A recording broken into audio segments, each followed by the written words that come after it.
It's the big one, it's the Ashes. That is sublime. At such an iconic test ground, it's really exciting.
Good morning, everybody, and welcome to day 4 of this LV Insurance County Championship fixture between Nottinghamshire and Warwickshire. The final day here on Trent Bridge Live, and Nottinghamshire are out there in the crease. They currently trail by 149 runs still. That is after Warwickshire enforced the follow-on yesterday. But let's remind you of all the action from day 3, and we'll do that through the day 3 highlights.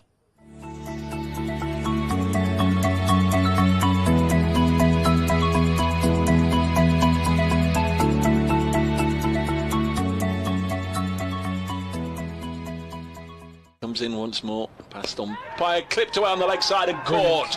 Good catch by the skipper Will Rhodes at mid-wicket. Ali in balls to Moore as he goes for the hook. In saying that, he will get 4. Attempted bouncer. Long straight approach, nice and full, and Harrison clips it away. Fine shot from Calvin Harrison. 2 of Moore's balls, and he's driven for 4. But a little bit fortunate, it was uppish. Bowls short, pulled away by Harrison. Cries of catch, but the only ones that might catch it are in the stand. As this delivery, he's bowling. That's an absolute top piece of bowling there by Will Rose. That one's gone through the gate.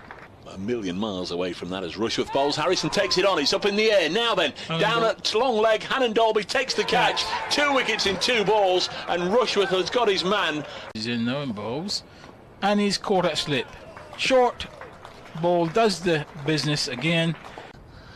Just trying to take him down. Next one sees Patterson unleash it down the ground, and Hannon Dolby's big paws catches it at deepish mid-off and knocks her all out for 155. Gorgeous conditions as Rushworth bowls, driven for 4 through the covers, and that might just settle Ben Slater. Hannon Dolby bowls, driven into the offside by Slater. That might just have enough juice behind it to go all the way for 4. 3 slips, left-handed Slater, former Derbyshire man, drives uppishly, gets it through the offside, bisects the gap for 4. Rushworth is in bowls, and Hamid is flicking this one down to fine leg for 4. Barnard in once more. Slater will cut this one, and this time he will beat the ring on the offside for 4. As he's gone, he's lost his off-stump shoulder and arms, Hamid. The celebration is out for Hassan Ali. And he's in now in bowls, and strikes him on the pad and gets the affirmative. To continue, bowls, and this is driven away for 4 by Slater. Nice looking shot. Over the wicket now and bowls. And that's driven down the ground for 4. But he's found some use for it and it's out. And a soft dismissal there for Ben Slater, really just the shortest delivery from the left arm spinner. Quite a lot of pace about him, it is claimed, as this is well struck out into the offside. Indeed, the boundary fielder gives that one up. As Alan Dolby bowls and gets a thick outside edge there. Clark, there is no third in position, so that will go for 4. 109 for 3. Biographies at £2 a piece. This is probably where I got Rowlands from, much to his disgust. This is Barnard into the attack and deflected fine by Clark. Approaches once more. Clark off the back foot, looking to lash this through the offside, and that will be his 50 and the 50 partnership as well. But Clark has batted very nicely indeed for his 51 runs. Rose is in and bowls, and that's 4 more. Lovely shot, just presenting the face of the bat.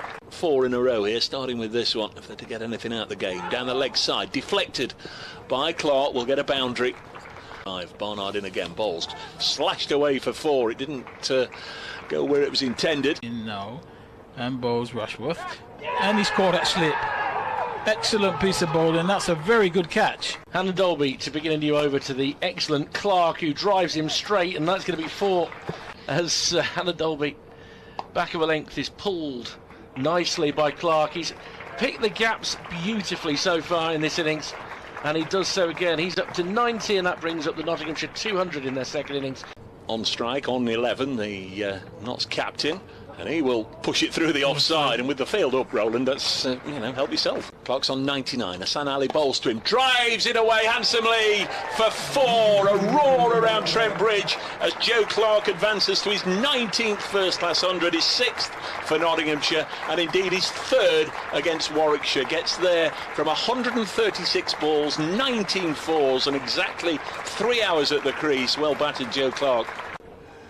Briggs bowls, and this is chopped away for 4. Nice wristy looking shot from Joe Clark. Charging in again, the 4th ball of his 12th over this innings. It's going to be pulled fine for 4. Briggs bowls, he goes on the sweep, made connection, and will go to 114 with that fine sweep. Coming towards the end of an absorbing day's cricket, and that one's driven hard, and that's a typical fast bowler's effort.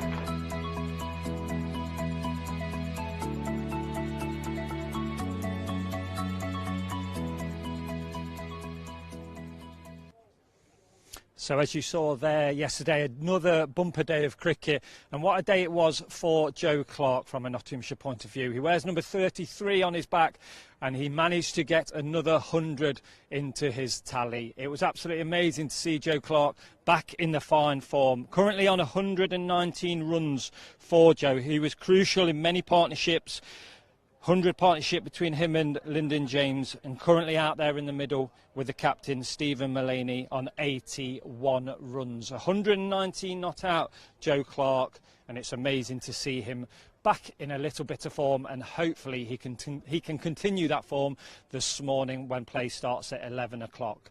Now, with today being the final day, let's remind you of how the table looked at the start of this fixture in Division 1, because it was very tight at the top. You will see that Warwickshire started the fixture on 79 points, joint second with Hampshire. Nottinghamshire in 4th position, 68 points. The bonus point system at the moment is 5 points for Warwickshire, 2 for Nottinghamshire. That's what they'll take at the moment from the fixture, but obviously they will both be looking for different results, in all honesty, from today's play. Notts will be looking to bat out today and get that draw, when obviously Warwickshire are looking for 6 wickets, and if they have to get some runs at the end of the day to get that victory.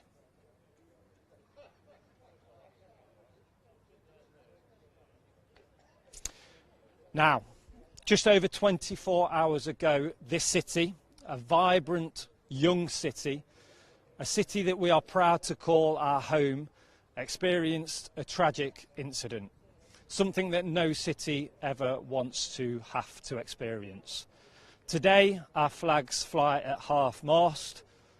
The umpires, the players and the support staff will be wearing black armbands and just before the start of play there will be a minute's silence. Our condolences go out to everybody that has been affected through yesterday's tragic events. To the people that have lost loved ones, no words that we say can help ease the pain. But from everybody at Trent Bridge, our hearts and our thoughts are with you. At Nottingham, we stand together. Your commentators today are Richard Wilford, Dave Bracegirdle and Roland Butcher, and they will join you after the minute's silence.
Well, a very good morning.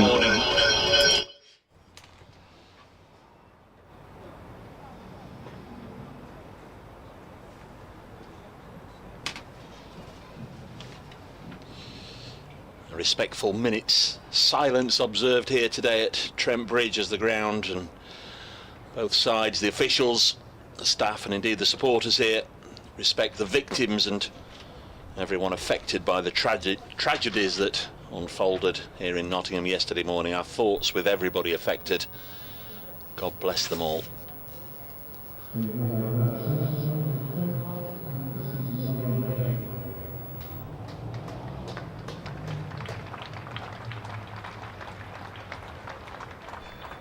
So it is the final morning of this LV Insurance County Championship Division 1 game between Nottinghamshire and Warwickshire. It's fair, the home side have been very much up against it over the first 3 days and find themselves going into the final day 149 runs behind still. It's a lot of work to do in order to try and get something out of this game, indeed even to make Warwickshire bat again. Nottinghamshire will resume on 267 for 4, with Joe Clark and Stephen Mullaney at the crease. I'm Dave Bracegirdle from BBC Radio Nottingham. We'll have Richard Wilford from BBC WR and also representing BBC CWR, and Roland Butcher, the former England player, will be with us on commentary this morning. It's a 96 over day once again. If we get them all in, we're going to get Danny Briggs opening the bowling from the pavilion end. We'll be just doing an update for BBC Radio Nottingham in a moment. So that basically means you have permission to stay for a few years. In the last half hour, it's been confirmed a statement in Parliament this afternoon about the Nottingham attacks. The Home Secretary Suella Braverman is due to get underway. Joe Clark is 119 not out. Stephen Mullaney's 37 not out. It's awful for our university community to hear about two teenagers having lost their lives. Our university and umpire O'Shaughnessy says play. So Danny Briggs into Clark, and his first ball is worked to mid-on, and there's no run. 267 for 4, so Nottinghamshire still that 149 behind. Really just trying to bat through the day. Clark works the next ball to shortish mid-wicket, and there's no run. There's a slip in there. Will Rhodes, a short leg. Backward point, deep cover, extra cover and mid-off. Briggs bowls, strikes Clark on the pad, and there's no run. Remains 267 for 4. Another vigil is planned for 4 p.m. today outside the University of Nottingham's Portland building, where 2 of the victims were students. Now elsewhere this morning, senior figures in the NHS have warned that the man brought in very close to the bat this time on the offside. Alex Davis popping the helmet on, gone in there at silly point. In fact, just moving around to sort of a very close short extra cover position. All work to backward point where Ethan Brooks, the subfielder, does the fielding. On day 4 of their county championship match against Warwickshire. Dave Bracegirdle is there. Well, we've just started on time here after a respectful minute's silence to one of those lost and affected by yesterday's events. Nottinghamshire with it all to do here. They're 149 runs behind Warwickshire, still with 6 wickets left. Joe Clark is the remaining hope at the moment. He's 119 not out. Stephen Mullaney's with him. Notts will probably have to bat right throughout the day to get the draw. They're 267 for 4. Cheers, Dave. And Nottinghamshire's weather this afternoon will remain dry with sunny skies. Briggs into Clark, kicks it away. We've had a maiden. We've got through that first over. We've done our update for BBC Radio Nottingham. We can welcome you officially and formally to Trent Bridge on a nice, sunny, warm day once again. We've really been blessed by splendid weather throughout most of this game. We did have thunderstorms which curtailed play on the second day, but the rest of the time it's been very, very pleasant indeed. A match that has seen Warwickshire almost wholly and exclusively dominate this contest. You can make a claim that Notts had their best session of the match between tea and the close last night, with Joe Clark batting beautifully, but it's going to be a really tough scrap to get anything out of this game. You've had enough of me for a moment. Time to welcome Roland Butcher and Richard Wilford to the commentary box this morning, and we're going to get underway the second over of the morning with Rob Yates. Yes, good bowling, and that first delivery from Yates, the off spinner, is driven up to mid-on, and there is no run. 267 for 4. I think probably Warwickshire trying to get the spinners on quickly to get to the new ball, as Yates is in, and that's driven to extra cover, fielded at extra cover, no run. Mullaney's on, he's on 37, and Clark 119. He's got a slip and a backward short leg. Yates to Mullaney in bowls, and this, he's allowed this one to hit him on the pad, going down the leg side. Flatter delivery, no spin whatsoever. He's got shortest mid wicket and a short extra cover. and this ball brings him forward defensively. The ball goes out onto the onside, fielded at short mid-wicket. Score remains on 267 for the loss of 4. I don't think it'll be long before you see the fast bowlers in operation, as this one is worked into the onside once more, straight to mid-wicket. Again, can't score. Just look at the rest of the field, really backward point. There's a cover point on the boundary, the mid-off, mid-on, and a man out on the square leg boundaries. Going around the wicket now, and this delivery is around middle stump, defended along the pitch, back to the bowler, over completed, and I would imagine we're approaching the new ball, I would think, and very soon obviously the fast balls will be in operation. Say good morning to you, Richard. Morning, Roland. That was like the phony war, those first 2 overs of the morning. But before that, as you described it, Dave, a very, very poignant moment. To have been living in Nottingham city centre this week, and having been out last night, very sombre around the city centre of Nottingham, and I went to have a drink and a little bite to eat last night, and you know, people were talking about it, and you see the faces of the victims, and I thought this morning it was an important moment to honour those who lost their lives. So well done to Nottinghamshire County Cricket Club and to both teams and the spectators for that moment. And it brings us back to the business of the day. I was talking to Will Rhodes yesterday, and he was full of praise for the innings from Joe Clarke. He said whilst it's still a very difficult surface state wickets on, he thought Clarke's innings was exceptional. And he's got to 119 without giving a chance. There were 1 or 2 tired shots in the final 15 minutes last night, but all down to this second new ball now, folks, isn't it? Chris Rushworth is going to take it from the pavilion end, and it's Clarke on strike, and he leaves the ball alone outside off stump. It's flicked off the finger of Michael Burgess, and that has stung. He clings his right glove in his left glove. Yates picked it up. There was no run, but that was an awkward take. A little bit of breaking news here this morning. Cricket-wise, we obviously know the Ashes are just around the corner, quite literally beginning at Edgbaston on Friday. This morning the ECB have announced future big match staging events, and Notts are going to get an Ashes in 2027 and 2031 here at Trent Bridge, so good news for the club. As it should be with the rotation, those two. That's great, as all is defended back down the track by Clarke, and there's no run. Edgbaston will have one in the first of those 2 Ashes series, but not the second one. And they will get an ODI, but they will continue to host the T20 Blast Finals Day for the next next period. For that 7-year window, they will continue to host it. It's the perfect venue for that day, isn't it?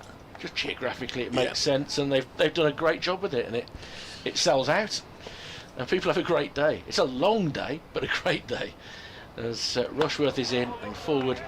Stoutly in defence is Clarke. Usually takes a couple of overs, Roland, just to get a bit of lacquer off the ball before we know whether it's going to do anything. Yeah, I think also what it needs is really for the fast bowler to just get warmed up,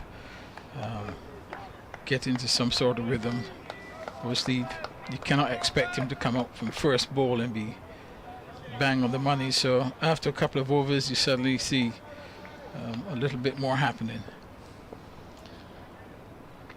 Rushworth, all his bowling has been from the far end here, and that one is left outside off stump, and it did offer to swing after it had passed the stumps there, but first minor bit of encouragement for Rushworth. We're going to see who's stretching. Ollie Hannon-Dolby is stretching. I did exchange WhatsApp messages with Ollie Hannon-Dolby last night, and he did confirm that he did dislocate his finger taking that second catch. He was really lucky, because the guy who was standing on the boundary 20 yards ago was Fizz, so he went across and immediately had it put back in. As I said to him, they're made of sterner stuff in West Yorkshire, so he's okay. As Clarke steps into a defensive shot in perfect position, pushes it out into the covers, picked up by Ed Barnard. It was a good spot from one of your correspondents, actually, who alerted us to that. Obviously, they presume watching on the live stream, but we were just trying to see that the catch had been taken and everything down below us, and it just sort of went out of our eye line. But one of the correspondents steered us towards that little bit of news. Other than that, Ollie was in good form, so I can report that as Rushworth comes in with the final ball of the over, and Clark is able to let that one go through. The other injury news for Warwickshire, of course, Sam Hain going off after chasing a ball down to the boundary. Described to me by Will Rhodes as a hamstring issue that he's been having to look after for quite some time now. He would probably be available to bat if they've got a run chase later today, but they're really hoping to keep him on ice to be available to play Worcestershire in the Blast on Friday. So I note that Ethan Brooks is currently out in the field in this session. He's just being sent out at the moment towards the mid-wicket boundary. So here is Oliver Hannon-Dolby going to share the second new ball. Bowled 14 overs yesterday in the second innings, none for 70. Does he know he's close to or did you mention the subject that he's close to his 300th first class wicket? I think it's 298, isn't it? We've got him at. I'm ashamed to say that I didn't. It'll be a welcome surprise to him, hopefully, if and when he gets there. 267 for 4. He's going to be bowling to Stephen Mullaney. Been a fairly quiet start, it has to be said, with 3 maidens so far to get us underway. But here is Hannon-Dolby into Mullaney, who defends. I think you did the number crunching yesterday, didn't you, Richard? The old Rachel Riley's, and reported we're very close to 1,000 runs for the match. We're just a couple of blows away, I think, from reaching 1,000 runs for the match. Yeah, I've never been compared to Rachel Riley before, apart from for my dancing. We're very, very similar. Yeah, so we're 7 away from 1,000 runs for the match now.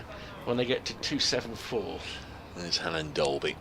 2 slips, nobody down at third man, and Mullaney happy to block. Those of you that are following are, I'm sure, devotees of County Championship cricket, and will all be well aware that we haven't had a result yet in this round of matches. 4 matches in Division 1, 4 matches in Division 2. They're all up and running, some closer to a potential outcome than others. I don't think 5 Sports Extra have started here at Trent Bridge today. I think they're going round the grounds, beginning at Queen's Park, Chesterfield, where Derbyshire playing Yorkshire, and Yorkshire have already lost a wicket this morning.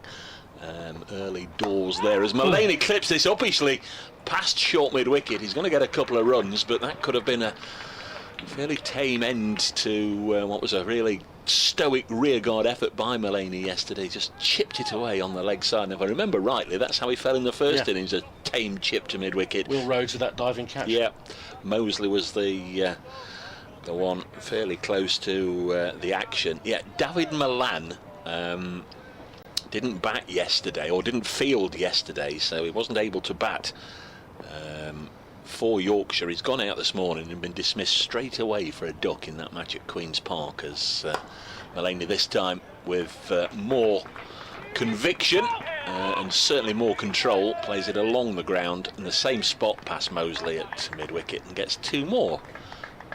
Nope, they've only settled for a single this time, so it's 270 for 4. So just to clarify things, Queen's Park, Yorkshire require 53 more, Derbyshire require 3 wickets. That'll be an absolute crackerjack of a finish.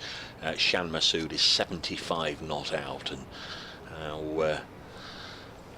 how fitting or how poignant it might be, depending on which side you're looking at, if the former Derbyshire captain gets his first win as Yorkshire's captain against his old county. So Joe Clark down to the far end for the first time today to face Oliver Hannon-Dolby, who bowls to Joe Clark, and he moves on to 120 by just easing it through mid-wicket. And there's a single, 271 for 4. Only 92 overs to go, Roland, today. If not such a bad out of the day, they're almost certainly they're going to have to go until after tea, aren't they? Well, we could well be here the whole day if this rearguard action continues. This new ball extremely important for Warwickshire. They need to prize a wicket or 2 out early. Hannon-Dolby to conclude this, the 4th over of the morning. Bowls to Mullaney solidly behind it. Had a little scare earlier in the over but survives. He's on 40, Joe Clark on 120. 271 for 4. Notts trail by 145. As ever, we'd love to hear from you wherever you are, whatever you're doing. Any questions for the commentary team, or you just want a simple old shout out, say hello to Fred and Gladys down in the south of the county, or whatever it may be. At Brace Cricket on the old Twittery thing if you want me, at Wilford WM if you want to get in touch with Richard, and we'll both be happy to pass on a message to the esteemed Mr. Roland Butcher, Esquire. Yes, and Rushworth will continue with the third over of this new ball. Warwickshire pressing to get this early wicket. Clark would take straight. He's on 120. He's faced with 2 slips and also a 4th slip, and this one is in behind a shortish delivery. Just fends the ball into the offside. Can't score. To back up there are actually 2 slips, then a 4th slip. No gully. There's a point on the boundary, extra cover in the mid-off, and then 3 fielders on the onside, mid-on, mid-wicket, and Hannon Dolby down on the fine leg boundary. So Rushworth, he's in his 14th over. He's got 1 for 36. He starts his run in now, approaches the umpire and bowls, and that's allowed to go through outside the off stump, just a little bit too wide. Clark having nothing to do with that, allowing it to go through. It's funny, and I think Rushworth has been that little bit too wide in his line so far. Hannon Dolby was too straight. Somewhere in between the two. It's a bit like the temperature of porridge in Goldilocks, isn't it? But yeah, somewhere between the two is the right line this morning. Yeah, I think after a few overs, they'll more than likely get their line in length as the body warms up. Rushworth runs in once more, bowls to Clark, and he's allowed this one to go through outside the off stump. There's some inward movement back into the right-handed batsman. Looks as if it was past the batsman, wicketkeeper, and slips exaggerating somewhat to make the batsman feel as if it was fairly close to the off stump, but it passed comfortably outside the off stump. But a little bit of encouragement for Rushworth that he did actually move off the pitch. He's in once more and bowls, and that's a good delivery, brings Clark forward defensively. Ball goes 7-8 metres out on the offside, fielded at extra cover. Can't score. Maloney on the other end, he is on 40, and he's played his part. He's faced 85 deliveries, so he's spent some time at the crease and really has assisted Clark to ensure that they get to the point where Nottinghamshire are fighting to save this game. I don't think there's any chance of them winning it, but there's certainly a chance of survival, as Rushworth in bowls, and it's going to get a single here as he steers this one down towards third man. There isn't a third man, but the fielder at point comes across, does the fielding, so he gets a single. Clark advances to 121, and for the first time Mullaney will also face this final delivery of the over from Rushworth. No change in the field, still first slip, second slip and a 4th slip, as Rushworth with the final delivery of his 14th over in, bowls to Mullaney, and he's working this one neatly off his legs, dunked to fine leg. Alan Dolby does the fielding and will keep the ball. You better be careful, the batsman will want to run a second one, because he's fielded the ball instead of throwing it in. He's walked 10 yards further to his right to deposit his floppy hat over the boundary, and now he walks up with the ball to the start of his run-up. But all right if he carried it all the way to the ball. But if the umpire called over, it doesn't really matter, does it? Maybe he waited. Shout in the distance from Peter, from Steve O'Shaughnessy at the But the question is the ball dead in Hannon Dolby's hand? It's dead when the umpire calls over, surely. But can the umpire call over before the ball is? I think if the batsman has settled and the ball is, he can. It's interesting. So, Alan Dolby, let's see if he can get his line right. now against Mullaney. That's a bit better. Probably half a stump outside off as it's defended out into the offside. Only 2 slips in place for the new ball, which tells you everything you need to know about this surface, that there's not going to be as much pace and bounce in it. It's got flatter and flatter, and it's got lighter and lighter as well. Still not a pure light shade. I think you have other surfaces that probably are, Dave, but this one it's just maintained a little bit of a greenish hue. Yeah. But nothing that actually gives bowlers any degree of encouragement. This is defended into the offside and there's no run. I think it's light green soil they've got here, actually, or a little bit of paint on there, because it always seems to just have that greenish hue, but it doesn't really. It's a little bit of a myth that the ball hoops around corners here at Trent Bridge. Might have done back in Rowland's days when Rice and Hadley were bowling, but even though it does sometimes look fairly greenish on a first morning, it generally plays okay. As a result, Will Rhodes made the right call after he'd won the toss. Trusted what he expected on this as forward comes Mullaney. Bit of a puff of dust where that one pitched. Created a bit of interest. So pushed out into the offside. And there's no run again. 273 for 4. But calm progress because Nott's priority, of course, is to bat time. If they are still batting beyond tee, then at that point you start thinking there's going to be a handshake round the corner. But equally, we could see a bit of a run chase. Who knows? And a Dolby to Mullaney, so firmly in behind that, off the back foot, tries to squeeze it past Briggs at extra cover, but he tumbles to his left rather inelegantly to make the stop. He does the job. 273 for 4. Keep a close eye on all the other games, but especially that Yorkshire one, because if Derbyshire did find a way of squeezing home and winning that, then Mr. Bracegirdle will be this week's soothsayer. He dared to say when they were 17 for 4 in the second innings, could they go on to win that? Alan Dolby full and straight and turned towards mid-wicket, picked up by Dan Mosley. The game to really keep an eye on is the Surrey game. Surrey could pull that off. That would be. Been set to score 501, haven't they? Got off to a real flyer with Jamie Smith scoring a century yesterday, but they still need more than 200 today. The second highest chase in championship history, is that? Yeah, something along those lines.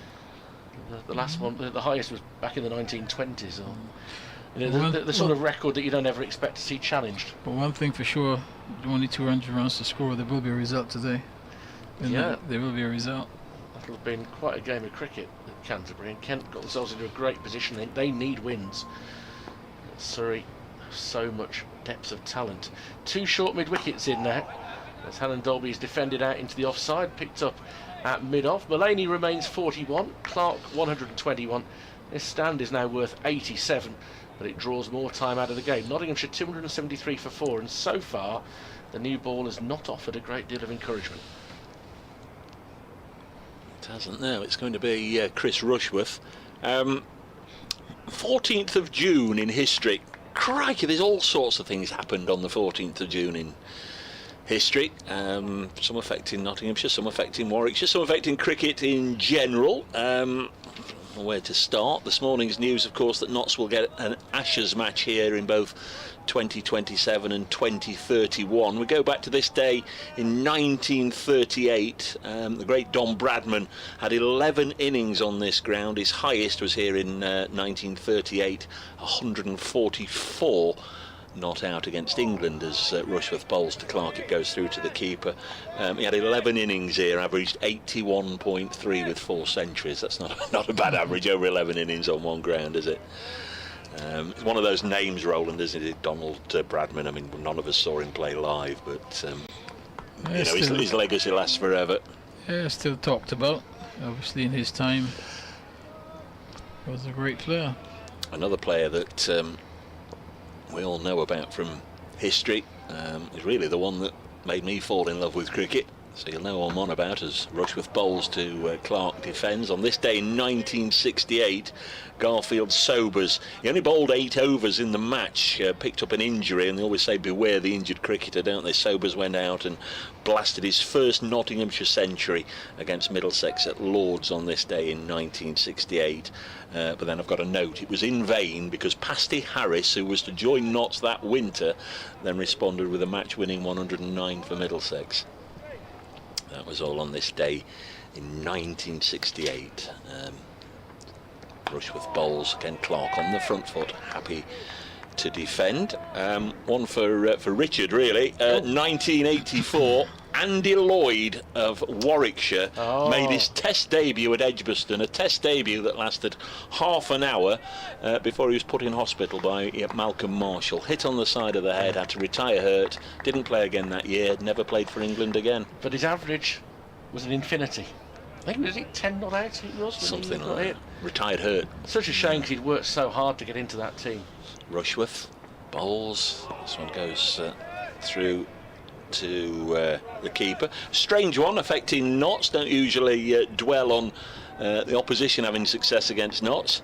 1987 against Glamorgan at Ebbw Vale. Did you ever play at Ebbw Vale, Roland? I think I have. Yes. Crikey. Glamorgan's Jeff Holmes got a hat-trick against Notts. And the reason I mention it was Paul Johnson, David Fraser-Darling and Bruce French.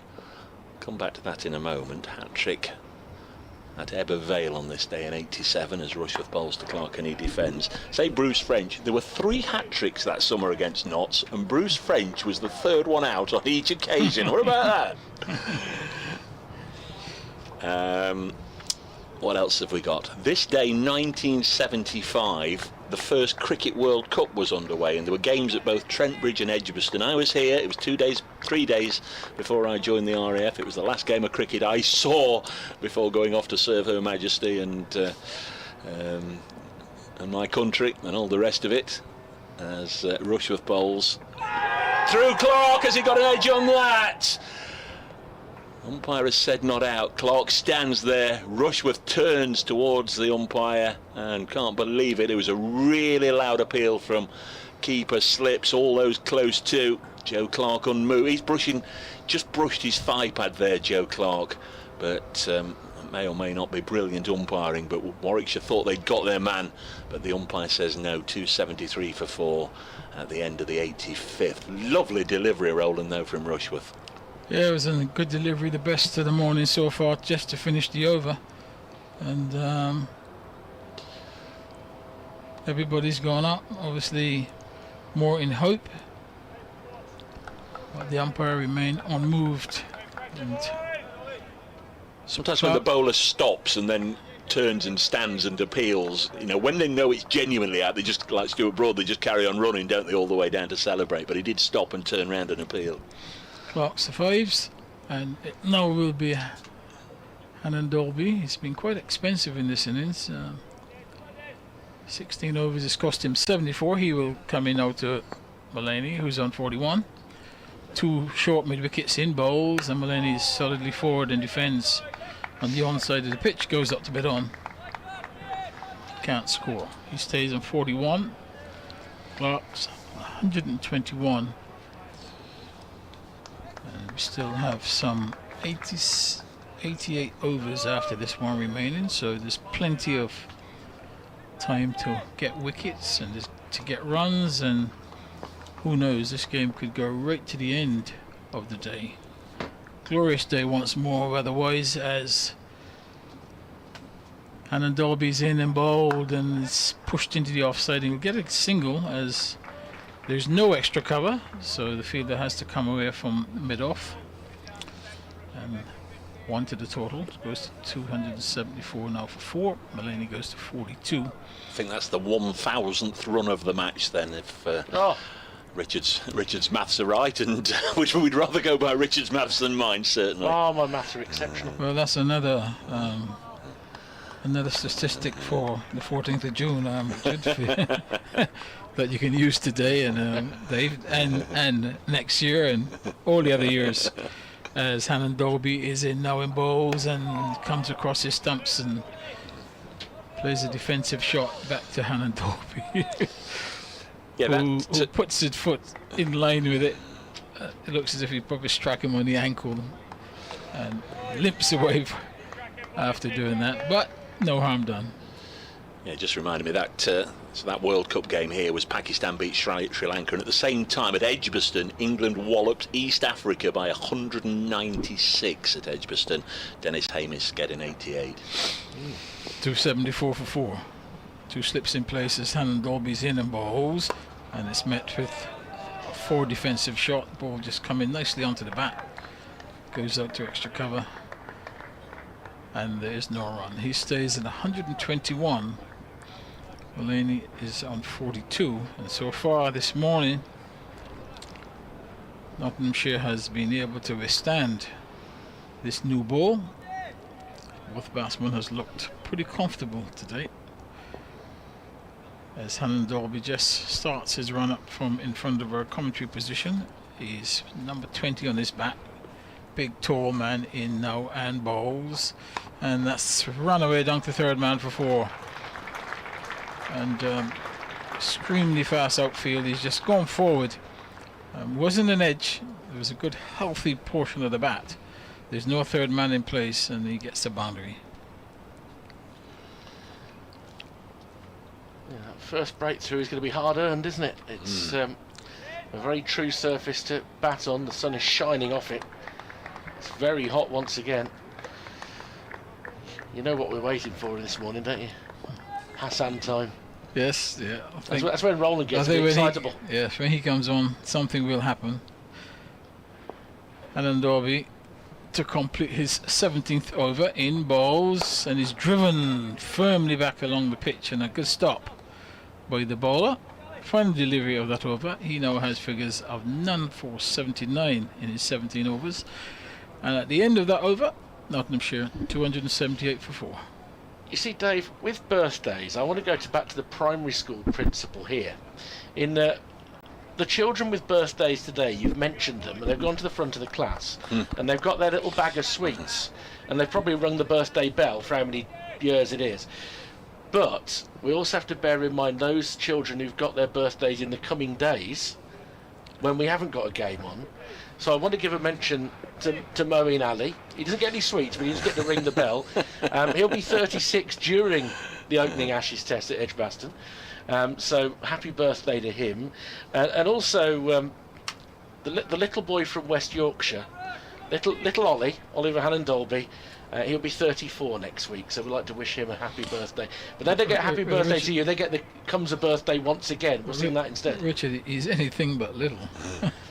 I know, but this is a primary school principle I was going by. Rushworth is in to begin a new over. Oh, and Mulaney almost plays on. I think he was trying to leave the ball, and it's come off the inside of the bat, just wide of leg stump.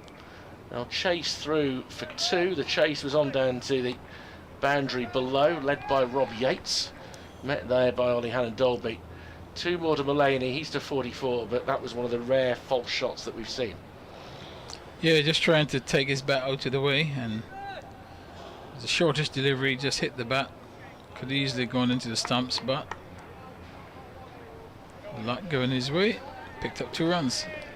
You know, Rushworth, having felt that he might have got Clark to nick off, now seeing that inside edge from Mulaney, he's starting to get a bit of encouragement. He's in, and that's rather more resolute defending into the offside. Ethan Brooks hares in from extra cover. That was a limber piece of fielding, and there's no run. 280 for 4. The partnership now worth 94, and Notts have seen the first half hour through, and they'll be ticking off these little periods of time. Don't get so many points for a draw these days, but it's still worth digging deep. I've only taken 2 bonus points in the match, Notts.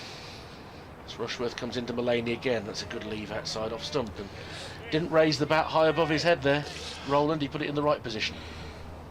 Yes, obviously the one that came off the edge, he did have the bat quite high in the air, and I guess he was lucky it didn't go into his stumps, but on this occasion showing good judgment, just leaving anything that's outside the off stump. Fourth over of Rushworth's spell. Can't see him having more than 5 or 6 in hot conditions once again today. Slightly hazy. Back of a length. Oh, and he's cut this just wide of the man at backward point who tamps the ground with his hands. It's 4 more to Mullaney. He's to 48. And it's, you know, a perfectly good cricket shot, but it created real interest there. Is it Barnard who was sprawling to his left trying to gather?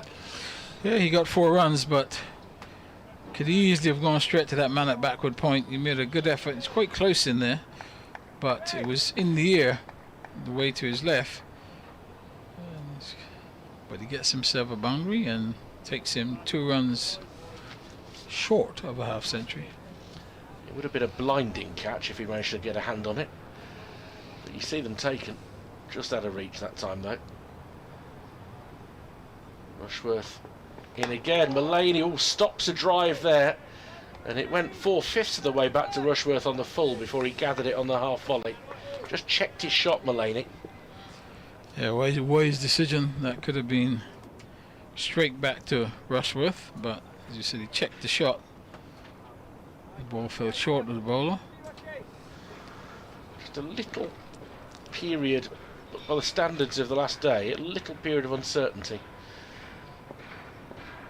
at this point in the morning. So you hear some of the hammering on the building site. And Rushworth is in once more. That one's shorter, standing tall. It's defended out into the offside by Mullaney. Brooks picks up the end of the over. And that is already the 9th of the morning. Nottinghamshire 284 for 4, requiring a further 132 runs to make Warwickshire bat again. Yeah, and work continuing on Dave's care home. Not that he's going to be a patient there. It's his care home. Walked past it this morning. 72 rooms, so yeah, there's room for you as well, Roland. I know, for all of us. we had a look yesterday, and 72 of them, yeah. 72 in that? 72 rooms, they say. Have you reserved one of the ensuite rooms?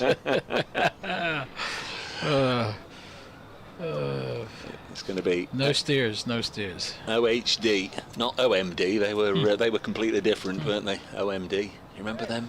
Yeah. So this is Oliver Hannon in the dark. Is that what you're saying? Orchestrally moving forward is Alan Dolby. In to bowl to Clark, deflects it down to long leg. Only get a single here. 285 for 4. Absolutely hate this word that I'm going to say now. Absolutely hate it. Don't say it. And detest it. But you're on about birthdays, or I started the birthday thing 2 years ago today. So it's a happy second birthday to the word Bazball. On this ground, 2 years ago today, England was set 299 in 50 overs to beat New Zealand, and thanks to Johnny Bairstow blitzing a 77 ball 100, 7 sixes, 14 fours, England beat New Zealand. Ben Stokes' first series win as England skipper, and they invented the term Bazball. Next delivery on its way past Mullaney and through to the keeper. 285 for 4. I'm not a fan of it, Roland, are you? Bazball. Not at all. No. But that last delivery, just a reminder, if the batsmen need any, that Alan Dolby has got the capability of bowling some good deliveries, and that was one.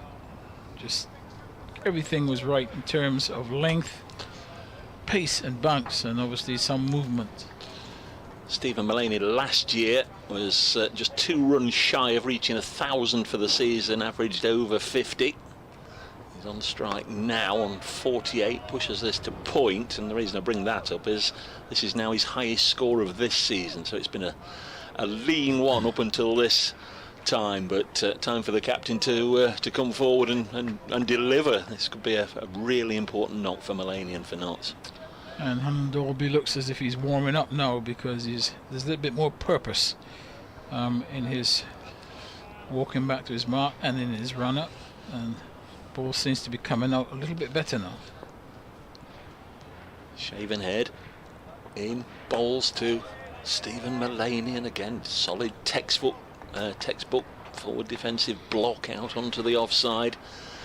We are through the best part of 10 overs, 2 balls away from getting through 10 overs this morning, the final day of this Match between two sides that went into this game, of course, second and fourth. Not played a game more than the Bears, but the first 9 sessions of the match, a huge difference between the two sides.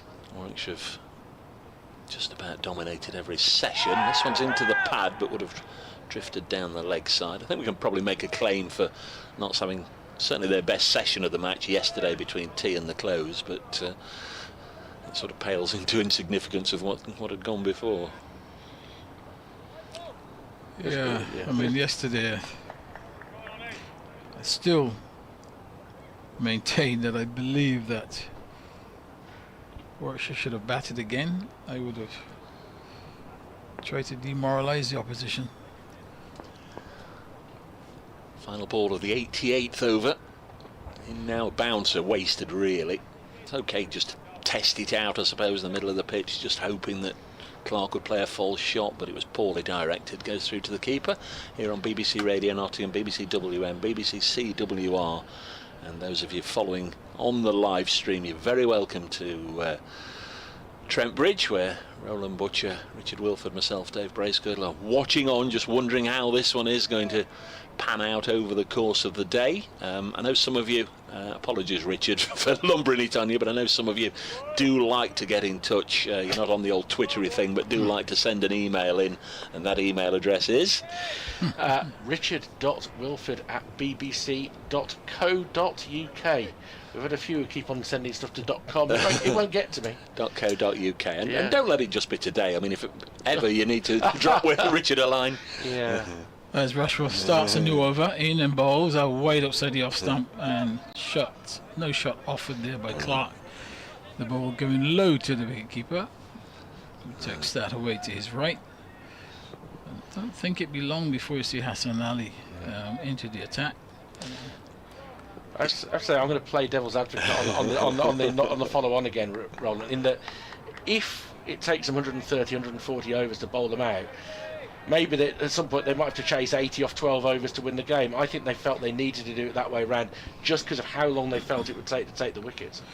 As this delivery is short of a length, and he stands up straight, Clark, and just punches it to extra cover, and there's no run. You're expecting Hassan Ali to come on at the far end first change. Richard's expecting it. I'm expecting it. You'd imagine the Notts batters are expecting it. What about bringing him on at this end? He's not bowled a single ball from this end, just to see.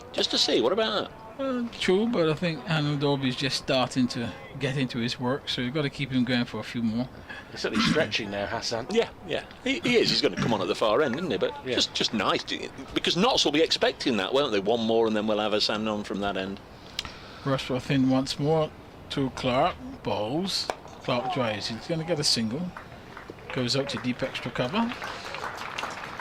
And that's, I think, is that the 100 partnership? Yeah, it is, The 100-run partnership comes up, of which Clark has made 46 of those, and Mulaney's made 48.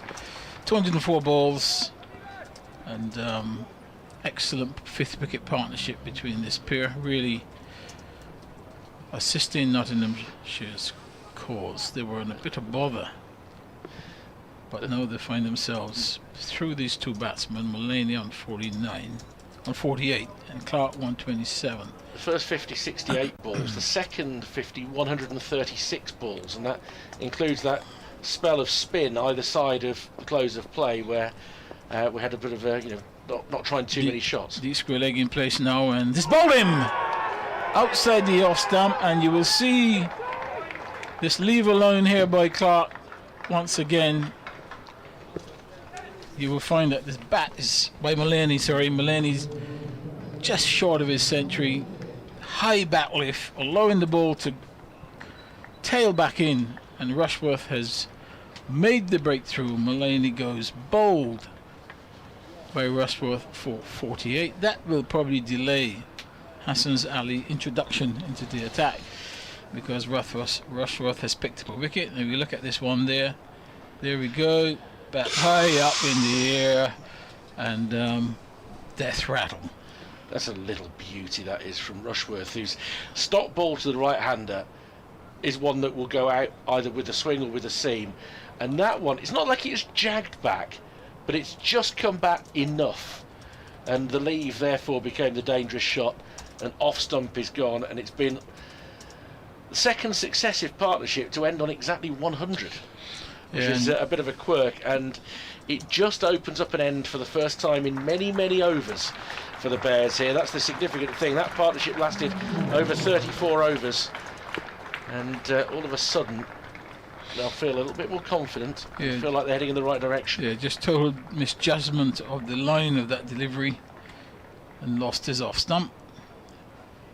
So good bowling by Rushworth, and the breakthrough long in coming, but Warwickshire finally got that breakthrough. It's now 286 for 5. Mulaney's gone for 48. 34th championship wicket of the season for Chris Rushworth, who leads the Division 1 rankings. What an acquisition he has been.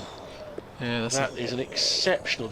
You're actually quite fancying that yourself there, Dave, aren't you? Oh dear. Excellent delivery, just moving sharply back, knocking the off stump out of the ground. If you could bowl those to order, crikey me. What a delivery that was. Feel a little bit for Stephen Mullane. He'd battled hard for all those deliveries, all those hours, and deserved at least a half century, and probably deserved to go on and maybe lead his side to a little bit of hope and expectation as the day wore on. But he's gone. We've still got an hour and a quarter left in the morning session. All of the afternoon and all of the evening session for Notts to try and negotiate. Yes, Moores comes in now to do battle, and of course strengthening of the slip cordon. There's 3 slips in place. He's gone around the wicket now. Rushworth in and bowled to Moores. Oh, and he allows this one to go through outside the off stump, and a bit of excitement there from the wicket keeper and the slip fielders. And that one goes through harmlessly outside the off stump, but yeah, they played psychological games there, Roland, because that was well outside, making him feel as if something is happening. But he's also going to have to be very careful that in leaving those deliveries, as he covers, gets across outside the off stump, if there's any inward movement, as Rushworth comes in once more around the wicket and bowls, and he's on the front foot and drives firmly up to extra cover. Cannot score. So that's the end of Rushworth's over. He's finally got another wicket. He's got 2 for 45 now, and he's in 17 overs. And at the end of that over, Nottinghamshire in their second innings, they're 286 for the loss of 5. Joe Clark, he's still there on 127, and Moore's yet to score. Don't know if either of you two fine gentlemen have been to beautiful Wormsley. Terrific place to watch your cricket, but they've been in touch just asking if we can give a mention.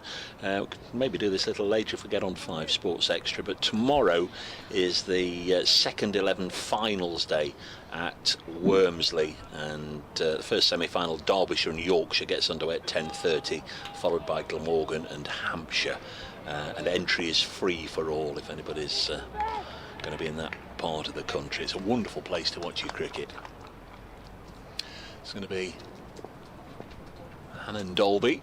I think it's of none for 80, not too flattering for OHD.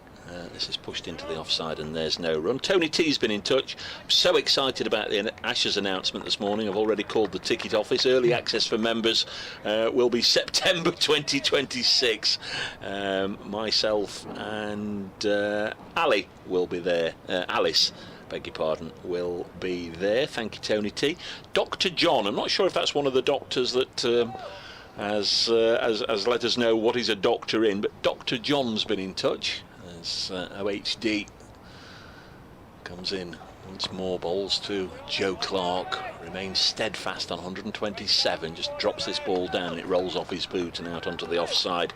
Dr. John says to the commentary team, this has been a great match to follow and a great commentary throughout. You can never estimate how good the chat is at distracting you from life's difficulties. Thank you all. This is a good learning experience for Notts to play against proper opposition and be wiser for it. Thank you, Dr. John. Let us know what you're a doctor in. Jazz, funk and R&B, wasn't he, Dr. John? 286 for 5. And then Dolby bowls again to Clark, and Joe Clark defends. He's nearing his best score for Notts, which is 133. Only made, as I said yesterday, only 6 centuries for Nottinghamshire, and of those, none to sort of rival the two big innings that he had in his Worcestershire days, one of 194 and one here against Notts. We didn't mention it, the pink ball match in 2018 when he scored 177 not out on this ground for Worcestershire. Might need something of that magnitude to help Notts through to something today, as this one is pushed up to shortish mid-wicket. The Nottinghamshire beneficiary this year, Luke Fletcher, again seems to be heading towards the gym, walking round the boundary edge to our right, no doubt going off for a little bit of stretching and flexing and bending and manipulating that ankle with the physios and the strength and conditioning coach as he tries to get himself back to fitness. It's the 10th over of this second new ball. Annan Dolby bowls and Clark's having none of it. Again, just happy to flat bat it back to the bowler. He was a pianist, wasn't he, Dr. John? Sort of jazz and blues pianist. I don't know. Yeah, no, seriously. Know. You chuckled like you got the reference. But yeah, so therefore, Doctor of Jazz, Blues, R&B. Let us know, Dr. John. He's not. I mean, I'm not saying it's the same one because the other one is no longer with us. So you know. By that, I don't mean he switched the commentary off. That'd be. What are we waiting for now? Movement to the field. Man on the leg side brought up into a catching position. So there's two there. In fact, there's three there in all. In front catching on the leg side, but Clark pushes it out on the offside, and just very, very quickly from Queen's Park, Chesterfield, Yorkshire now within a couple of blows. They are 8 runs away from winning. They've still got 3 wickets in hand. They're 204 for 7, need 8 more to beat Derbyshire. It's a similar ilk, by the way, in terms of thanks for the service. The Reverend Brian has sent us a few things. Now, he's the gentleman who's discovered YouTube streams this year at the age of 76, and it's now having a negative effect on his life. And not maybe on his congregation if he's still working. But he says, my thanks to you, Dave and Roland, for entertaining me in the last few days. As I recover, hopefully, and return to my volunteer work, I suspect it may be some time before I again have the luxury of being able to follow a complete game over 4 days. But I will be with you when I can. It's sad that the cricket's been overshadowed by the dreadful events in Nottingham in the last couple of days. My elder daughter and her husband met at Nottingham University. Sorry, Roland, I was... First ball of a new over from Chris Rushworth, who's turned down the leg side down to Annan Dolby at long leg. Brian says, best wishes to all your team, which is nice to know. Thank you, Brian. Is Brian a Bears follower, principally? I believe he is, yes. Yeah. Nice to have you with us, Brian, for this match, and Richard and the team will they'll be available throughout the rest of the summer. There's plenty of cricket that you'll be able to pick up and watch on the live stream for free. Clive Eakin will be down at Essex for the next championship match. With his enthusiasm as ever, he loves the game as Rushworth is pushed out into the offside by Clark for a single. Barnard picks up, and I think Rushworth will be quite happy to get Moores back on strike, because at the tail end of this spell in this hot weather, that's who we want to bowl at, Roland, isn't it? What's the new guy? Yes, before he gets settled, obviously batsman's at his most vulnerable when he just comes to the crease. So Moores has only just got the single, so it's a good time to bowl at him.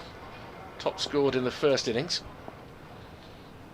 as Rushworth gathers himself and comes in and bowls, and it's just outside off stump, and it's left alone by Moores. That's a good leave. Goes through to Michael Burgess. Josh Yelts-Bear is here. And on the beer. By the look of it. Well, I'll have to go and find him. Well, I can tell where he is from the shot that he's taken, actually. As Chris Rushworth comes into the left-handed Moores, left alone outside off stump. He's down at the bottom of this stand, over to the left of the stumps. People do like a nice low view. I must admit, I love the view we have at this height at Trent Bridge. We haven't got many excuses, Roland, if we don't see what's going on, have we? It's perfect position. You're just looking down on the player. Doesn't feel as if you're too far away from the action. Excellent position. these effects microphones these days, we can hear a lot of what's going on. Occasionally there's the odd word that we'd rather not hear. Apologies if you ever catch those. As Rushworth bowls, and that's neatly pushed in front of square, and it will go very rapidly for 4 over this pacey outfield. Nothing more than a push from Tom Moore's, got into position. He goes to 5, 292 for 5. Nice bit of timing. Yeah, just a defensive push. Just a reminder of just how good this pitch is and how fast the outfield is, because all he's done is just really push forward. He's not extended his arms in any way to play that ball, but it's still raced to the fence. For a moment of clarity, Brian is back in touch via email as to whether he's a bear. Yea, verily, bears forever. Which I believe is Psalms 3:11. Rushworth in to complete his 18th over. He's 2 for 51 at the moment, and Moores diligently defends him out into the offside. End of the over. Nottinghamshire on 292 for 5. 5 wickets remaining, trailing by 124 runs. And Yorkshire have beaten Derbyshire at Chesterfield by 3 wickets. So the first match to be concluded in this round of matches is at Chesterfield in Division 2. Yorkshire getting their first win in the county championship this year, and disappointment for Derbyshire, but they lost that really on the first day when they were bowled out for a 111. Here's Will Rhodes, and here's Roland Butcher. Yes, change in bowling as Hannon Dolby will take a break. It's now 292 for 5, and he's going to be bowling to Joe Clark, who is on 128, and Hassan Ali is getting himself ready down at fine leg. He knows it's only a matter of time before he has to come in and deliver a few thunderbolts. Rose will bowl to Clark with a slip and a gully in, and bowls to Clark outside the off stump. Good pace, good bounce. Clark allows this one to go through harmlessly to the keeper. Score stays on 292 for 5. He's got a sort of slip, he's got a gully. There's a cover point on the boundary, extra cover and a mid-off. Saving singles, short mid-wicket and a catch in position, mid-on, deep square leg, and a man, Hassan Ali, down on the fine leg boundary as Rhodes medium fast in and bowls, and he's going to be caught. He's dropped. That's the chance there. Dropped at first slip, and the ball goes into the boundary for 4. It was a really good height as well, and short fended, got an outside edge, thick outside edge. It's gone quick to the slip, and he'd be disappointed in dropping that. Really, that really could have sealed the deal for Warwickshire, but instead the ball goes through the hands of the fielder and down to the boundary for 4. So Clark gets a life, and he goes to 132, and it's 295 for 5. Rhodes in once more now in bowls, and that's a good delivery, and it's steered down to third man. There's going to be at least 2 here, and the deep cover fielder comes across, does the fielding, returns on the first bounce to the wicket keeper. In the meantime, batsman crossed for 2, so Clark goes to 134. And Rose thought he had his man there. It was a nice height, good pace on that delivery, but just couldn't hang on to it. Clark settles in once more as Rose is in and bowls to Clark, and Clark drives down the ground for 4. Trademark shot. We saw it yesterday on both sides of the pitch, both onside and offside. On this occasion, it's on the offside. Bowling is followed through, could not recover.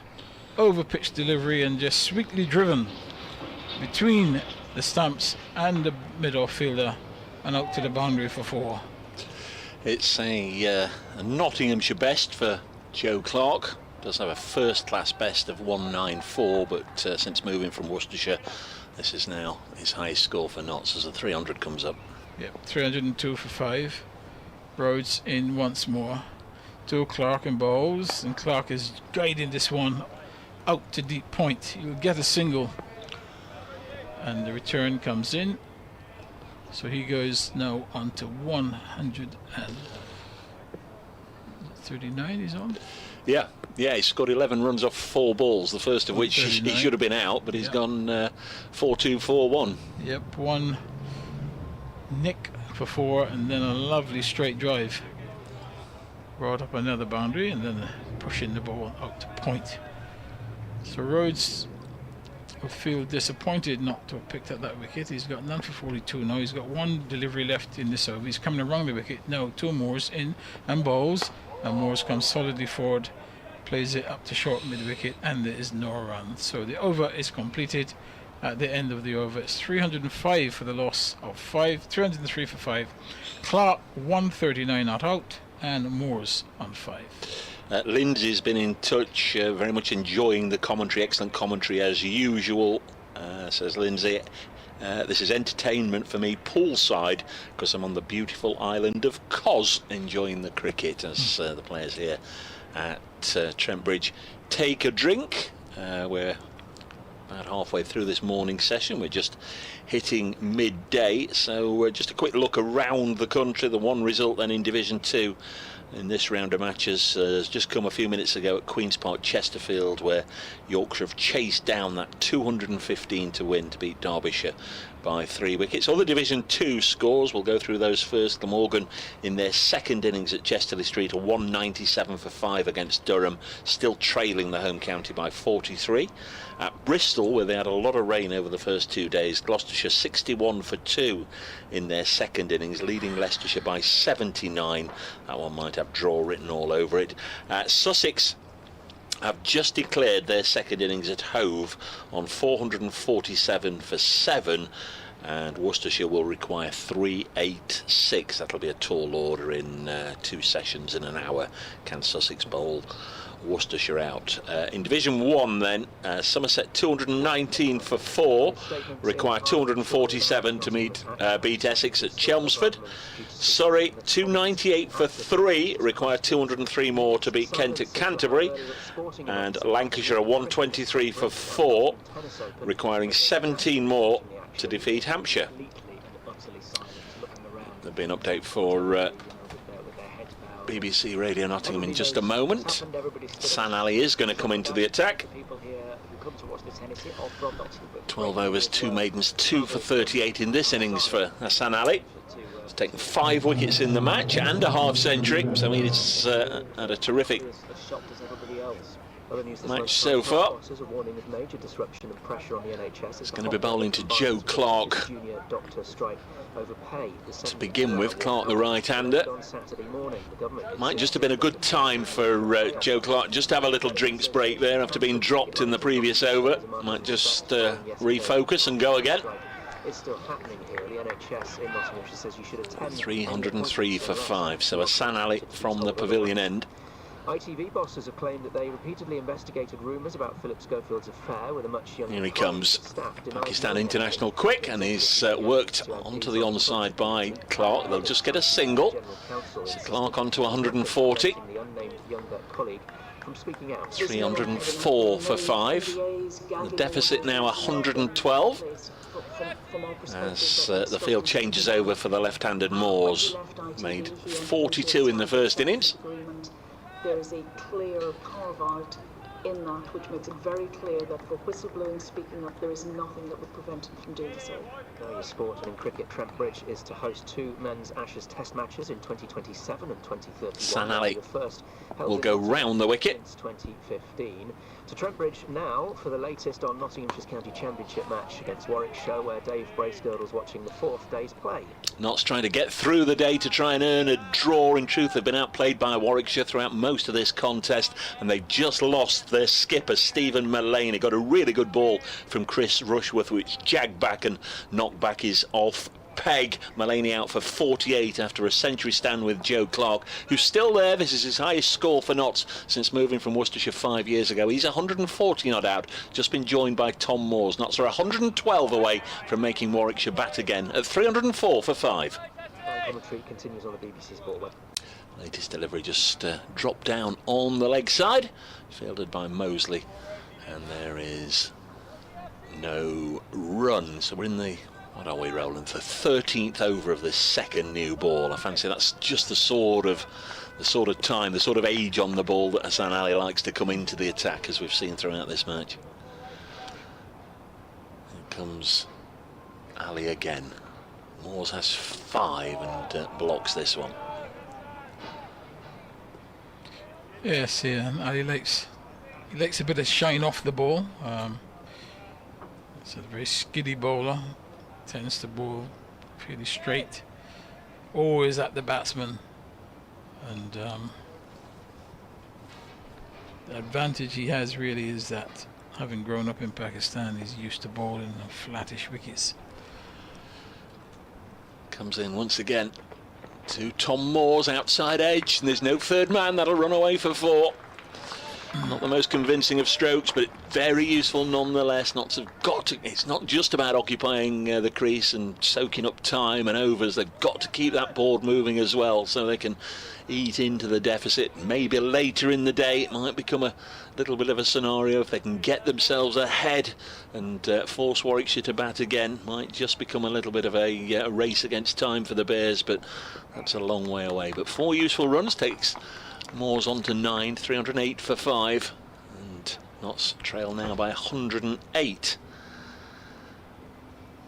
Hassan Ali, plenty of pace, but it also goes off the outside edge very quickly. He's in again to Moores, who lets this one go through to the wicket keeper. Again, one or two people getting in touch. Out Brace Cricket, just a 51-year-old says some of Joe Clark's straight drives in this innings have been textbook. Dr. John's back. I am a medical doctor, he says, but I'm retired. I'm also a guitarist and a bassist, so he's covering all bases, no pun intended. I'll play anything, but sadly only to the neighbours, as my time entertaining larger audiences was curtailed by joint and tendon problems. That's a shame. Dr. John was a proper musician in the day. Say hello to Jeff and Mick, my brothers. Go, Joe, go. Thank you, Dr. John, and hello to Jeff and Mick. Hope you're all enjoying the coverage. Third man in place now as Rose comes in now and bowls to Clark, and Clark comes forward, defends a full-length delivery to extra cover, and there is no run. The gully's been taken away. He's gone down to third man because obviously Warwickshire now starting to think about the runs as well.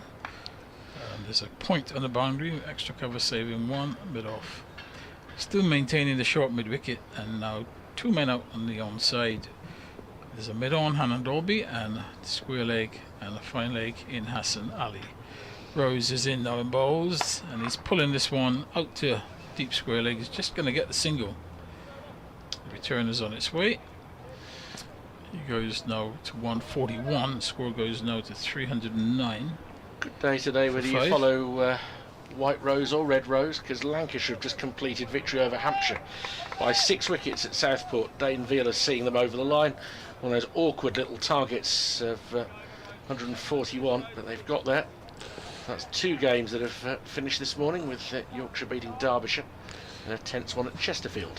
Both getting their first victory of the season. Yeah, 2 slips to the left-hander now as Rose comes around the wicket now and bowls to Moores outside the off stump. He offers no shot. The ball came back slightly, taken behind the stumps, and there is no run. Tell you what, it could be a terrific week for Warwickshire if they can win this, because Notts are 4th, Hampshire have just lost, who were 3rd, and Surrey, they're still a long way from getting to their target against Kent. So they could potentially be the only one of the top 4 to win. But Surrey haven't lost any wickets in the first hour and 10. Through and on for 5. Rhodes in now, bowls, good delivery, and Moores is forward. One coming off the bottom of the bat, goes out to cover point, and can't score. He stays on 9. Clark 141, and we said it, Richard and Dave, for 4 days. What great weather we've had for this game, and great for spectators, great to play in this type of weather. As Rhodes in and bowls, and that's firmly pushed up to mid-off. Hanan Dolby does the fielding. If this goes deep today, though, that you do feel, actually anywhere around the country, any of the matches that go into the final session today, so many teams have got a T20 Blast game on Friday. Yeah. And when you've had especially in the modern game, 4 days in the dirt as they consider it, then getting out ready to entertain a crowd at 20 overs a side on Friday is going to be, a challenge for some. For some, but as I say, change is good as a rest, so it will be easier for them to switch from the longer form to the T20 than the other way around. As Rose bowls, and this is nudged away out to square leg. There isn't a short square leg in place. He's out on the boundary, so he gets an easy single. That was the final delivery of Rhodes over. Pretty tame one. 310 for 5. Moore moves to 10, and Clark, he is on 141. You're really looking for mistakes as much as anything right now. When you're bowling, you're getting no help whatsoever from this wicket. This ball hasn't done an awful lot. Excellent delivery from Chris Rushworth that did claim the 1 wicket of the day, and had Rob Yates held on to a snorter and dispatched Clark as well, then the Bears would be feeling they've had a very good morning. Clark's just having to be reminded to stand on the other side of the umpire because Hassan Ali is coming round the wicket to the left-handed Moores, who turns him towards mid-wicket. Stopped by Ethan Brooks, who's making the most of his 12th man duties in the absence with a hamstring that is sore for Sam Hain. Robbie Yates is, once he takes his proper position, is quite a wide first slip. He's not that wide at the moment, but he was quite wide for that delivery. And Will Rhodes is sort of at 3.5 slips. It's trying to cover all bases here, but they also want to maintain the lead. 106 difference between the two sides now. Hassan Ali skips in. That's nicely driven up to mid-off, up to Alex Davis by Moores, who did top score in Nott's first innings with 42. And he's come out looking like he's ready to bat time again here. Mark Muggerseth, one of our regulars. Come on, Notts. And the same theme, Tom says, while Joe Clark's there, Notts have got a chance. Presuming a chance of saving the game, Tom. Well, you never know, could set up an extraordinary 10-over run chase with wickets falling. Hassan Ali back of a length, inside edge down towards long leg. Alan Dolby approaches the ball and will hurl it in. Everybody changes around for the right-hander. 311 for 5. That was one of the few occasions I've beaten the scoreboard this week. So that's day 4 tiredness in the Batman board, that is. That's Ian Smith, who works the screens. He's a wizard normally, a wizard, that man. Somerset have just lost 2 wickets in 2 balls. They're 228 for 6 at Chelmsford. That makes life hard for them. Is Hassan Ali to Clark, and he almost takes the edge there. Slightly uncertain flap at that from Clark, which has not been a particularly prevalent thing in his innings, to say the least. But that flashes past the outside edge and through to Michael Burgess. Yeah, beaten for a bit of pace there. Ball quite close to cut as well. This is the second new ball that's done for Somerset there, hasn't it? Sam Cook getting immediate reward. Second new ball hasn't helped that much here. That's a better leave from Clark. It's a wonderful world. Marvellous. After Dr. John earlier, it's only fair. Only fair. We'll see if we can sneak any in without anybody noticing.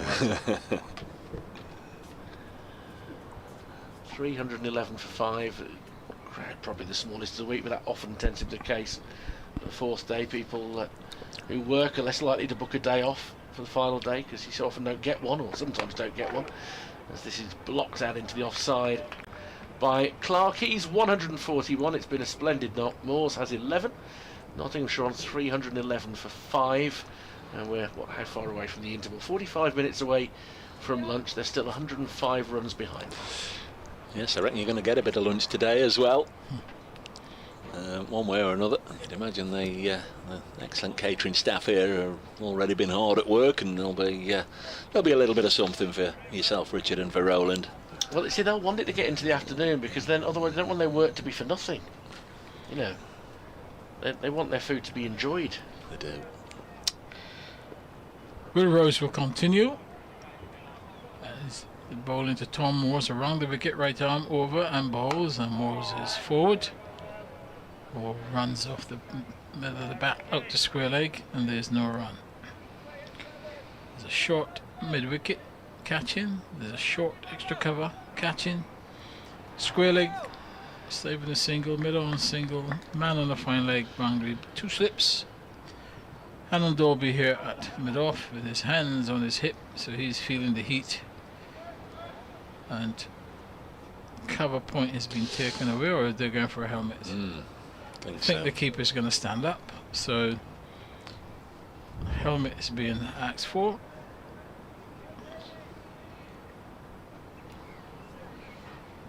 And Burgess is going to go up under the stumps.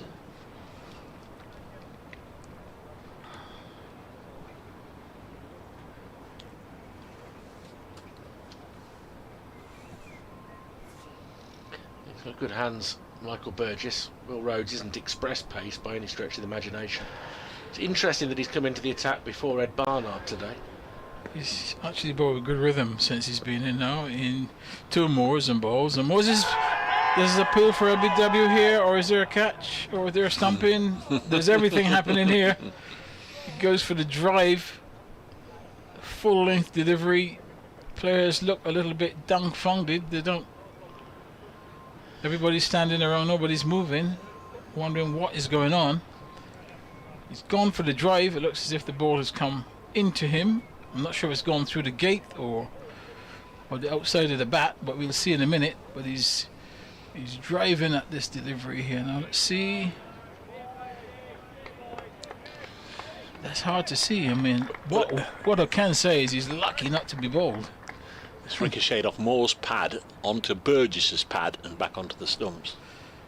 Rose once more round the wicket, in and bowls, and comes forward and defends to mid wicket. No run. Certainly not a stumping, because Moore's hadn't gone anywhere, so what they were excited about was the LBW with it striking Moore's pad, and looked pretty close. Well, it looked close to... It must have only missed the stumps by a whisker.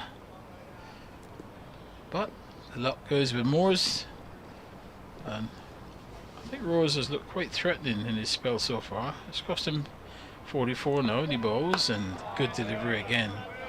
Watchful Moores onto the front foot. Hannon Dorby comes in, does the fielding for mid-off. Stays on 11, 3-11 for 5. I think it was nearly in every regard. If he hasn't got a little nick on it, but he might have done, then I think the LBW looks quite adjacent. But I do think he may have got a little inside edge on that.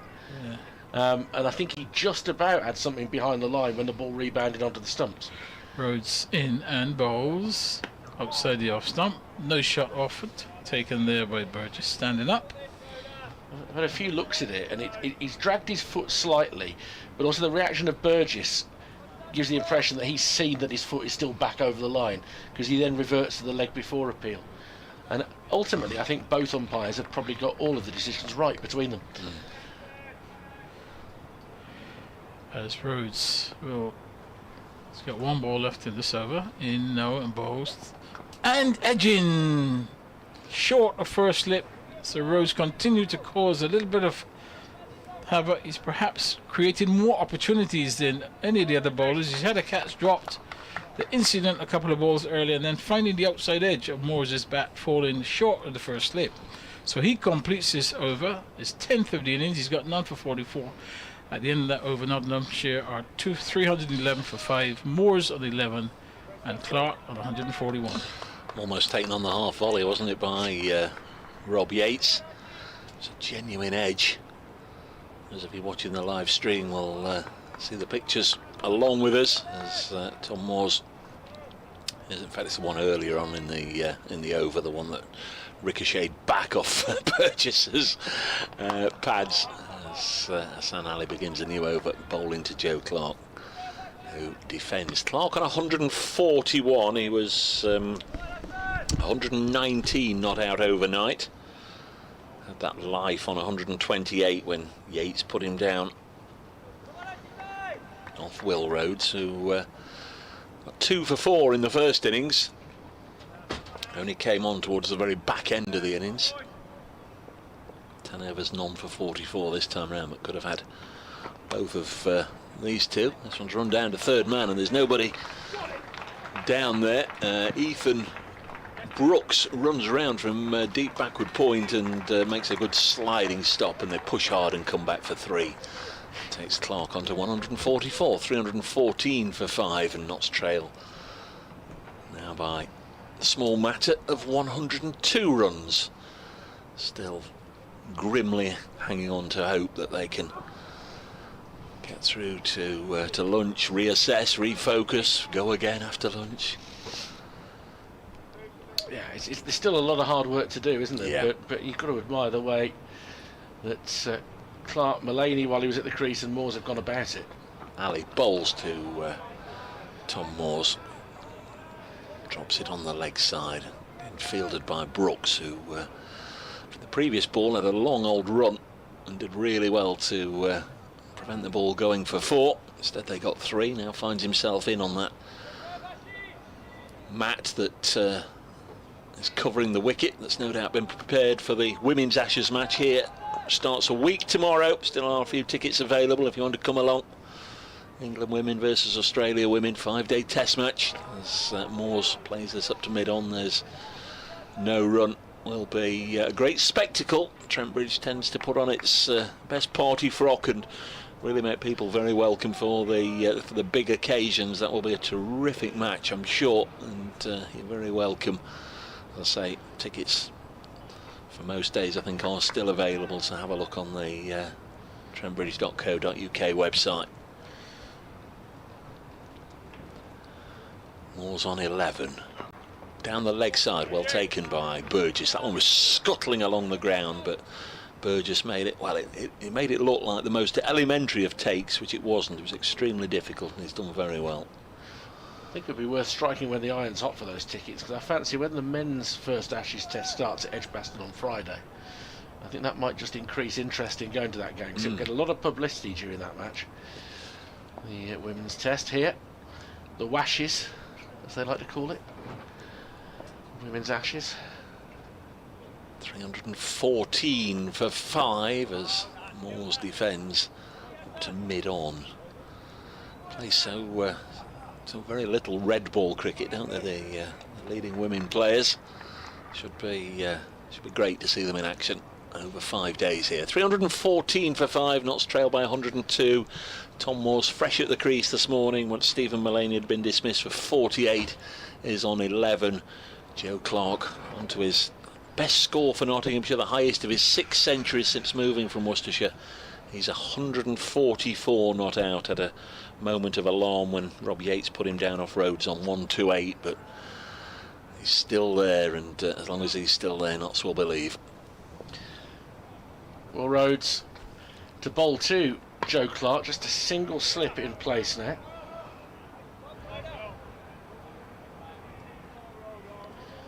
It's defended into the leg side, picked up by Alex Davis, who then goes about his shining duties like a dervish before throwing it back to Oliver Halland-Dolby.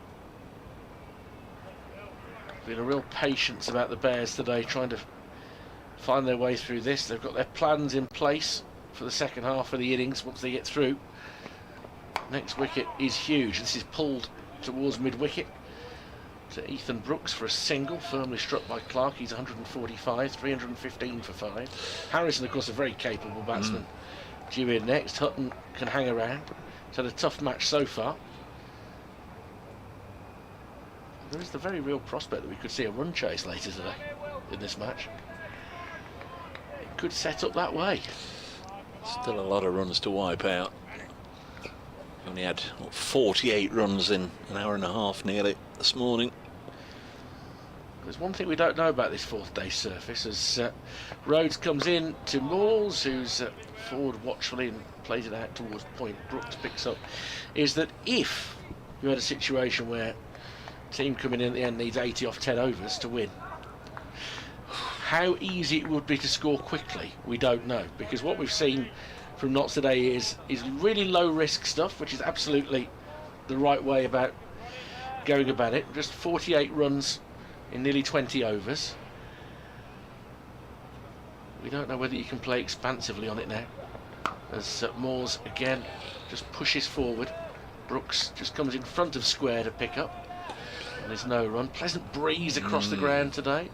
Just wonder where that's going to get another 180 runs from to set up that scenario. Well, you never know. Your cup's a bit half empty today, isn't it, Dave? A bit half empty.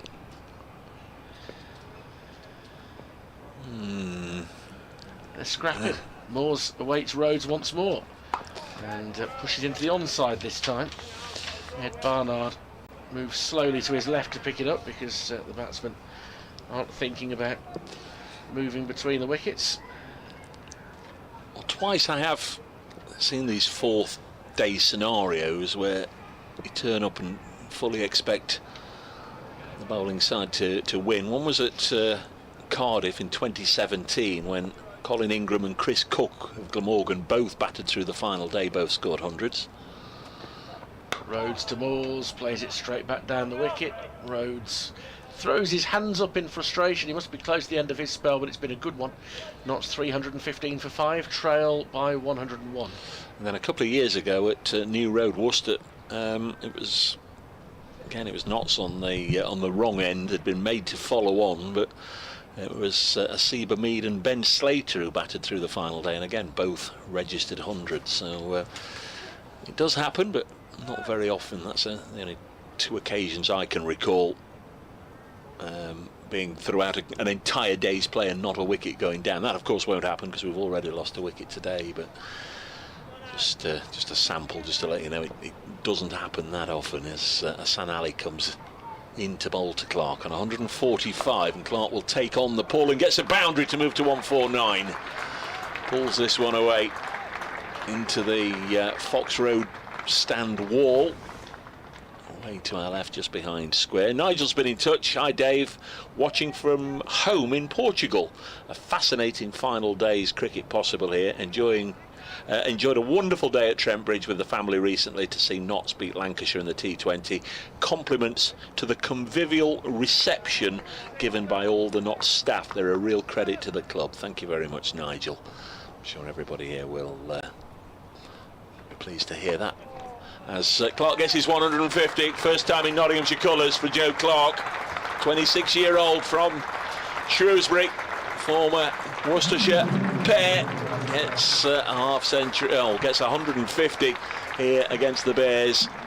234 balls, 26 sparkling fours for Joe Clark, and he's 150 not out. Yeah, terrific not. He has been put down once today on 128, a sharp chance at slip to Yates off the bowling of Will Rhodes, but he has really shown endurance as well as quality. His driving, as one of your correspondents earlier was pointing out, has been immaculate. That's been the hallmark of this innings. And 3 of his 6 centuries for the county have been against Warwickshire.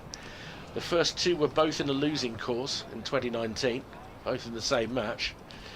He would be very satisfied if this was in a cause of avoiding defeat. But well-earned round of applause for Clark.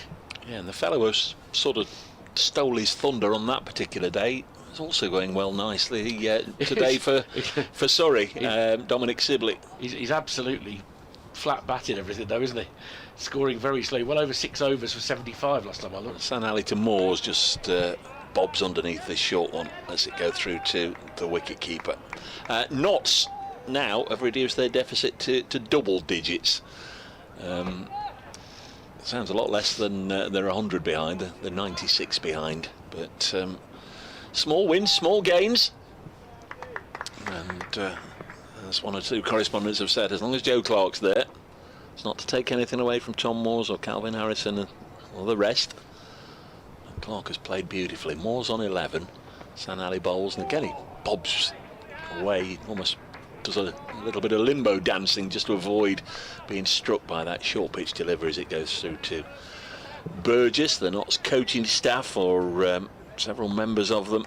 Well, they get up now. I was going to say they've just flopped where Luke Fletcher was yesterday on the hover cover. There's Kevin Shine, the bowling coach, the fast bowling coach. There's Ant Boter, the spin coach, and Liam Price, the fitness and conditioning coach, all watching on from the sidelines. This is way down the leg side. San Ali getting his line wrong, and keeper Burgess has to tumble away to his right. The previous ball was a good bouncer. Yeah. That one clearly not so much. You mentioned Dominic Sibley there in this epic run chase where Surrey are chasing 501. They're 308 for 3. Sibley has 77 off 291 balls. He's batted for 6 hours and 32 minutes and a strike rate just below 26.5. But what he's doing is allowing everybody else to play around him. Yeah. It's tremendous. Yeah. Concentration is something else. Fine player, high quality player. Banged in again, short by a San Ali.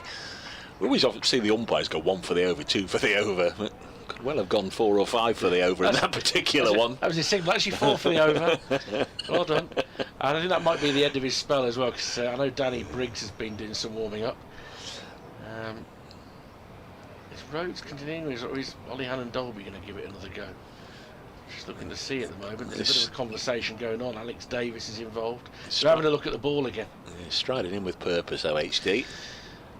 Look, now, Dave, I am a man of journalistic principles, and I always think that somebody should have the right to reply, and I think that's something we'll be stringent about. I was setting something up that I'll have to delay because you're about to do a report from BBC Radio I think you've probably got a minute or two. Well, yeah. Is it going to take a minute or two? It is going to take a minute or two, but I want to give you the right of reply to something that's been sent to me by a colleague who's working at BBC CWR today. And I only think it's fair that I get your side of the story. Nasty and Brully and Tour shortly after 12:30 BBC Radio Nottingham. Will Rhodes is going to be bowling in a moment, but Dave has I've got an update to do. I will break off mid-sentence if I need to as Rhodes bowls short of a length. And he's done him with a bit of a slower ball there, and Clark has to slow his stroke down and guides it up towards mid-on. Cut out before it gets there. 320 for 5. An update on the cricket to come as well shortly. Meantime, Cyrus here with an update on the weather. Got the weather forecast first. It's going to be hot. It's Will Rhodes into Clark. Just squats down a couple of times. That's a good short ball by Rhodes, and he thought about playing an attacking shot at it and then just takes his bat below the ball. Clark, who just, I think he's going through a phase where his legs are feeling a little bit world weary. He's been at the crease a long time now. 236 deliveries he's faced. Oh gosh. Some Christmas. Not yet. Too much to think about. We've got Rhodes approaches once more, short of a length, and he does well to get under that because that bouncer didn't get up as high. So they've brought in a little bit of bouncer theory now. He's got a deep square leg, a long leg. Davis is in the short mid-wicket. Third is down in position as well. Just wonder whether he goes really full next. Rhodes got quite a long spell in the heat. In once more, and it is short, and it's a controlled pull down to long leg for a single. 321 for 5, and Clark to 151. Thank you, Sarah. We'll keep across that, of course, as ever. BBC.co.uk/Nottingham BBC weather app as well. Just noticed the 95 runs behind. Nottinghamshire pieces on the feet at the moment with a question. We'll bring it to you shortly. Rhodes will go round the wicket to Moores, wicketkeeper standing up. Dave will do an update now for BBC Nottingham.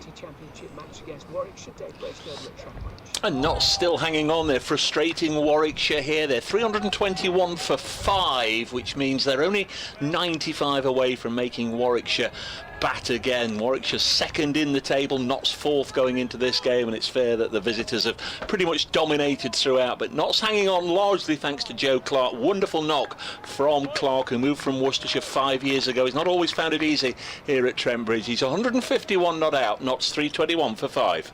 Thank you, Dave. follow that ball by ball. Rhodes comes in to complete his over, very full, driven behind square on the offside, picked up there, and there's no run. So, Mikey at BBC CWR says, one of my first experiences covering cricket was being sent to Mansfield to cover a 50-over game. The BBC insisted there was a platform built outside the pavilion to commentate from, with Mr. Bracegirdle. It was a sort of deep cover with a low-hanging roof and people standing in front, which rather shielded us from seeing Alex Hales launching the ball repeatedly into the big hedge at Deep Square. We'd been given food vouchers to avail ourselves of the many stalls on offer, but as Hales went on the rampage, it became apparent the game wasn't going to last. And Dave, wary of missing his opportunity, mid-commentary beckoned over a pizza delivery person and placed an order for the both of us, which was duly delivered an over or two later. And the rest of the commentary was spent in relatively solo periods, whilst the other was chomping down on the pizza. How do you plead? Oh, I'm sure it happened. Yes, as Hassan Ali comes in and bowls, and this one is deflected by Clark for 4. Very fine down the leg side. 325 for 5. Clark onto 155, and Notts trail by 91. Yes, Mikey. Hi. That was the weekend. I believe, that was, in fact, that was the first match that Notts played at Welbeck, so we're going back probably 8 or 9 years ago, and I can very much remember it. We were sideways on there, and it was a case of that. Here's a food voucher, and it's very difficult to get away from the commentary position for either of us. We both hung out there for as long as we could, as Clark gets another single, chopping it to backward point. And it's who you know, Richard, and I know you know a lot of people, but if somebody comes by and can I get you anything, Dave, you're not going to say no, are you? See, as interrogations go, I love the fact that the accusation is made and you're like, yeah, that sounds like me, yeah, no problem. Well, you've done outground cricket, and you get it when you can, don't you? You do. Oh, the ice cream run at Horsham, that's the stuff of legend. Yes, yeah. Commentary position at Horsham was something else, mind you. With the kitchen just behind you. And the week that the Bears played there last, temperatures were higher than this all week, trust me. 85 degrees. You're behind glass on the point boundary with the kitchen cooking all day behind you, with their doors open, so it feels like a furnace at your back, a furnace from your front. There was other altercations going on around the commentary position. And it was one of those wickets where once you'd lost the toss, you were in a bit of trouble because it went 400, 300, 200, 100. Well, the last time Notts played there, James Taylor was still playing. He got 291. There's Hassan Ali from the pavilion end. Clark just has Moores rather has nothing to do with this one. Another one banged in short, and it goes through to the keeper. I was staying in a hotel where it had no air conditioning. I had a room at the front where you could hear the traffic noise, and I finally managed to get to sleep at 2 o'clock, only to be woken at 3 o'clock by the concierge watering the plants that were on my windowsill using a hose from downstairs. 3 in the morning. I was thrilled. Hassan Ali bowls. Moores digs this one out, works it up to mid-on. I've done Horsham 3 or 4 times, never been to Arundel to cover a game, which is one that we need to put right. I'm not entirely sure they're playing there anymore. I don't think they're playing at Horsham anymore. Chris Nash, who ended his career here at Trent Bridge a couple of years ago. Horsham's his own old and home club. Hassan Ali again short. How many umpire? How many, Mr. Umpire? Oh, 1 for the over, he says. 326 for 5. That's your 7 for the over. And I don't think Sussex play away from Hove at all now, do they? I've got a feeling it's similar with a lot of counties now, that it's become prohibitively expensive to move a game away. You really you need a good sponsor or benefactor to take care of that particular game. Hassan Ali bowls, Moores defends. Nigel says Horsham, I was there as a guest of a client, and Reed also got a big ton that day, Dave. That match, Thanks, Nigel, 326 for 5. Whenever the question comes up with Warwickshire about when Edgbaston is out of bounds for international games and that sort of thing for a few weeks, and you might have Championship T20, maybe Royal London One Day Cup matches to play, why don't they play at Portland Road, which is still within Birmingham, but that's their second 11 ground, why don't they play at Coventry and North Warwick or Stratford or wherever? But one of the difficulties is, of course, the stewards are tied up with whatever the international cricket is. So you haven't got your regular staff available. Makes life quite difficult. As Will Rhodes is going to continue for what is quite a lung-busting spell from this end. And a short ball is pulled for a single out towards Ethan Brooks on the mid-wicket boundary. 327 for 5. And again, you can't immediately see where the wicket is going to come from. Oof, I know what you're trying to do there. I'm not trying to do anything. I'm saying what I'm seeing out there, Dave. You're not telling me any different. It's not immediately obvious where the next wicket's coming from. There've been a couple of tired moments from Joe Clark. That's it. I mean, you forgive him that on 157. Moore's digging deep, 11 off 44, and leaves a very full ball that's just outside off stump. Well taken by his toes by Michael Burgess. 60 for 1 this morning in an hour and 40 minutes. It's over 23 overs, isn't it? So. Clark scored 38 of them. 89 the deficit, 89 to make Warwickshire bat again. Looks increasingly plausible that will happen because they're only 5 down. Single wicket so far this morning, and that's a very straight, solid forward defensive played by Moores to the next delivery from Rhodes, who's none for 47 in his 13th. Hassan Ali hasn't really got anything going. 2 for 57 for him. Chris Rushworth with the only wicket this morning. Mullaney losing his off stump, playing no shot, gone for 48. It's a lovely ball, but there hasn't been any real assistance from ball or surface this morning. Rhodes full, forward defensive, picked up again in the covers by Alex Davis. Now, well, the match is imminently in danger of being wrapped up in the morning session. Although Somerset are 235 for 7, so Essex only need 3 more wickets there. Somerset probably aren't going to get the 231 more runs they need. So Essex on course to perhaps beat Somerset. Rhodes full outside off stump, good leave again from Laws. That's Notts' next county championship match.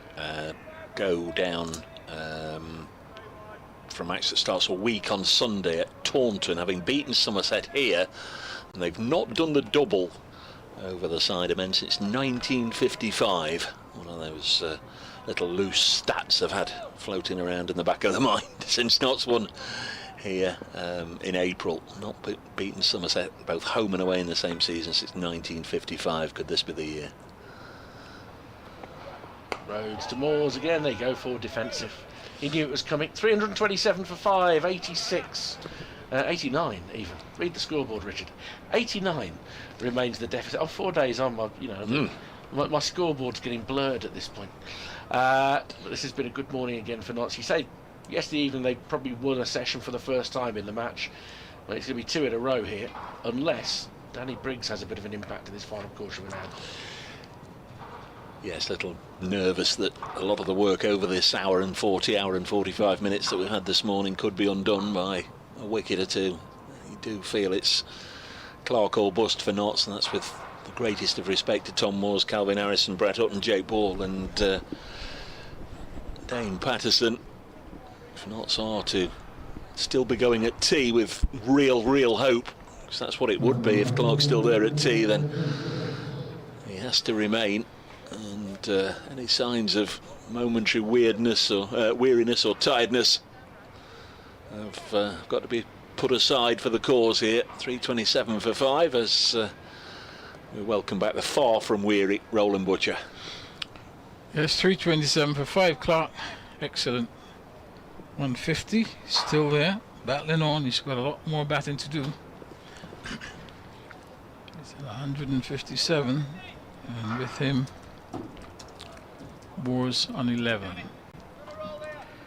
As Briggs, the left arm spinner, will come into the attack. He's bowling with a slip and a leg slip. First delivery, just driven nicely up to mid-off. He's got a backward point, extra cover on the boundary, extra cover mid-off. Left arm around the wicket. Bowls, and he's forward. He defends back along the pitch. Briggs does the fielding, no run. He's in his 18th over, Briggs. He's got 1 for 37. He's completed his field. He's got a mid-wicket. He's got a mid-on, straightish mid-wicket. This one is tossed up and it's flicked away down towards fine leg, and Hannon Dolby does the fielding, and now he has to. He's going to go to point. At one stage he was looking to come across to fine leg on the other side, so the left-handed Moores come on strike. The score goes to 328 for 5. And for Moores there's going to be a forward short leg and a slip. Those are the two catching. Then there's a short fine leg, mid-wicket, deep square leg, mid-on, and he's going to switch Briggs over the wicket with his left arm spin. Just 3 fielders on the offside and balls, and Moores drives solidly, but it goes straight to extra cover, and there is no run. That's the area for Moores to really score, really between extra cover and backward point, between extra cover and mid-off. And he comes solidly forward and defends back out on the offside, and Briggs comes across to his right, does the tidying up. Moore steals an 11, 328 for 5 as this delivery, he's driving, doesn't quite time it, just goes into the ground. Probably goes 6-7 meters out on the offside. Hannon Dolby does the fielding, over completed, and just the 1 run coming off that over from the left arm spinner, so Briggs finishes 18th over. Clark will take straight at the start of the next over. He is there on 158, and Nottinghamshire 328 for 5. I think Danny Briggs is going to have an important role to play if they are going to find a way through. Ed Barnard is going to bowl for the first time today. And it's interesting that he's been left so long. Can skid on a bit.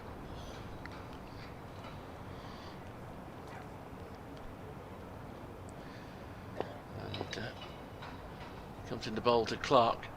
158, very full, turned off his pad for a single towards the mid-wicket boundary where Hassan Ali finds himself now. 329 for 5. Yeah, nicely worked off the pads. The ball just pitched up. What we're saying is that the bowlers have got to work extremely hard. This pitch is still full of runs. There's over 1,000 scored, but there's plenty more still in this pitch. I think a week from now, Richard, you still could be playing. You could still be playing on this pitch. It's assuming road proportions, isn't it? Barnard in round the wicket, driven for 4 by Moores. Hannon Dolby sets off to chase, but in the end it's going to be retrieval. Moores to 15, 333 for 5. Yeah. The deficit down to 83. Yeah, 4 on chase there for Hannon Dolby. I think it was just to get a bit of exercise, because that dissected the extra cover and Hannon Dolby, who's at mid-off. And on this very quick outfield, just raced away for 4. So 3-3-3. Triple Nelson. Dave gets everything off the ground. And Dave is checking out what happened last time. There's a triple Nelson. Barnard in, defended back down the turf. Into the hands of Barnard. 333 for 5. The breeze blowing, the flags at half-mast either side of the pavilion to honour the victims of the attacks in Nottingham. Mood on the field has been a competitive one though once the minute silence was done today.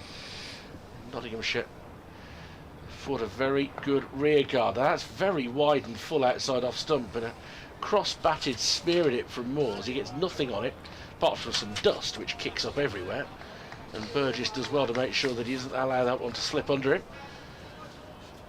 There's no run. But just over 10 minutes until the interval now. And Barnard is in to Moores once more, just stands him up a little bit, defends it into the leg side. Be a case of regrouping the way things are for Warwickshire to see what they've got up their sleeve to try and get more wickets to fall. They managed to take 9 during the course of yesterday. They needed another 6 today, but only 1 has fallen. Clark has been the major obstacle. Outside half of the bat here from Moores, squeezed it down to backward point end of the over. He's 15. Clark 159. Nottinghamshire trailing by 83, a 333 for 5. Yeah, I was just having a look. It's the 4th time in his first-class career that Joe Clark has passed 150. This now is his 3rd highest score. His best is 194 against Derbyshire in his Worcestershire days back in 2016, and 2 years later, of course, he got that 177 on this ground against Notts. So both those targets are within sight, but I think even if he goes past 194, Notts are still going to need even more runs out of him. They trail by 83. Yeah, they had a chance to get him out, but Yates dropped the catch at first slip. Briggs' first delivery brings him forward and plays it back along the offside of the pitch, and Briggs comes through and feels slip and a backward short leg. Very, very fine as this delivery is driven firmly up to extra cover, and there is no run. Just a patience game for Warwickshire. Just keep doing what you're doing, and you know, Well, you just believe it will happen sooner or later. Well, I think they're going to need more than belief. This delivery is driven again firmly up to extra cover. Can't score. They've got to keep probing. It is a flat pitch. It's not going to be easy. And this time he's going to get a single as it's hit hard up to wideish mid-off. Does the fielding. So with that single he goes up to 160 now. Clark brings Moores on strike. He's on 15.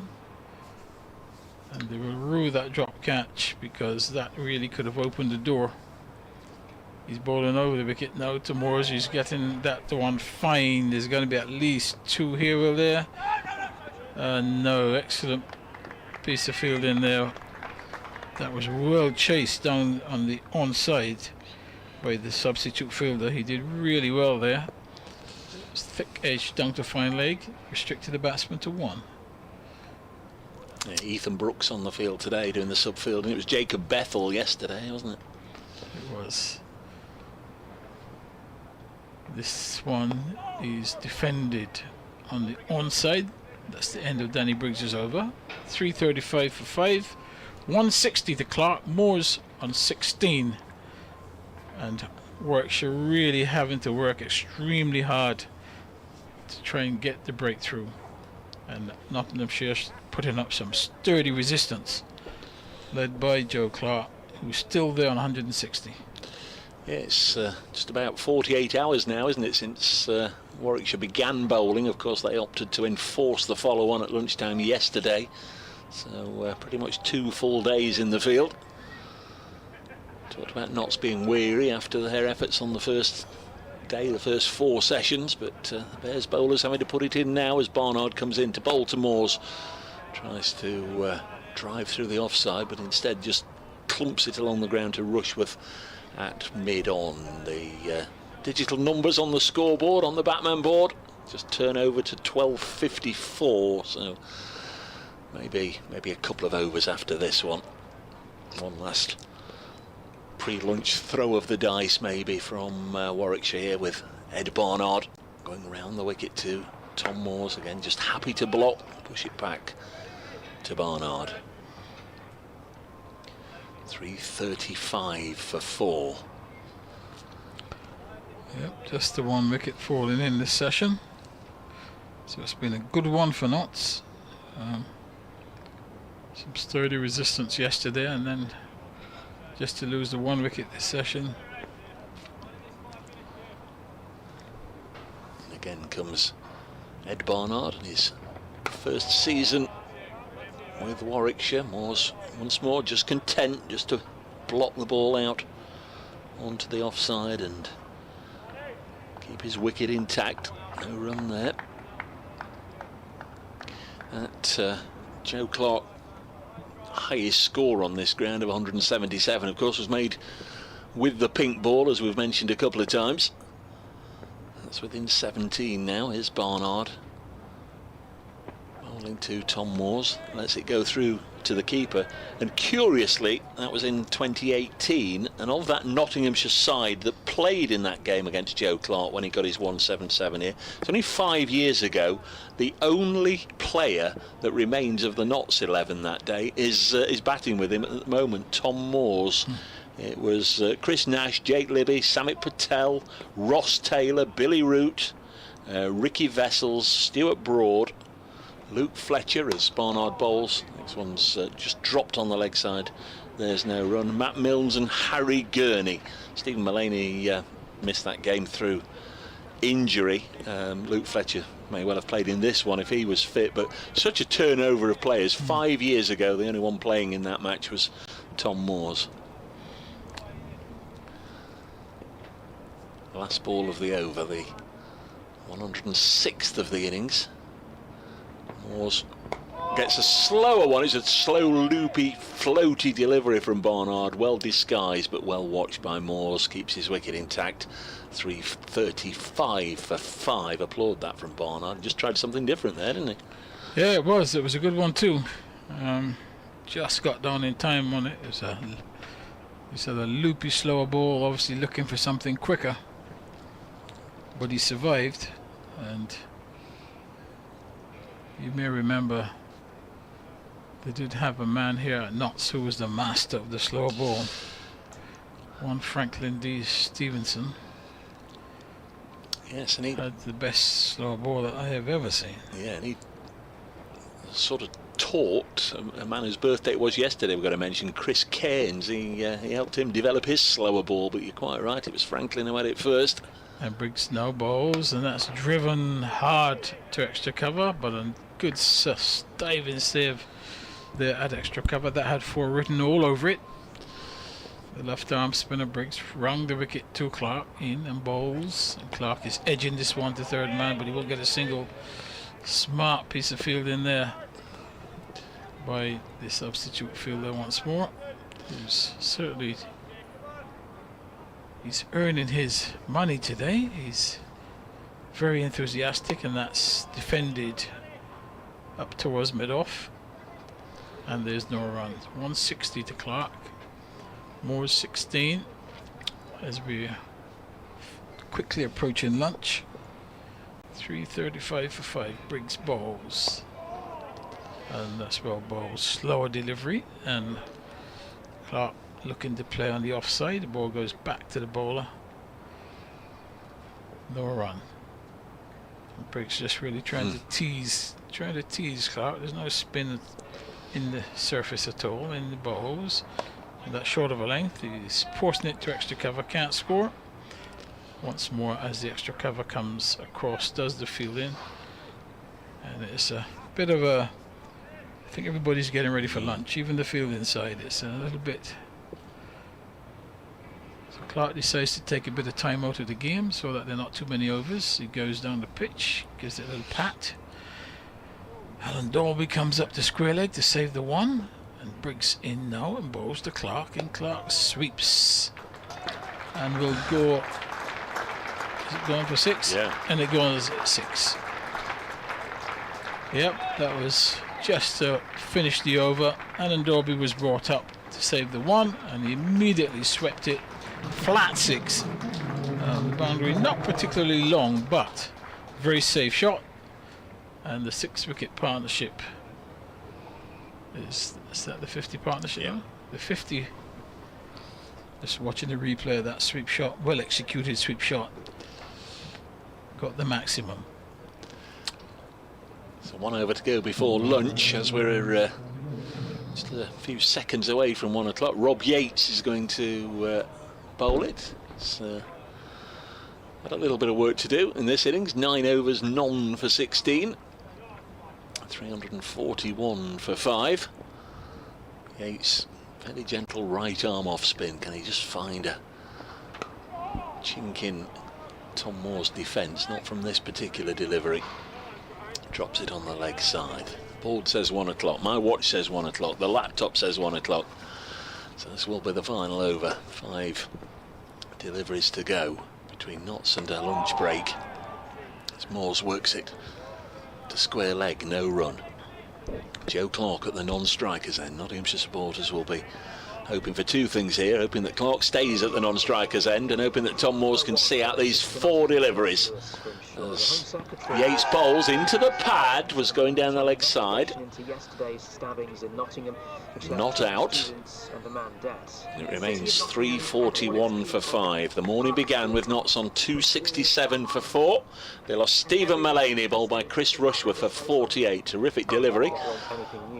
Moores places into the offside, well fielded by Ethan Brooks, and there's no run. 341 for 5 it remains. 2 deliveries to go. Described the killing of 2 students in Nottingham as every we're doing an update for Radio Nottingham in a moment or 2. Yates bowls, well blocked again by Moores, who's 16 not out. Told the Commons the community was devastated. Faced 69 deliveries. Heartbreaking to see the pictures of University of Nottingham This students. will be the last ball of the session, provided he doesn't overstep or bowl a wide. Rob Yates round the wicket, high action, bowls, Moores defends, and that is lunch, a well-deserved lunch reached by Nottinghamshire. Tom Moores 16, Joe Clark 166. The pair have added 55 unbroken runs for this 6th wicket. Nottinghamshire trail by 75 runs.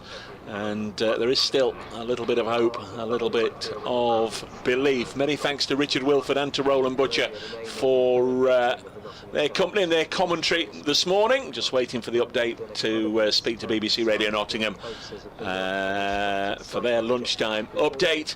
But when we return in 40 minutes time, I hope you'll join us then, with Nottinghamshire needing a further 75 runs to make Warwickshire bat again. There should be a healthy round of applause for Joe Clark as he leaves the field. 166 not out. He's batted for 350 minutes, so he's getting on for 6 hours. 256 balls he's faced, 27 fours and 1 6. Everybody in shock. Yeah, I can't believe it. My son plays for the team. He rang me yesterday because I was having a drink with him in the Somerset 2020 2 weeks ago. Right in the stands, and yeah, knows not here. The flags at Nottingham Council House are at half-mast. There's a book of condolence open as well. Messages and flowers are also being left at St Peter's Church, where there was a vigil yesterday evening. These women have been laying flowers. I feel for them, the wider people, the wider community, because the policemen, all the people that have had to deal with this for the last 24 hours. To find them, it's the people.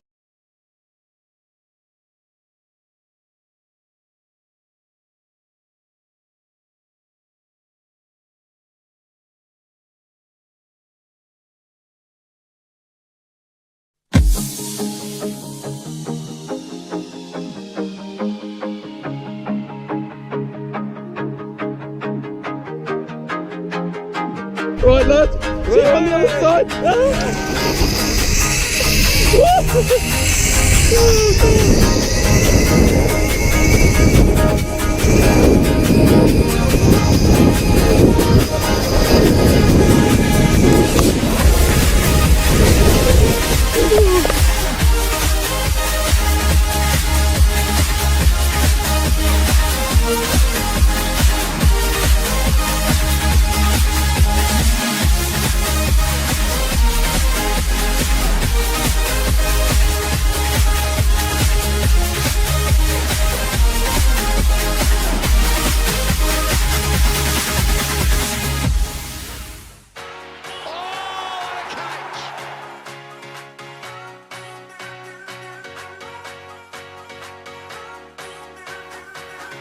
It's the big one, it's the Ashes. That is sublime. At such an iconic test ground, it's really exciting.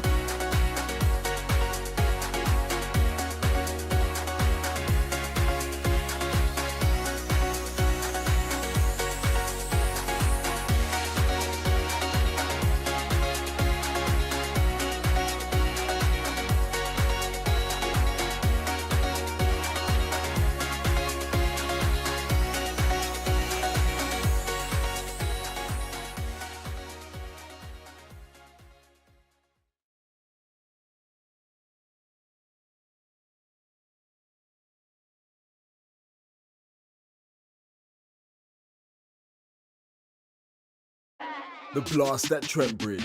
It's so much more than cricket. But what is it? It's not about laws. It's about high scores. Stumps uprooted. The tunes. The roars. Forget the history. We make the history. It's not about afternoon tea. That's a bit of me. So forget the jargon, follow the marching, rumbling, beating heart of a city as it crosses the bridge from the old to the bold. Because we're not gentlemen, you see. We're outlaws. The blast at Trent Bridge, more than a game.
And welcome back to Trent Bridge, everybody. Join us in ample time for this afternoon session here on the final day of this LV Insurance County Championship Division 1 game between Nottinghamshire and Warwickshire. Not entirely sure. I was convinced at 11 o'clock this morning that we'd be welcoming you back to Trent Bridge for the start of the 11th session of the prospective 12 in this match, but Nottinghamshire had a pretty decent morning. They only lost the one wicket, that of Stephen Mullaney. Crucially, Joe Clark has managed to survive the 2-hour period, advancing his score onto 166 not out. Really has been a magnificent innings from Clark. Did have a real scare on 128 when he nicked the Bears skipper Will Rhodes to Yates at slip, and down went a chance that went quickly. It went through Rob Yates' hands actually, and away down to third man for 4. That's how much pace was on it, but Yates got both hands to it, and he's been a safe and secure catcher on the other occasions when he's been called into action in this contest. So the Bears will feel that's a missed opportunity.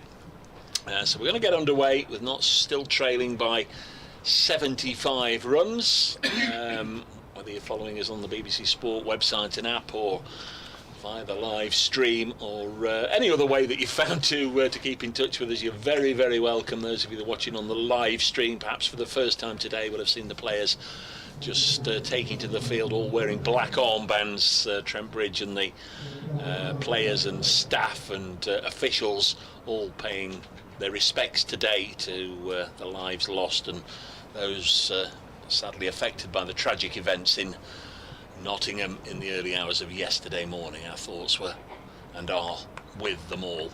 So 3:41 for 5 on a lovely, glorious, sunny East Midlands afternoon. Nottinghamshire desperate for the draw. Richard Wilford, the Bears, still desperate for the win. Yeah, and to that end, I've tried to take matters a little bit in my own hands, and all the good times that the Bears have had in this game have generally come when I've got my sunglasses on.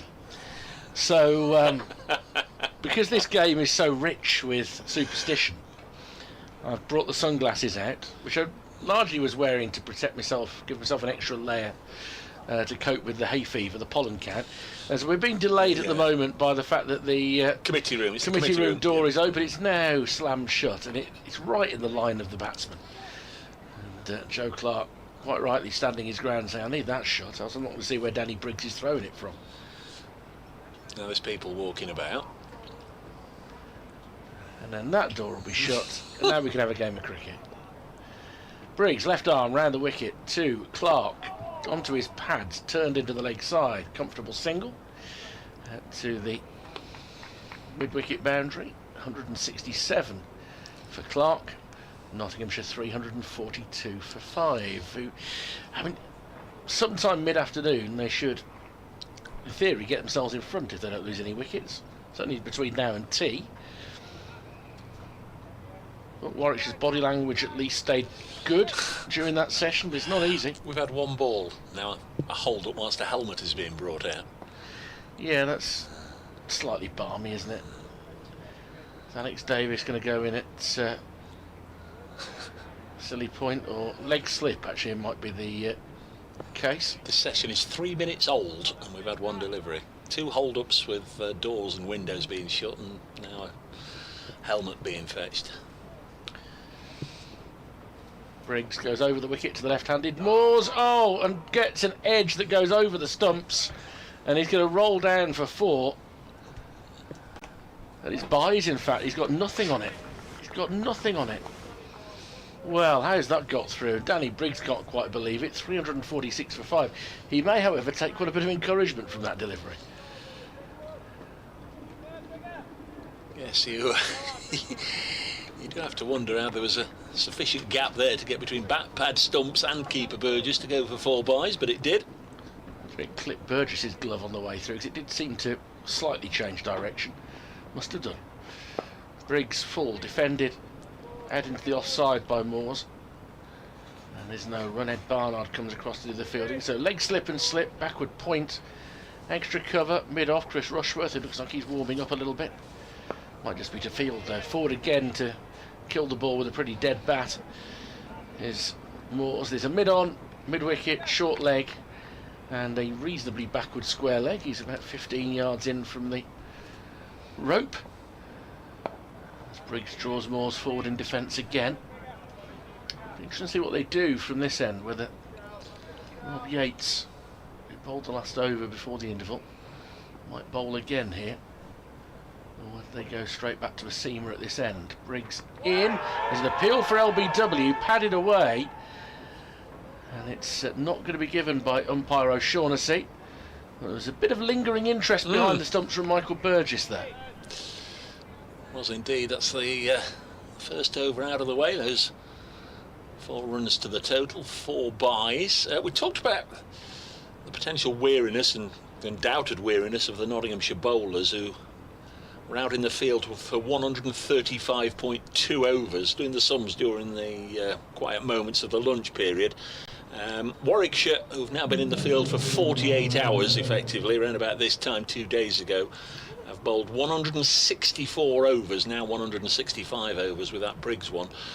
Chris Rushworth 34 overs in 2 days, Oliver Hannon-Dolby 33 overs in 2 days, Barnard 20, Hassan Ali 29, Rhodes 17, Briggs 22 and Rob Yates 10. So you're talking about weariness for the Notts bowlers, a little bit of fatigue. I know it's different when you're on top and you're taking wickets and you think you're going to win, but nonetheless, Chris Rushworth 34 overs in 2 days and Hannon-Dolby 33. That's a hefty workload, and their work isn't done yet, because there is Chris Rushworth from our end of the ground for a change, bowls to Clark and he defends. I'm sure he must have bowled from this end before, but I can't remember it. I think it's his first over from Ratcliffe Road end. I could be wrong though, because it's something about the way that he runs that looks a bit familiar from this end, but I can't recall him bowling from this end. Well, I did suggest this morning, if you remember, maybe just try something different, give Hassan Ali a bit of a tilt from this end, see if anything happens, but gone with the more aged, the more experienced bowler in Chris Rushworth. 2 little ducks on his back. He's in and bowls to Joe Clark, who works this to mid-wicket, and there's no run. 346 for 5. The mid-wicket fielder just bent down rubbing the ball. Just got to let's have a little look as the ball's on its way back. No, it is Alex Davis. I just thought for a second that Jacob Bethel was back on the field, but wrong again. It is Alex Davis. Just the way he's bent over there. From this angle, I couldn't see name, number, body profile, face, anything. It's defended in my defence. 346 for I could have shut up, but for the sake of having something to say to the listeners, I did think it was Bethel who was back out there. Where is the subfielder then? And who is it?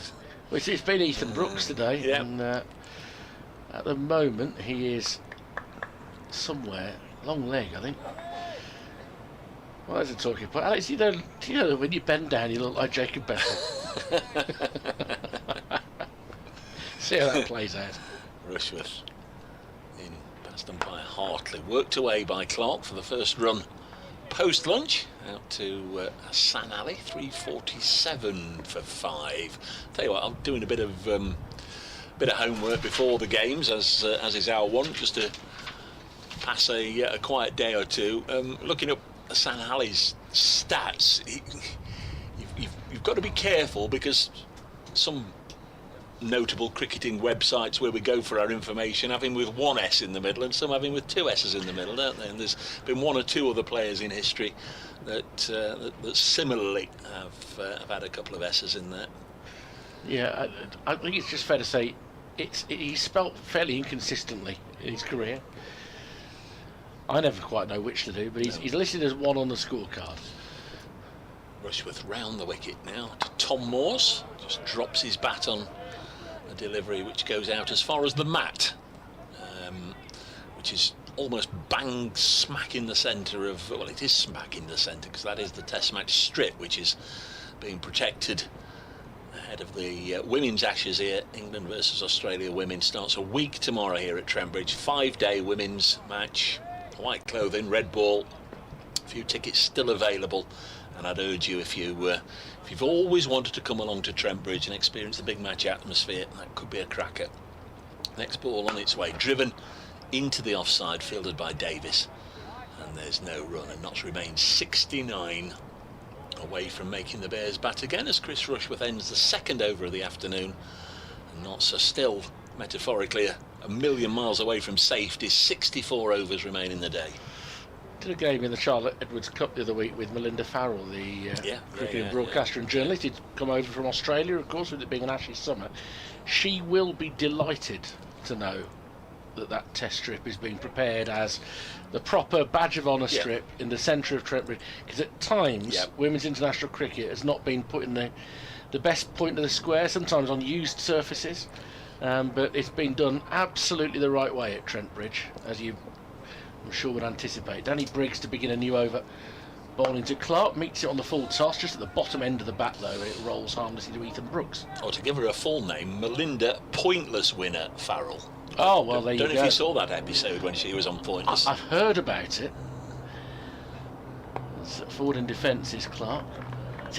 I'd quite like to be on Pointless of all the TV quizzes.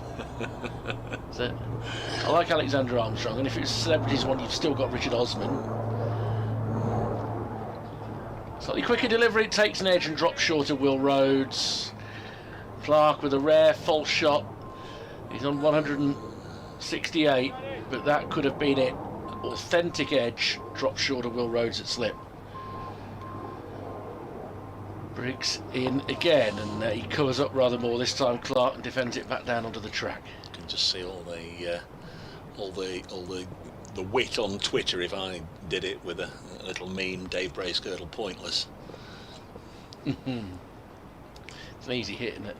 Floated up onto his pad, Clark will jab it into the leg side for a single. Ever done one? Ever done a TV quiz? No. Well, I suppose I've been kind of ineligible for most. In fact, I suppose because I've worked for the BBC for a long time, I wouldn't be able to be on BBC ones, and they wouldn't let me go on other ones, would they? So, and I love a quiz. I've always wanted to go to one of the ones at Scarborough that Callie hosted for so many years, Dave Callaghan. As Moore's drives it out into the offside, and there's no run. It just wouldn't be the same place to be there when he's not there anymore. It's there are people that you miss, and there are people that you can't really quite get your mind over that they're not there anymore, and Dave Callaghan was one of those. Most helpful man every time you went to cover Yorkshire games. A strange but true story on that was dear old Callie, and we miss him and we loved him to bits, and he had the or I was absolutely devastated obviously with the news of his passing in 2018, but he died the day after I landed in Barbados, and his funeral was the day before I came back, so I missed both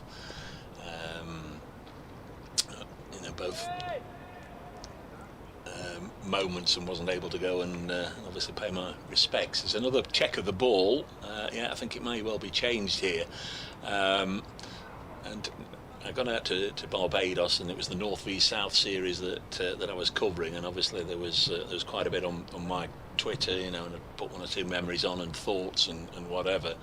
And at Kensington Oval, they prepared passes for the media attending the North v South competition, and clearly there was a room for a photograph, and nobody had asked me for a photograph, so they'd gone to take one off Twitter, and they'd taken the photo of Callie, which was my pinned thing there. Yeah. So I went and collected my pass, and the first thing to do as I got it was Dave Bracegirdle, BBC Cricket Media, and thought, well, that's not me, but then no, I'll leave it, I quite like that, and I've still got that at home, the pass for the North v South series, Kensington Oval, Barbados, Dave Bracegirdle, but it's a picture of Callie rather than me. It was great company. You missed your cue there as well. I know we went on to talk about our dear old mate when I said to you, have you been on a BBC quiz show? You missed your cue there. Really? You did, yeah. Oh, I see. Oh, no. Tell you what, though. We'll let it happen organically in a moment. No, wait there. So, So, the ball has been changed. Victory for Essex over Somerset by 196 runs. We've changed the ball, I think we've changed the ball. Yeah. Out of curiosity, Dave, have you ever been on a BBC quiz show? Well, funny shit. Yes, I wasn't the weakest link. Oh, did you win it? Yeah. Oh, Anne Robinson. It comes up every now and again, and anybody who knows me goes, "You lucky so-and-so," because as it went round, every single round, I just got the one sports question in the round. So I was very fortunate. Here's Rushworth in to bowl as we resume. Joe Clark, he defends, Burgess standing up, and the one that actually won it at the end was in the corner of Nottingham Market Square stands a statue of which famous football manager? Well, presumably Brian Clough. Yeah. I mean, How about that? That was the perfect answer for Yeah. you, wasn't it? Yeah. Can I say it doesn't come as a shock to me at all that you'd be good at quizzing? I mean, to be honest, I'd have definitely bet in favour of yes, he's good at quizzing. Like a quiz. Yeah. Like a quiz. Although I am getting dumber and dumber and dumber at Potmaster. Next one is pushed into the offside. Again, folks who know me have heard me going on about it. Know how much I love the old Ken Bruce Potmaster, and I know it's found a new home now. But I used to remember them all and get most of them right. I'm lucky if I get a handful of points nowadays. Yeah. Age. You know what? It's just also just the sheer volume of knowledge that you now require, and it's stuff that's happened in the last 20 years doesn't necessarily sink in as much as as what went before. Just easing our way into the afternoon, we'll try and focus on the cricket as Joe Clark plays this up to mid-on, and there's no run. I guess it's good news for Notts if there's not an awful lot happening, but they do need to keep just chipping away at the runs and bring it down, bring it down, bring it down. And crikey, if this pair could still be together when the deficit was wiped out, then hopes really would be raised. But you still seem to think, or I still seem to think, one brings two and suddenly Notts 60 behind with only 2 or 3 wickets left. They'll be in a real hole. Clark on his merry way again, pushed into the offside, moves on to 170 not out. Really has been a magnificent knock for Joe Clark. Where has this Joe Clark been since, for much of the time since moving from New Road? So you did well. You managed to cope with the Anne Robinson stare, which I think had less to do with intimidation and more to do with short-sightedness, if I'm honest with you. I did once get the evil eye from Anne Robinson when I suggested that she might like to move the car as it was blocking the one I was trying to get out of the car park at Pebble Mill. She wasn't having it. Rushworth somewhere down below me, I can't see. There we are, there he is, just peering out from the other side of the monitor. It's gone round the wicket to Moores. They're lined up on the offside. There's an LBW shout here asking umpire Hartley. Nope, he says not out. They've gone over the top. 3:49 for 5, but 3 fielders in a row on the offside just in case Moores takes the aerial route in that area. I think that does put a bit of pressure on. I think the moral victory of beating the bat might have been as a result of him being slightly more tentative because of the field that's been set.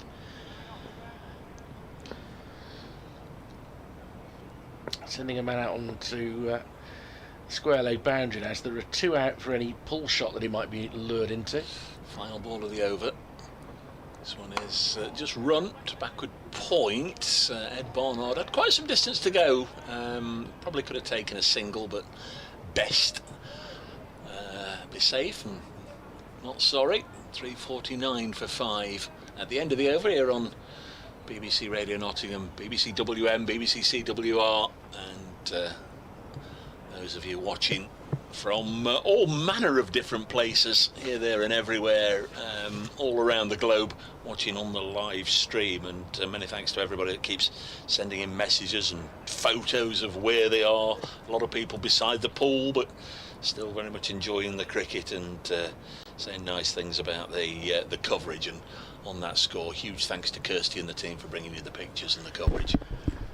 I'll start this over from Danny Wicks, but I'm going to go in a moment as he bowls round the wicket and he's just defended out into the offside by Joe Clark. I need to let those listening to BBC Radio WM and BBC CWR know what's going on in the game. Dave will have similar duties for BBC Nottingham. There's Clark onto the back foot, looking to cut this beyond Davis. He does well to judge that because it span a little bit on pitching. He dives to his right at backward point to cut off any potential run. I'll do this ball and I'll disappear briefly. Briggs In again, floats it up, reaching for it, pushing down to backward point again. Still no run, 3:49 for 5. Thank you, Richard. More from Richard in the fullness of time. Mark the Maud, greetings everybody from sunny Sevenoaks in Kent, where we are safely moved in. Mark has moved down from Stamford in Lincolnshire this week. Now in Kent, as this one's chopped away by Clark, we'll get a single to move to 171 and the 350 up for Notts in the 113th over, and the deficit is 66. Mark goes on to say, feeling tense for Notts, and the lady wife is likewise for her Kent lads.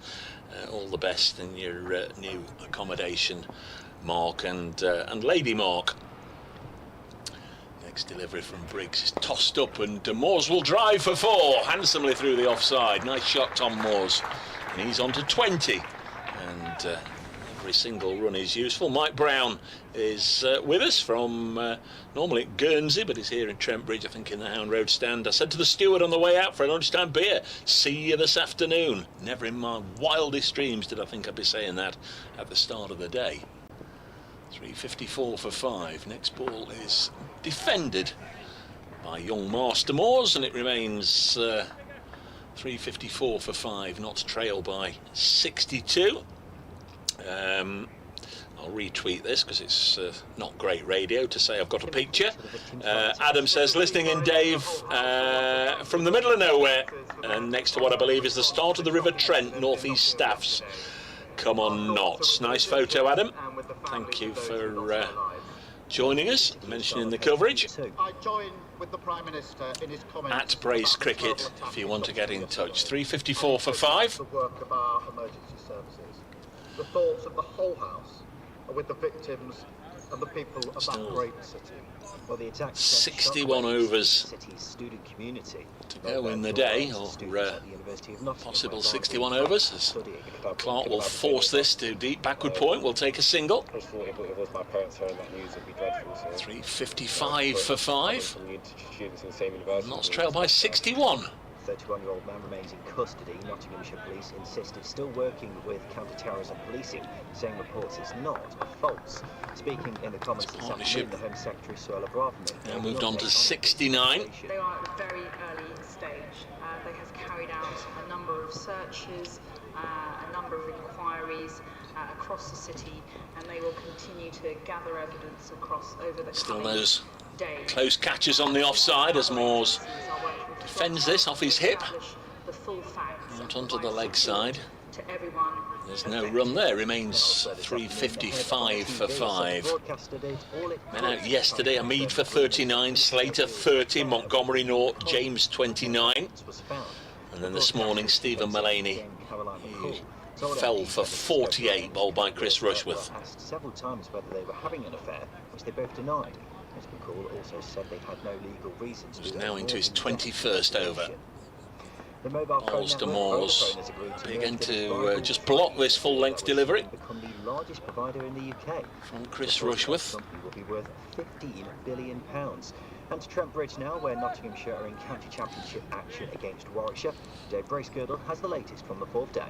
Hope really begin to grow amongst the Nottinghamshire supporters. They may yet get out of this with a draw. Nottinghamshire now 355 for 5. They still trail Warwickshire, but only by the matter of 61 runs now. It's all being held together by a magnificent innings from Joe Clark. He's 172 not out and got good support from Tom Moores, who's on 20. Notts 355 for 5. Nottinghamshire's weather this afternoon will remain dry with sunny skies, just a few patchy clouds. It will cool. Just missed it's the one delivery, which was another dot ball. Tom Moore's happy to keep out and frustrate Warwickshire collectively. Chris Rushworth individually. Rushworth bowled 16 overs in the first innings.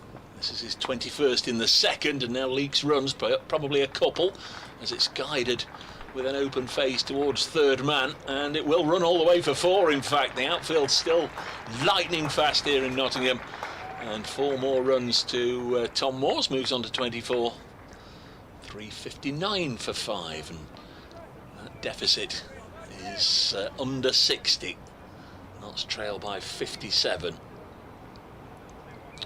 2 matches finished this morning. The two Rose counties won. Yorkshire beating Derbyshire in Division 2 by 3 wickets, and Lancashire getting the better of Warwickshire by 6 wickets at Trafalgar Road Southport.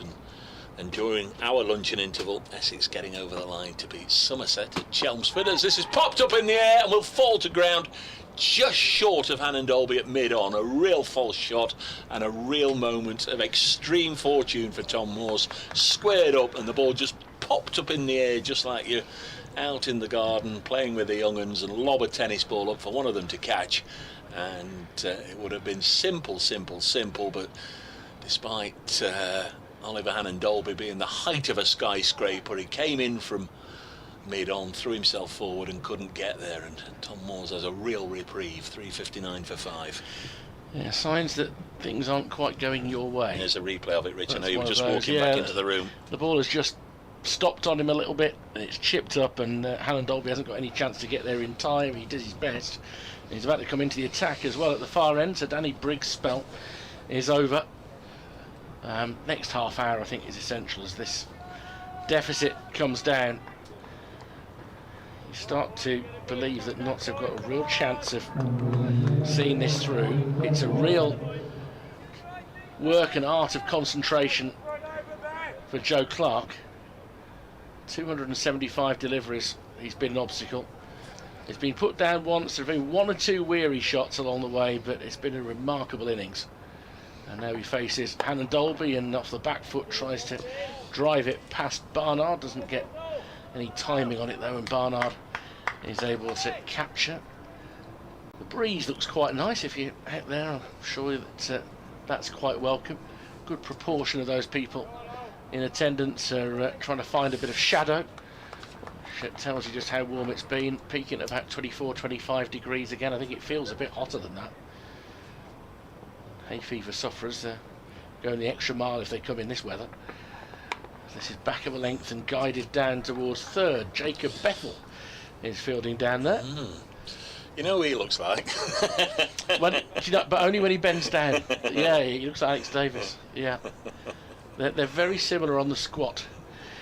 I'm just trying to work out by a process of elimination who might not be on the field. I've got a feeling it might be that Dan Mosley's not on the field at the moment. Is he stripping himself? No, he's stripping himself of his protective clothing, but actually Dan Mosley is going to be at short extra cover here. Will Rhodes is pointing people in the right direction. Hassan Ali is in the outfield. Ed Barnard's there. Dropping like flies. There's only 9 of your starters left now. Maybe they're fielding with 12. I don't know. Here's Rushworth outside off stump. He's defended by Tom Moores. Out into the offside. And there's no run. I'm running out of people for it to go off. Rushworth is still out there. I think they want Ollie to come on. I think we had 6 different players shout it Come on, Ollie. Come on, Ollie. Do you want me to shout it out the window as well? By all means. It wouldn't be the worst thing that's been shouted out of this window, or shouted back in towards the window. Round the wicket to the left-handed Moores, who leaves. It's like a tennis ball bounce as it hops over the stumps there. We've had the likes of Samit Patel and Fletch and Stuart Broad all peering up here, and what's the Forest score brace in the past. I'm going to refer back to my own previous argument. I think it is Dan Mosley who's not out there at the moment. I just had a second look, and the man who I thought had 80 on his back has got 30, so that's Ed Barnard, who is stationed as one of 3 close fielders on the offside, with Rhodes to one side and Briggs to the other. Hannon Dolby in again, clipped off his pads by Moores for another single. He's 25, 361 for 5. Bethel does the honours. And we saw these two yesterday, didn't we? Ethan Brooks and Jacob Bethel, and we had another young man, Master Booth, who came on 2 or 3 times as well. Maybe he's on drinks duty today. Maybe he's been replaced by one of the other youngsters. Great experience for the youngsters, isn't it? I know Notts often will take somebody very much on the fringes of the second team to come and get some experience. And Dolby back of a length, forced into the offside by Clark. Picked up by Barnard. On the end of the over, 361 for 5. Yeah, I mean, Ethan Brooks will certainly be expected to play in the one-day cup. So too, you would fancy Jacob Bethel will, because he's less likely to get a contract now in terms of the 100, because he hasn't played any first-team cricket. He's coming off the field now, and the man who was absent is now present. And comes on with a sun hat, which has thrown me altogether. I don't think Dan Mosley was wearing a sun hat, so who have we got now? Yeah, Mosley was wearing a sun hat. Was he? He's had a sun hat on today, okay. Yeah, at times. I thought he was long-sleeved earlier, but there's a lot of arm flailing and handshaking. They are trying to work through every plan in the book to find this next wicket. Rushworth then to continue round the wicket. Ball until Mosley's bowled him through his defences, gets the wicket. The partnership ends at 75, and Warwickshire will feel they've just taken a huge stride towards winning this game with Tom Moores going. Bowled by Chris Rushworth for 25. Big blow for Notts. And at 361 for 6, they've still got some work to do to get anything out of this game. Tom Moores at the crease for an hour and 3/4, faced 91 deliveries, 5 fours, and either side of lunch he's made 25 before being bowled by Chris Rushworth, who has once again picked up a huge scalp. He's taken both wickets to fall today, Rushworth. Earlier Mullaney and now Moores. Wonder whether in this little session here, I mean, seeing him mistime a ball that might have got stuck in the pitch a bit, whether for the first time, and as you might expect on the 4th day of a track in baking heat, are we seeing a little bit of erratic bounce? Is that kept a bit low on Tom Moores as it whistles past him? He was out bowled in the first innings by Rhodes when he shouldered arms, and now he goes to Rushworth, who has worked incredibly hard to take his 3rd wicket of the innings. He's 35th in the championship this season, and it means the 6th wicket is down, with Nottinghamshire still in arrears. And Calvin Harrison next to the crease. Clark uses this opportunity to get a drink. I think it's one of these occasions that somebody's actually brought out a drink for the umpires as well. I think they have. That's good to see, actually. That's really good. But I think Messrs O'Shaughnessy and Hartley both got a little slug of something there. Well, these are senior umpires as well. I mean, all the players will know them. They'll know all the umpires, but they'll also say, hey, don't forget us. Whereas perhaps a fresh on the county circuit umpire might not have that familiarity. They won't be shy, will they? Saying bring us a drink. I always think when you've got a match referee, you know, that should be part of his lot. You know, you very often see the umpires out there, and you know they're gagging for a drink. They've not got a lot to do. Well, it's good that we have a match referee, but yeah, you're right. They could pop out with a beverage and say, you're doing brilliantly there. That leg by you called midway through that session. I thought you really raised the knee high. Just to let you know, we've been listening to that idiot Bracegirdle on the live stream, and you should hear what they're saying. Yeah. Or words to that effect. 361 for 6. Rushworth, 21.1 overs, 4 maidens, 3 for 58. He's been made to work hard for his wickets, but when you want somebody to work hard and you want somebody to get you really important wickets at a crucial time to potentially enable you to go on and win a game, you want somebody like Rushworth. Great pickup for Warwickshire. Been a great player for many years for Durham, and maybe entering the twilight years of his career as he bowls a bouncer to Calvin Harrison, but he's still a formidable opponent and he knows how to win matches. We've seen him bend his back in this match as well. I know that was an orthodox wicket, but in the first innings he got Harrison caught on the boundary pulling by Hannon Dolby, and he bowled the short ball quite a bit. I know Mullaney carted him for 2 sixes over mid-wicket, but he was just trying to find a way. They want to execute their plans. The wicket has got deader, but there might be just the first signs of erratic bounce. And to stress, that would never be a criticism of the wicket. It should happen at this point. Rushworth bowls too. Calvin Harrison bobs underneath it. The only other Division 1 game going on, of course, is that one at Canterbury, where Surrey, can you believe it, they've been set to score 501. They haven't lost a wicket today. They're 362 for 3. Dominic Sibley, late of the Edgbaston parish, is 95 not out. Ben Folkes, who can't bat for England, can bat for Surrey, is 79 not out, and a further 138 are required. be some story, wouldn't it? Chasing down 5:01. Next delivery is allowed by Harrison to pass through to the keeper. You said earlier, I think that would be the second highest county championship successful run chase. I have a funny feeling the largest is Middlesex against Notts here back in the 30s. It might well be. I think Kevin Howells actually mentioned the stat to me yesterday. I think it was him. He knows his onions, doesn't he? He likes onions. Does he? Is he an onion fan? 361 for 6. We're in the 116th over. There's Rushworth. This is dropped on the leg side. I can see him next door and he didn't have his headphones on, so we can say what we like about it. Ever since he read The Lady of Shalott, is that? It's his set text when he was doing his O-levels. O-levels, there's a thing. Crikey. I was the penultimate year of those. For those who want to age me.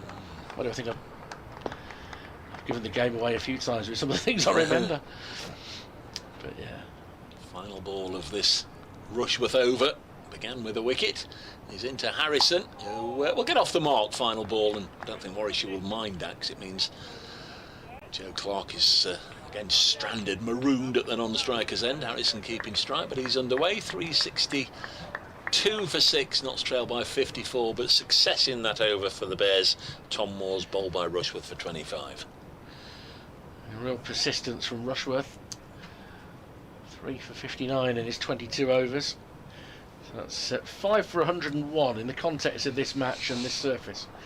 I just stress that sentence I was saying earlier. I'm certainly not saying anything negative about the pitch. When I say now, it's showing a bit of wear and tear because of the amount of sunshine that it's had this week and the heat that it's been. If this was being used for a 5-day match, I fancy it would start to turn tomorrow a bit more. It's prepared to last, isn't it? Yeah. It's made for a very interesting game of cricket as Hannon Dolby comes in the ball. That's kept low. That's kept low, and it's scuttled past Harrison's off stump and is taken on the second bounce at his toes by Burgess. And it's not like you can flick a switch and suddenly the bounce becomes erratic, but it feels a bit like that's happened in the last quarter of an hour. I'm sure he's run in with the same intent and purpose every single delivery he's bowled in this game, but it just seemed from here, maybe that was just an effort ball. Really fizzed through. But low, really low. He's in again, and that gets up to rather more normal height, about waist height. Played straight down the wicket, Dan Mosley. And it was indeed he who had been off the field for a while. Follows it and lets it go up to Hassan Ali. Bears striking with the first ball upon his return to the field. Dan Mosley, He was then distinctly jubilant by the turn of events. 2 slips in place for Harrison, who batting at 8 is perfectly capable of playing his part. Rushworth had got him in the first innings, and Dolby bowling to him now just back of a length, and he's nicely in position. Defends it out into the offside where the 12th man Ethan Brooks does the honours. One drop chance today. Clark put down on 128. He's now 173, so that's proved to be costly. It was a difficult chance given the speed of the ball. It went through the hands of Rob Yates. As Dave was describing it a short while ago, still had the pace to go all the way to the boundary, having been reasonably heavily deflected by the fielder. And I think there's a bail fallen off, or the stumps have not necessarily quite been repaired to the level they should have been from that last dismissal, so something's been adjusted. Twice we had the bail changed yesterday after clean bowl, didn't we? They've perhaps made a balsa in this particular contest. You know what they're saying, don't you? It's a bad batch of bails. And a Dolby in. That's a much shorter ball, and it flies through and taken at shoulder height by Michael Burgess. And they're starting to bobble again in the field of Warwickshire. By the way, the reference to a bad batch of bails, for those who've been sat listening on and off for the last 4 days, that's your callback. That's a little callback reference to the fact that Dave, I don't know whether you enjoy or kind of just get puzzled by the fact that the word batch is always used to refer to a bad batch of balls, which we've most definitely had this week. The number of ball changes there have been, more than you get in a Wimbledon singles match. Alan Dolby draws Harrison forward in defence. Goes up in the offside, and there's no run. Is it a? I was going to say, is it a granary batch? When I've seen it on a load. You can, but you do. If you and I worked in retail currently, and we don't, I think a lot of things come in batches. Do they? Yeah, no, I do. I think so. Yeah.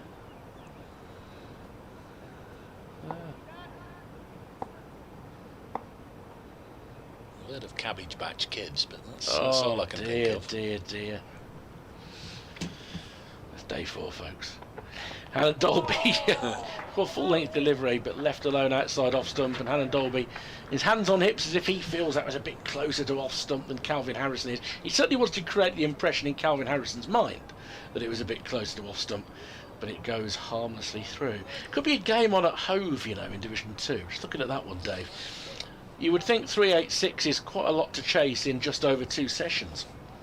But Worcestershire are 102 for 1 against Sussex, 105 for 1 now in the 23rd over. Jake Libby, who was just short of a double hundred in the first innings, is 57 not out. So it could just be that they have a proper go at that. And the Gloucestershire-Leicestershire game, which you might have fancied be a dull draw today, Gloucestershire 170 for 7 in the second innings, only lead by 188, so could be game on there as well. Rushworth in again to bowl to Joe Clark. He's been off the strike for 2.5 overs now, Clark, and in that time he's lost Tom Moores and been reunited with Calvin Harrison. But it is easy just to lose the field, just to lose the tempo a little bit if you're starved of the strike for 10 minutes or so. Field set quite deep actually for Clark, isn't it? They've withdrawn 4 onto the fence for Joe Clark. As Rushworth bowls, he'll take, he won't take a single. I thought he got this square of the wicket, but he'd gone more towards extra cover. So there's 4 on the fence, 4 saving 1 and a slip, the 9 fielders, apart from the keeper and the bowler himself.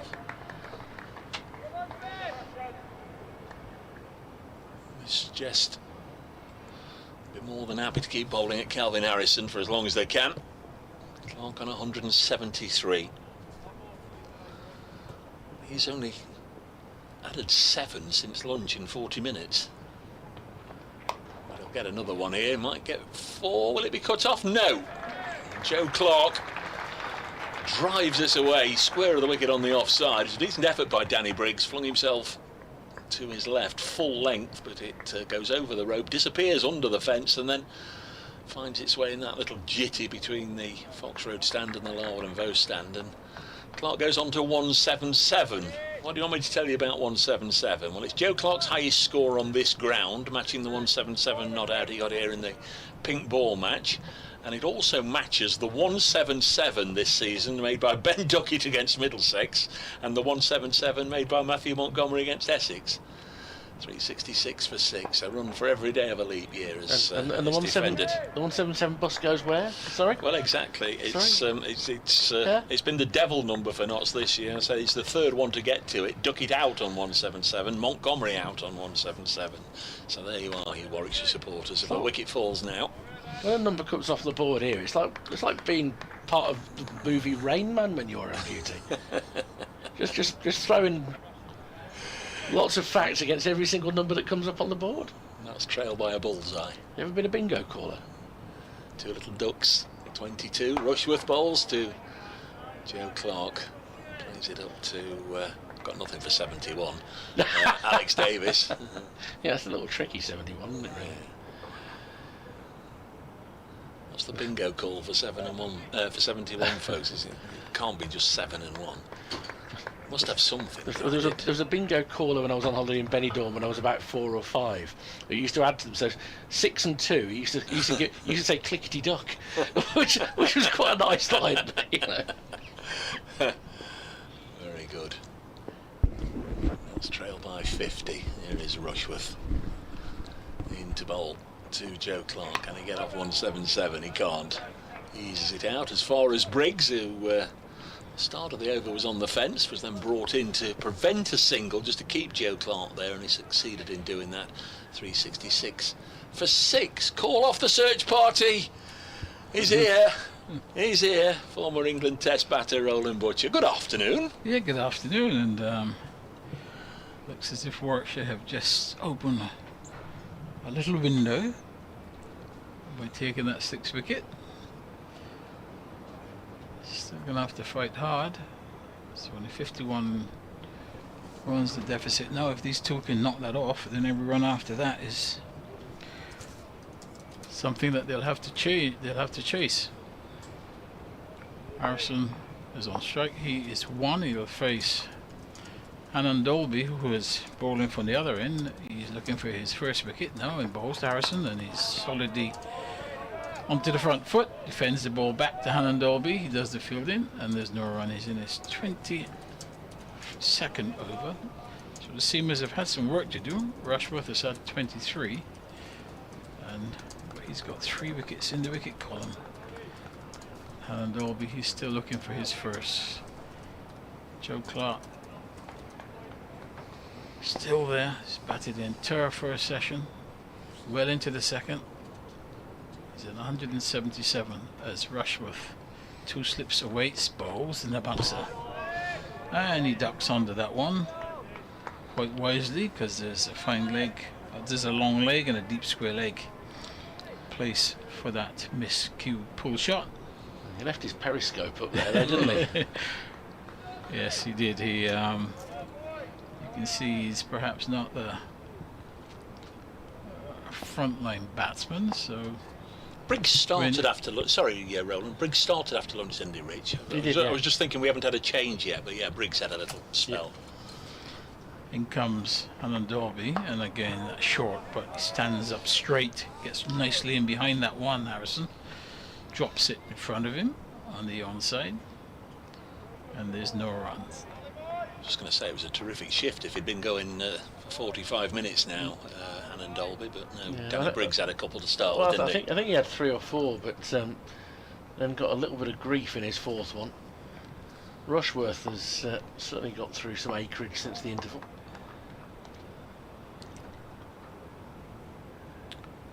And he comes once more. Hannon Dolby approaches the umpire and he bowls.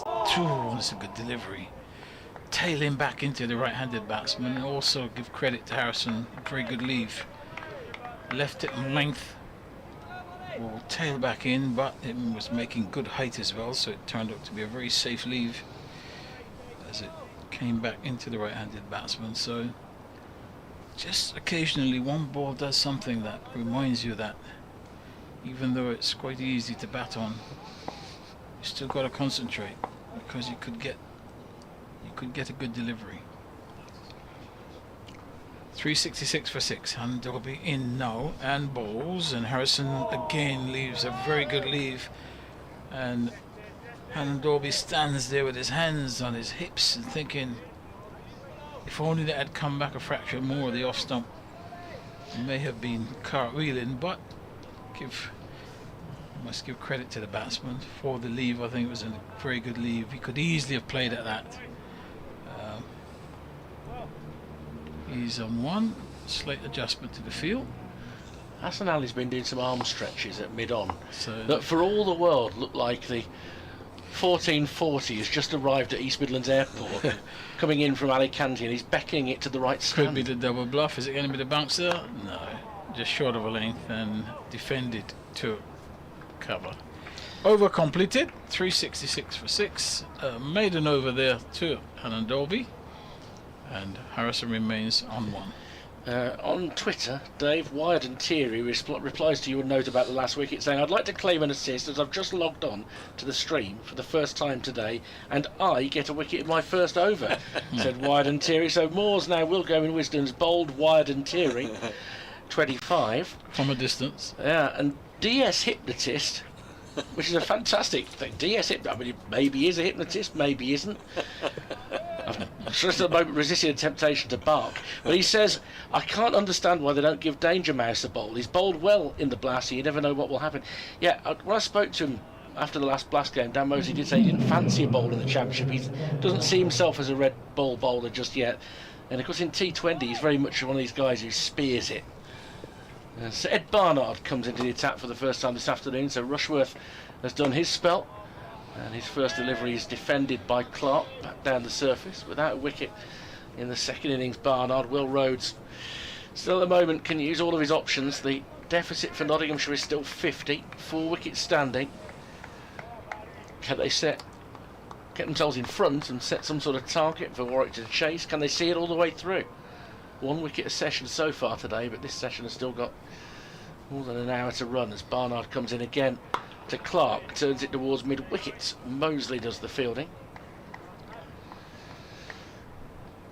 So if Mosley is known by his teammates as Danger Mouse, which member of the team is Penfold? Is my question. Does anyone wear glasses? That's an interesting thought. I think there are 1 or 2 might do off the field. Don't see so many spectacled cricketers these days. Barnard full. Forward comes Clark in defence, out into the offside. Picked up by Davis. Obviously aware of Danger Mouse, but it was sort of beyond my youth and didn't really ever watch it. Was that a David Jason one? So David Jason was the voice of Penfold, wasn't he? And Danger Mouse was Terry Scott. Oh right, yeah. Terry Scott and Atty Jason. Barnard in. Oh, he's gone right through the gate and it misses everything until it hits the gloves of Michael Burgess, and he's got his arms over the back of his head. Barnard. That is so close. Driving, Clark gets nothing on it. So I better get you braced, Mr. Bracegirdle, to talk to BBC Radio Nottingham. Crikey, there's some topical music on BBC Radio Nottingham. Just very much enjoying a little bit of Kid Creole and the Coconuts there in her ears. Nottinghamshire 366 for 6, which means there is still hope here. They trail Warwickshire now by 50 runs. Notts have really got to bat through the day to get the draw here, and Joe Clark is showing the way. Great resistance, great stubborn batting from Clark, and he's putting away the bad balls. He's on 177 not out, his highest score for Nottinghamshire. It really has been a terrific innings. This morning he lost Stephen Mullaney's captain for 48, and since lunch Tom Moores has gone for 25. Both were bowled by the hard-working Chris Rushworth. Still hope for Nottinghamshire. They trailed by 50. They're 366 for 6. Thank you, Dave. Updates on the radio every half an hour through the afternoon on BBC Radio. That's over, was completed. Having not through Clark on one occasion. 366 for 6, Nottinghamshire. They trailed by 50. Not quite at the midpoint of this session. Hassan Ali has been doing a bit of warming up, but for now it'll be Ollie Hannon Dolby to continue. Oh, the builders are getting noisy again. Oh, they switched the light on again for you. Yep. Dave, in the middle of the construction site. Yeah. It Well, comes. I think it's on the. Is it not on the back of the William Clark stand rather than over the road? It's here. This is Yeah. Is it? I think it's this side of the road. Oh, okay. Because that light, I mean, amazingly, only comes on at about this time of the afternoon when the sun's shining. Extraordinary, isn't it? Amazing coincidence. I'm just wondering if one of our camera crew can actually focus in on this and it's quite hard to just look. reveal to the viewers what we're referring to. It's quite hard to actually look at it, actually. It is. I can see 15 people out on the field when I turn the other way. I'm ready. There are. It's tough on the eyes. There's a little mini drinks break that wasn't a drinks break, but we might have one in about 5 or 6 minutes' time when it's halfway through the session. There's Hannon Dolby from the pavilion end. Balls to Calvin Harrison. Pushes us into the offside. Bit of a, mentioned it a time or two, a bit of a fairy tale introduction to county cricket for Calvin Harrison. 2 years ago, pre-season, he came here as the captain of Oxford University.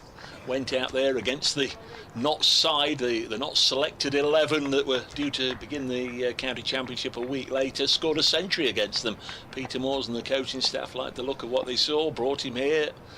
Very much impressed with his leg spin, and successfully trialled with the seconds and was taken on the staff. This one goes through to Burgess There's no run. He's had to wait until the last few weeks before getting a chance in red ball cricket, but has really made his mark in the Blast the last couple of years, including a 4 for 17 at Edgbaston a couple of years ago. That we were there that night. The Bears got bowled out for 60 odd.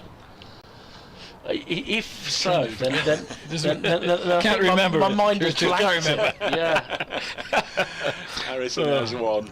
Next ball is pushed out onto the offside. I'm just sort of stocking up with a little bit of ammunition. It's a bit like, you know, it's an awful day for Warwickshire.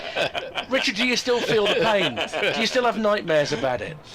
As Richard said, you just can't remember that one. No. It was quite funny because you will know, and all the Warwickshire supporters will know, that the sponsors had a number round about in the 60s. I don't know if they still have, but they certainly had then.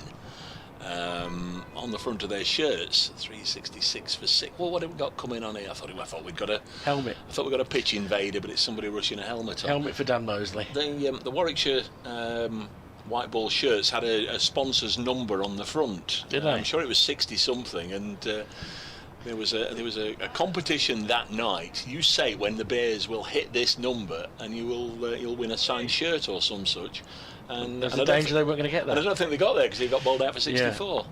Oh no, I think you find the number might be 61 if it's the right sponsor.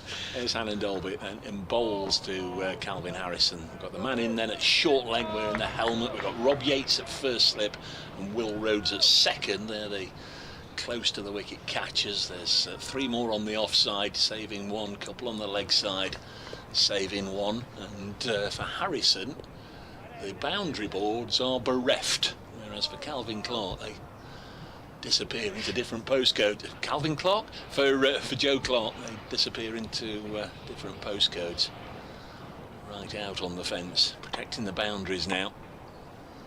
366 for 6. Runs have dried up. Next delivery, again defended by Harrison. And there's no run. Not looked at the Surrey score for a while, Rich. Mr. Sibley was very close, wasn't he? Last time we had a look. Well, that was 20 minutes ago. He's gone from 95 not out to 96 not out. Surrey require 130 to beat Kent, who still, as they did at 11 o'clock, require 7 wickets. What an extraordinary run chase that will be if it's successful. 366 for 6. The square leg, or the short leg, has gone a little straighter, almost right in front of his nose, and Harrison drives into the offside. And there's no run. End of a maiden. 121 overs have gone in the innings here on BBC Radio Nottingham, BBC WM, BBC CWR, I think if we've got all the initials in there, and those of you watching on the live stream with Richard Wilford, myself, Dave Bracegirdle, and former England batter and Middlesex, the old 3, is it the Seaxes? Yes, that's the... They've not had much of a mention this week because they've not been playing Middlesex, have they? Have you seen much of them this year? Not this year. I've been following the results, and not a great year this season. They've not been taking part in the Blast, have they? Played 8, lost 8.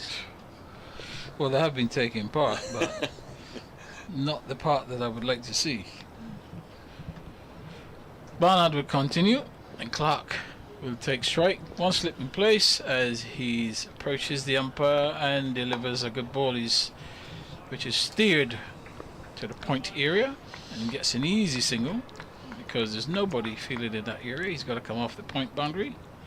He will now come in no for Harrison, but he goes on by 1 to 178. Clark score now to 367 for 6. So the things with that is that I alluded to about half an hour ago when he got to 177.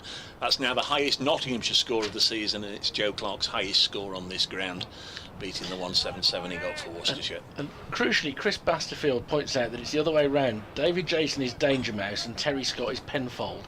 Only in the new version brought out a few years ago, Alexander Armstrong is now Danger Mouse. Right. So Chris is very big on his mouse knowledge. He is. Barnard to Harrison in bowls, and he's forward, defending stoutly up to bid off, and there's no run. Harrison still on 1. He's faced some 24 deliveries now. But it's just important that he hangs in there with Clark, whittle away at this 48-run deficit, and then add as many as possible while keeping these 4 wickets intact. Short leg comes in place now as Barnard in and bowls, and he's forward. Plays up to mid on the run. Before lunch, Roland, as we're leading up towards the interval, I said to you, is the message for Warwickshire just going to be patience, patience, patience, keep doing what you're doing and the wickets will come? And you said no, they've got to be a little more proactive, they have got to try things, they've got to try and get these wickets, find innovative ways to get these wickets. Are they doing enough? Well, at the moment, against Harrison right now, as Barnard in bowls, a bouncer, and he ducks under that one, just shows what sort of wicket it is. Didn't really hurry the batsman and got under that one quite easily. Against Harrison, perhaps there could be a bit more attacking. Is he going to play the hook shot? I'm not sure. The way Barnard bowls, he's been quite threatening actually in all of his spells. I would perhaps bring that deep square leg up into a second slip. Barnard is in and bowls, and he's nicely in behind it. Plays it to backward point, but can't score. But of course, Warwickshire, they've got to be the one pressing. I mean, Nottingham is just gonna hang in there, frustrate. So they've got to push the barriers if anything's going to happen. Do you need the third man for Harrison? Barnard in bowls, and he's forward again, solidly in behind that one, up to mid off. That was the final delivery of the over. It's 367 for 6. It's going to be drinks. It's not going to come down to a third new ball, Rich, is it? You wouldn't have thought so, would you? Because there are only 52 overs in the day, and we're 38 overs away from a new ball. If they get there, I mean, they might not be very far in front. The run rate has been under 2 and over. And part of the field setting, and why there will be a third man in, is they don't want that runs required to get level to tick over too quickly. They've done very well in this session from that point of view. There have been some scares. There have been 1 or 2 balls that have kept low. And still need 49 to make Warwickshire bat again, potentially. But you should still try to get Harrison out, because by placing that fielder there, you stop the 4, but he gets a single and then you're bowling at Clark. Yeah, which is fine, but at Barnard's pace, if he gets a nick, does it carry to second slip? But he's been as lively as anyone else. Yeah, I mean, not much has carried today. But in the spell that you're out the box, there were 3 or 4 deliveries that just have kept a bit low, which has been interesting. The wear and tear on a hot week on the wicket has told a bit. The other reason you have to take chances you have to take chances because there's still quite a bit of time left in the day. So even if those edges go for 4, right, and you're still able to get the wickets, it may mean that you have a small chase at the end. So it's better to have a small chase at the end than to not to be able to bowl them out at all. I would prefer to go for a few runs, get these remaining wickets, and then try to knock off the runs in 8, 10 overs, whatever it is. So yeah, it's worth a gamble. Smile. It's worth a gamble. Yeah, Dave's gone out of the box to take a photo of us now. I think he wants us to. He wants me to audition for Danger Mouse. He didn't include himself in the photo, which is perhaps understandable. I don't know. So 367 for 6, Nottinghamshire. We have an hour, just under an hour until the tea interval. They've dug deep. They've batted through 122 overs in their second innings after getting skittled for 155 in their first, which doesn't look any better now, does it, as a score? If they'd done this well in their first innings, and we probably would have been looking at handshakes fairly early in the proceedings today, but they opened the door to Warwickshire with that. It just shows the unpredictability of cricket. Really, when you think a game is over, it is far from being over.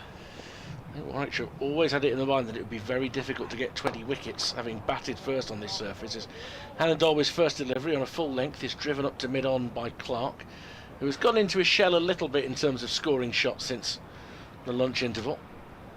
And Michael Burgess is to come and step up behind the stumps with the helmet on once he gets the chin strap right. He's tussling with that. Hassan Ali is whirling his arms. He hasn't had a spell yet since lunch, so his time may not be too far away. As Lord Lichfield comes back in, he's just going into the developing room now to get these photos right on his box brownie before he can put them on social media. As Hannon Dolby is pushed behind square for a single by Clark. So Dan Mosley takes that as his cue to get the helmet ready. 368 for 6. And Harrison will be back on strike. 1 off 28 so far for Harrison, not trying anything extravagant at all. Doesn't want to put himself at risk. Yeah, Harrison's just really about preserving his wicket, just hanging there.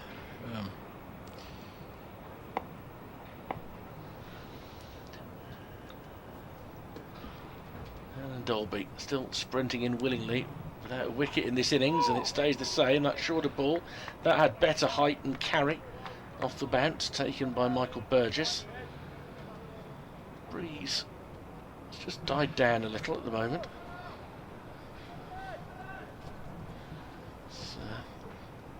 So Ali has another little stretch. Roland looks like he's about to come on to bowl himself. You're getting those shoulders going and a few leg breaks. Too flat a wicket, I'm afraid. Oh, I see. You're only going to come on if it's doing a bit for you. Yeah. Dear. Hannon Dolby, straight ball, back of a length, over the top of it. Harrison defends it into the offside. Again, Warwickshire looking for an error, looking for a ball that behaves differently. They've got a leg slip in now in Rhodes. Short leg is Mosley. Briggs at square leg. Hassan Ali at mid-on. Rushworth is down at long leg on the offside. Alex Davis at mid-off.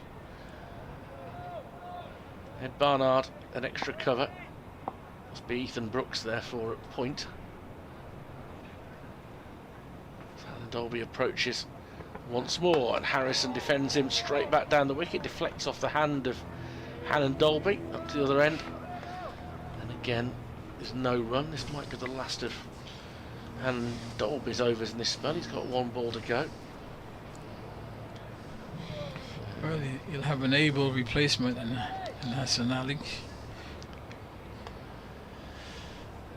Obviously the work has to be shared out equally amongst these fast bowlers.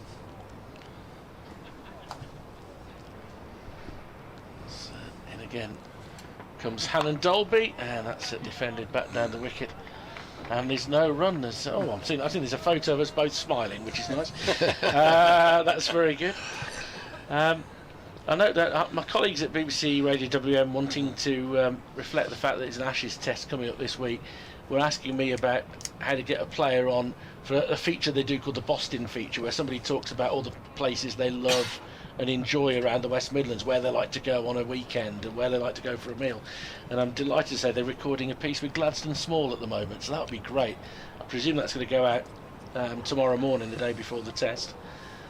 But Gladstone will have some tales to tell for them. Yes, and Hassan Ali he gets his chance now to try and prize one of these wickets out. From this end for the first time. Yeah. Yes, he doesn't miss a lot of cricket, Gladstone Small, does he? Ali is in now to Clark bowls, and he's edging down to third man here. Is it going to get 4? Yes. Outfield very quick. There's a third man in place, but I'm not sure whether he gave that full effort from the third man or if he just escorted the ball to the boundary, but he looked as if he gave that up a little bit early. The result is that Clark gets a 4, goes to 183, and 4 more from the deficit, so it's now 44. And not a bad delivery, but all along the ground, safe shot. Ali in bowls down the leg side, and that's going to be 4 more. Let's wait and see whether this is leg buys. Yes, leg buy signal, and that's back-to-back boundaries, 1 off the edge, 1 off the pads, but Nottinghamshire will take them as they come. It's now down to 40, so they'll be feeling a lot better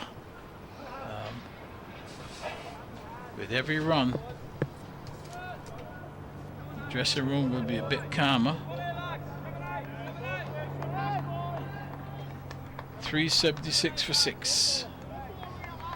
Hassan Ali just bowling with one slip in place. He is in now and bowls, and is going to get a run here as Clark just comes onto the front foot, steers that one out to the fielder coming off the cover boundary, gets a single. Now 39. Brings Harrison on strike. Harrison has been defending stoutly. He's faced some 32 deliveries at the moment for his one, so he's doing just the job that his team want him to do. But a meeting's taking place now with the mines.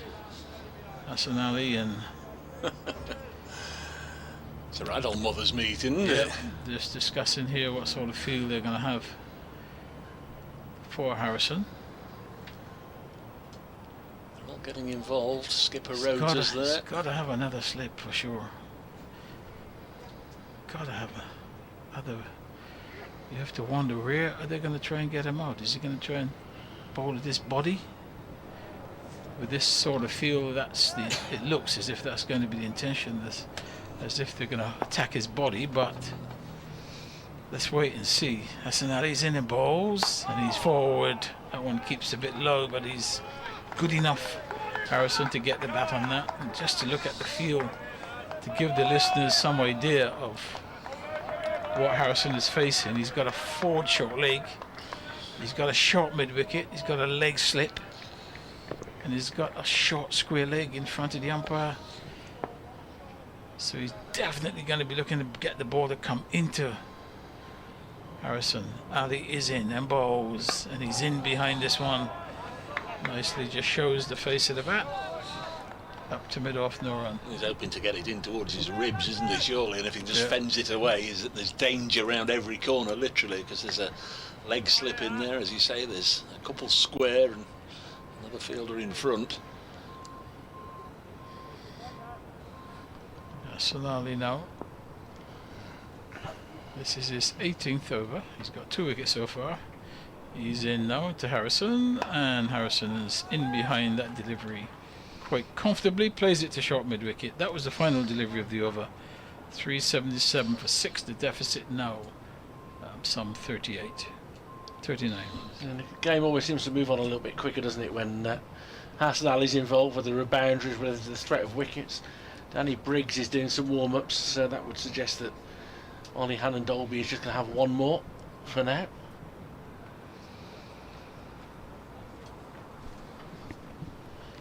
There was a lot going on in the confectionery area behind me a moment ago. What was Mr. Howells come in to get some sweets? Was that what happened? Well, they made a contribution to the mini little tuck shop at the back by bringing some biscuits in this morning, and then he came in. Isn't anybody eating these? Well, and just saying, helped himself to 2 or 3. Did he? They're untouched. So Mr. Howell's donation to the cause, but there's only him tucking in. Hannon-Dolby striding forward once more, bowls and turn around the corner by Clark. Should keep it down to a single. Rushworth comes across from long leg. The deficit down to 38 away from making the Bears bat again. Nottinghamshire 378 for 6. And whatever happens over the next few hours, this has been an outstanding effort from Joe Clark. Really exceptional batsman. What was your best, Roland, in the nervous 190s, wasn't it? 197. Dismissed? Run out.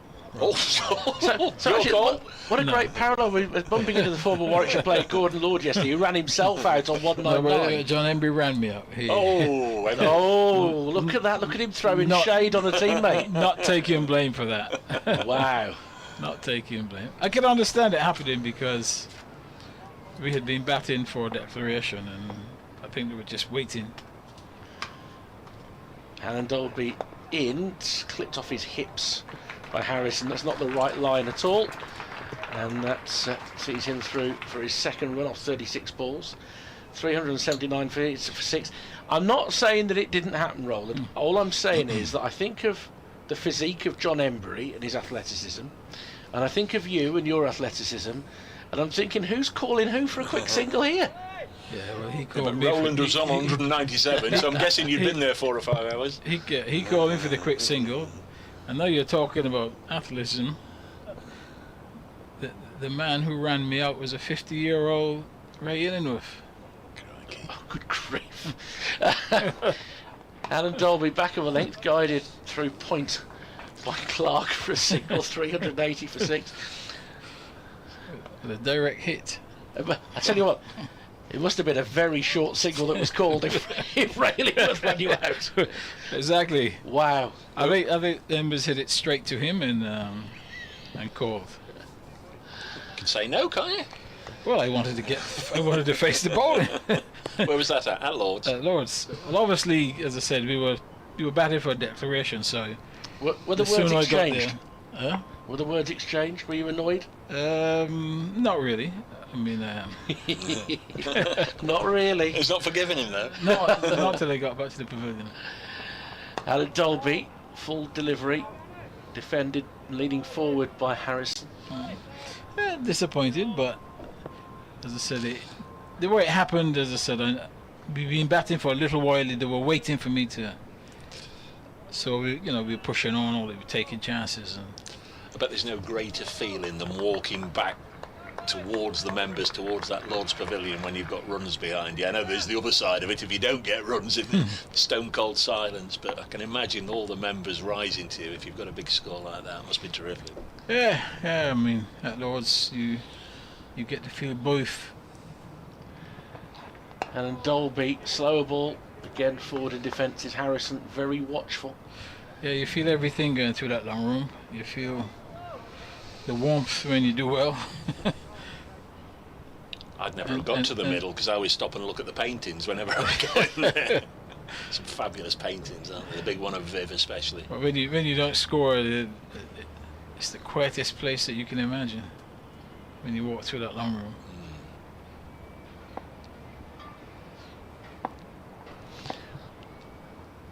Alan Dolby looking to complete his 25th over, wicketless so far.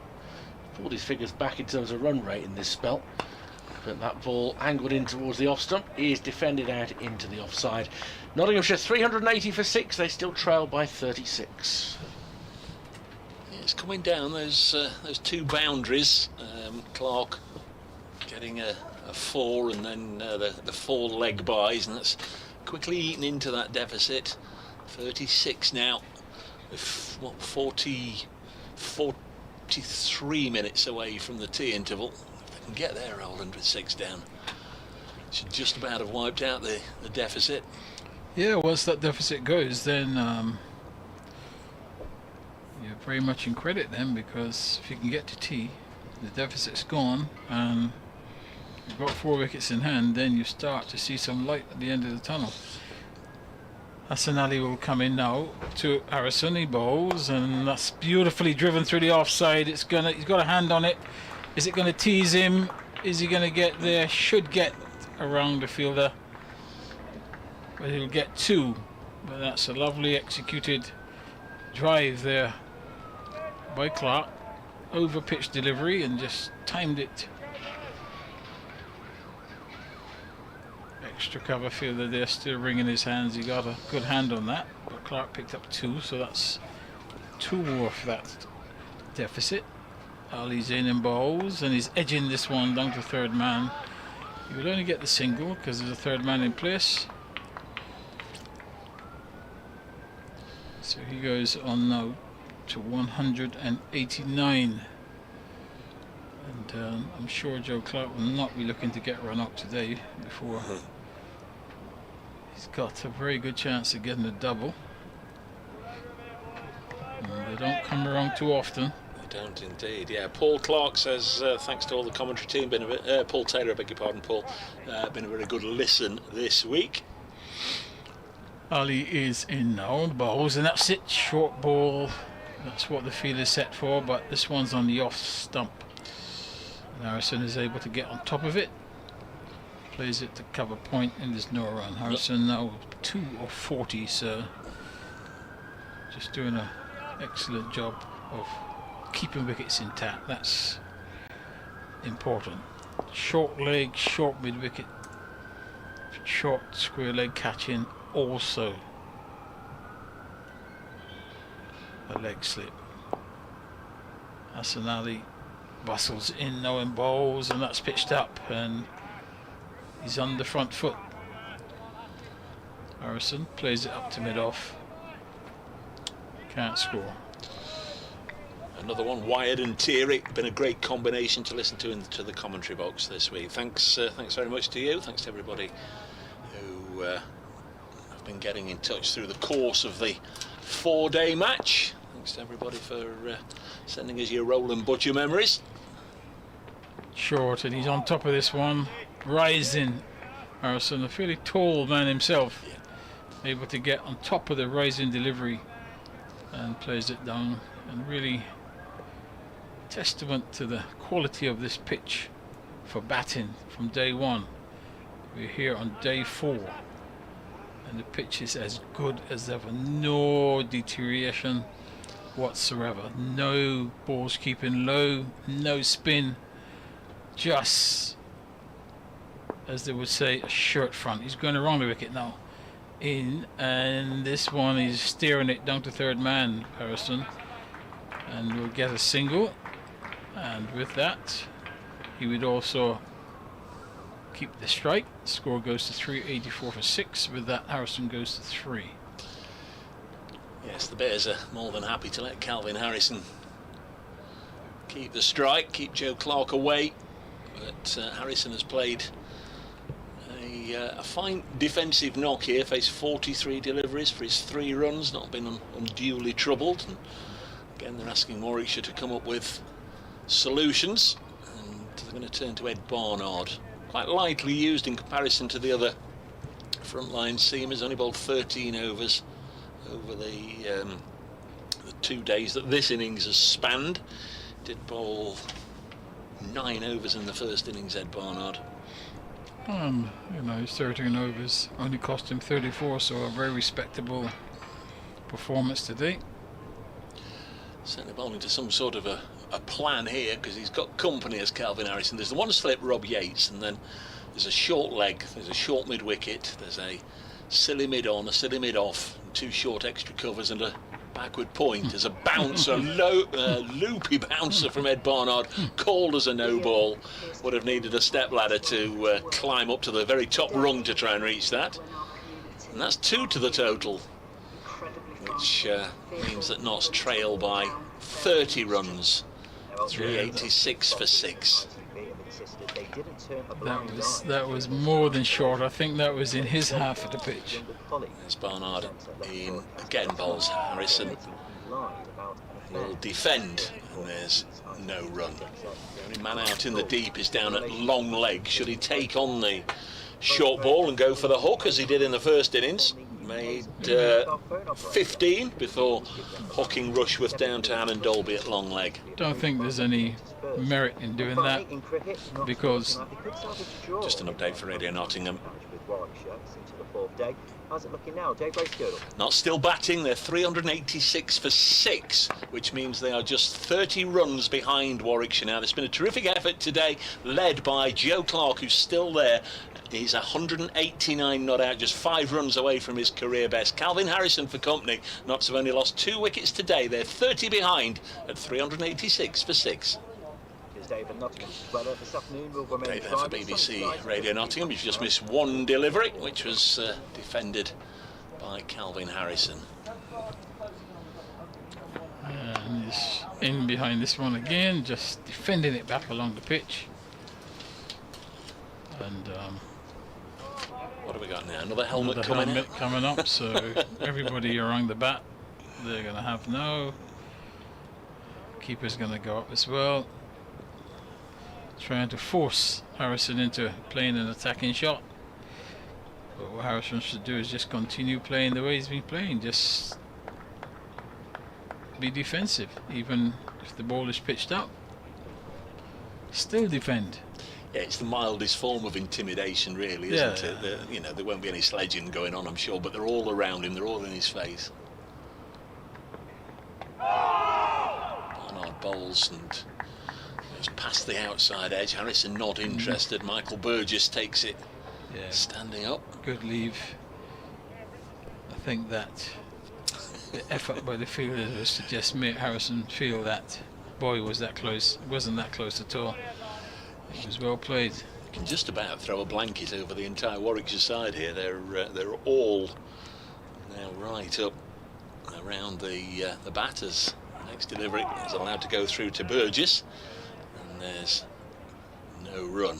Really intimidatory field in the sense, as I mentioned a moment or two ago, they're all there. He can just about see them all. He hasn't got to want for any company, but just got to carry on and play the ball as it comes. Furthest people from the players, the two umpires.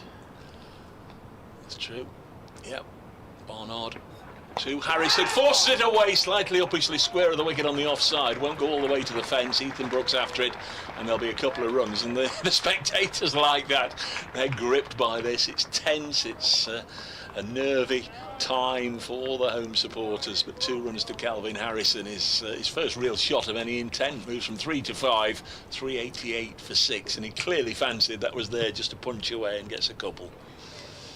It was a very safe shot to play, and now brings the deficit down to 28, so doing everything that's required. And Clark with no take strike. 388 for 6, so good effort by Notts here in their second innings, really defying or trying to defy Warwickshire, who has been in front of this game for the best part of 3 days, but now find themselves having to really dig deep. Had 127 overs so far. Ali to Clark as he's in now and bowls, and he's in behind this one and just plays it up to mid-on. Fielded there at mid-on. There's no runs. That's Davis at mid-on does the fielding.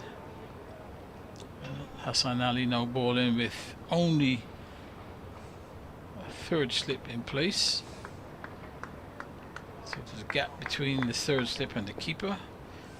Got 3rd man is very fine, and he's got a backward point on the boundary as well. Ali's in to Clark, and he's running this one down to 3rd man off the face of the bat. Gets himself a single.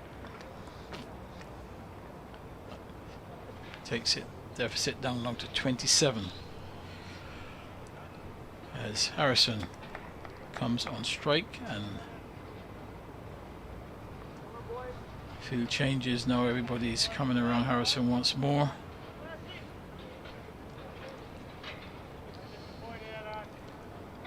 Canterbury, Dominic Sibley has reached his century, has gone to 104 and nearly caught up by Ben Folkes, who's 99 not out. They're still together, obviously. 391 for 3, so 110 more required for Surrey. And Kent still requires 7 wickets. Yep, that could easily be a win for Surrey. Right. You've got a short leg man on almost like a bat pad on the offside. Ali's in and bowls, and that's well played. Good sharp rising delivery there, and Harrison showing how to play the short ball. And hope the replays comes up again, because you will see just how well he played that. Kept his hands down, stayed inside the line of the ball, just dropped his hands and allowed that short ball to go harmlessly through to the keeper. Had some good pace on it though. Hassan Ali trying to get the breakthrough. He's in now and bowls. Yorker, good one. And also equally well played by Harrison, just keeping his eye on that one. It was zeroing on the stumps, but he just came down hard on it. Good cricket. Short ball followed by a Yorker. So Hassan Ali just trying everything now. He just knows how important it is to try and break through, get to those last 3 batters, but Harrison's standing in his way. He's in now and bowls, and Harrison's on the front foot and just strokes it up to mid-off. In his follow through there, Hassan Ali ran all the way down to almost silly point where Alex Davies is fielding and the two did a high five together. You don't very often see a bowler do that at the end of his follow through. Just to show his appreciation for Davies standing there in that position. He is extremely close on the offside. He's going to go so around Ali's the going to wicket. go around the wicket. So he's got a leg slip and a second slip. And those two fielders short on the offside. Ali's in now and bowls. It's a full toss and he's going to get a single as he strokes it. Ooh. And there's some lazy running there by Clark. He thought it was an easy single. The fielder had other plans. The return went into the striker's end.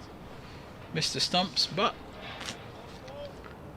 over completed, and the just trying to see the target now is down to 26. Can't see the board quite well, but it's 26, so Yeah. they trail by 26, so things going well, just ticking away. Harrison now will take straight, and he is on 6. Yes, it was all a little bit lackadaisical there. It was pushed straight to Ed Barnard, and Roland was right. It just seemed like they were just ambling through for what they thought was an easy single, but Barnard was having none of it. Quickly to the ball, picked it up, and a quick, hard, fast release, and Clark had to just accelerate a little bit. And from the reaction of the fielders, if it had been a direct hit, he might have been in trouble. 390 for 6 as Barnard now into the attack, or continuing from the far end, bowls to Harrison. Again, he's got plenty of company all around, but defends this one. All 11 Bears are almost on top of him, with more movements being implemented now by Will Rhodes. 390 for 6.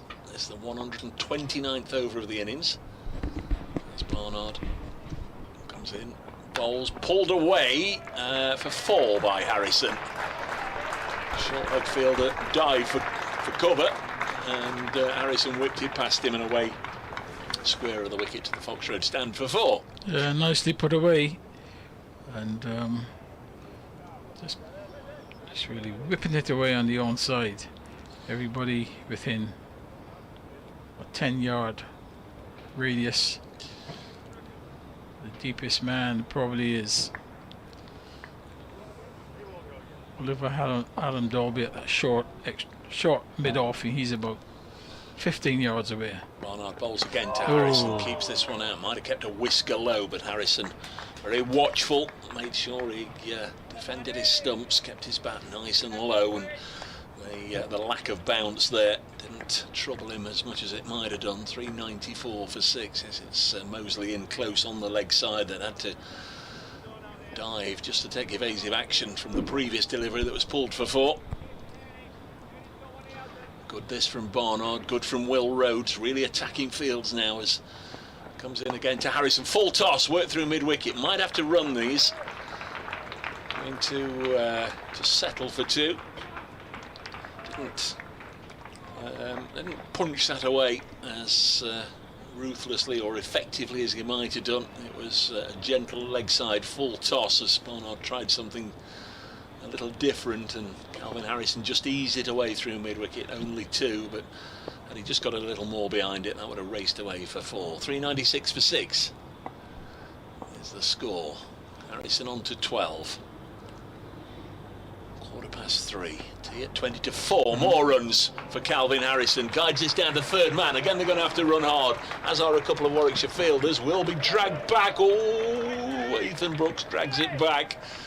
Thrown in by Rob Yates. The Not supporters yelling 4 down here, and it's signalled for 4. I couldn't see if I honestly couldn't see if Ethan Brooks or Rob Yates signalled as they disappeared down below me, but 4 has been signalled.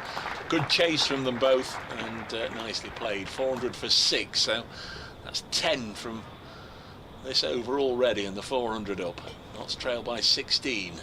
Next delivery is kept out by Calvin Harrison at the end of the over, and that's Notts' best over for some time, and will bring even more relief to those Notts supporters. 400 for 6, the partnership 39. Very useful. Notts trail by 16. Yeah, and a very good over there for Knots not only bringing up the 400 but reducing that deficit, and won't be long now before that deficit is completely wiped out, as Yates will come into the attack. Sanadi now having a breather.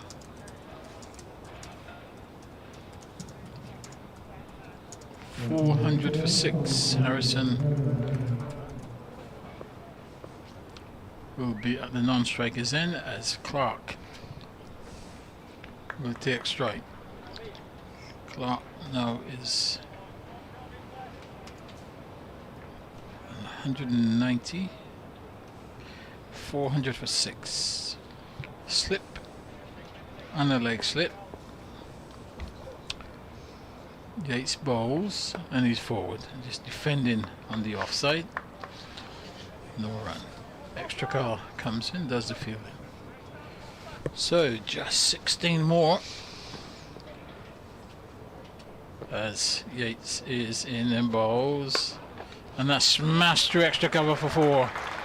Over pitch delivery, and Clark just climbing into that one and hitting it through extra cover for 4. That brings it down to 12. Matches his career best, 194 for Worcestershire against Durham in 2016. As we're joined by listeners to 5 Sports Extra, Knots battling away to try and get a draw here.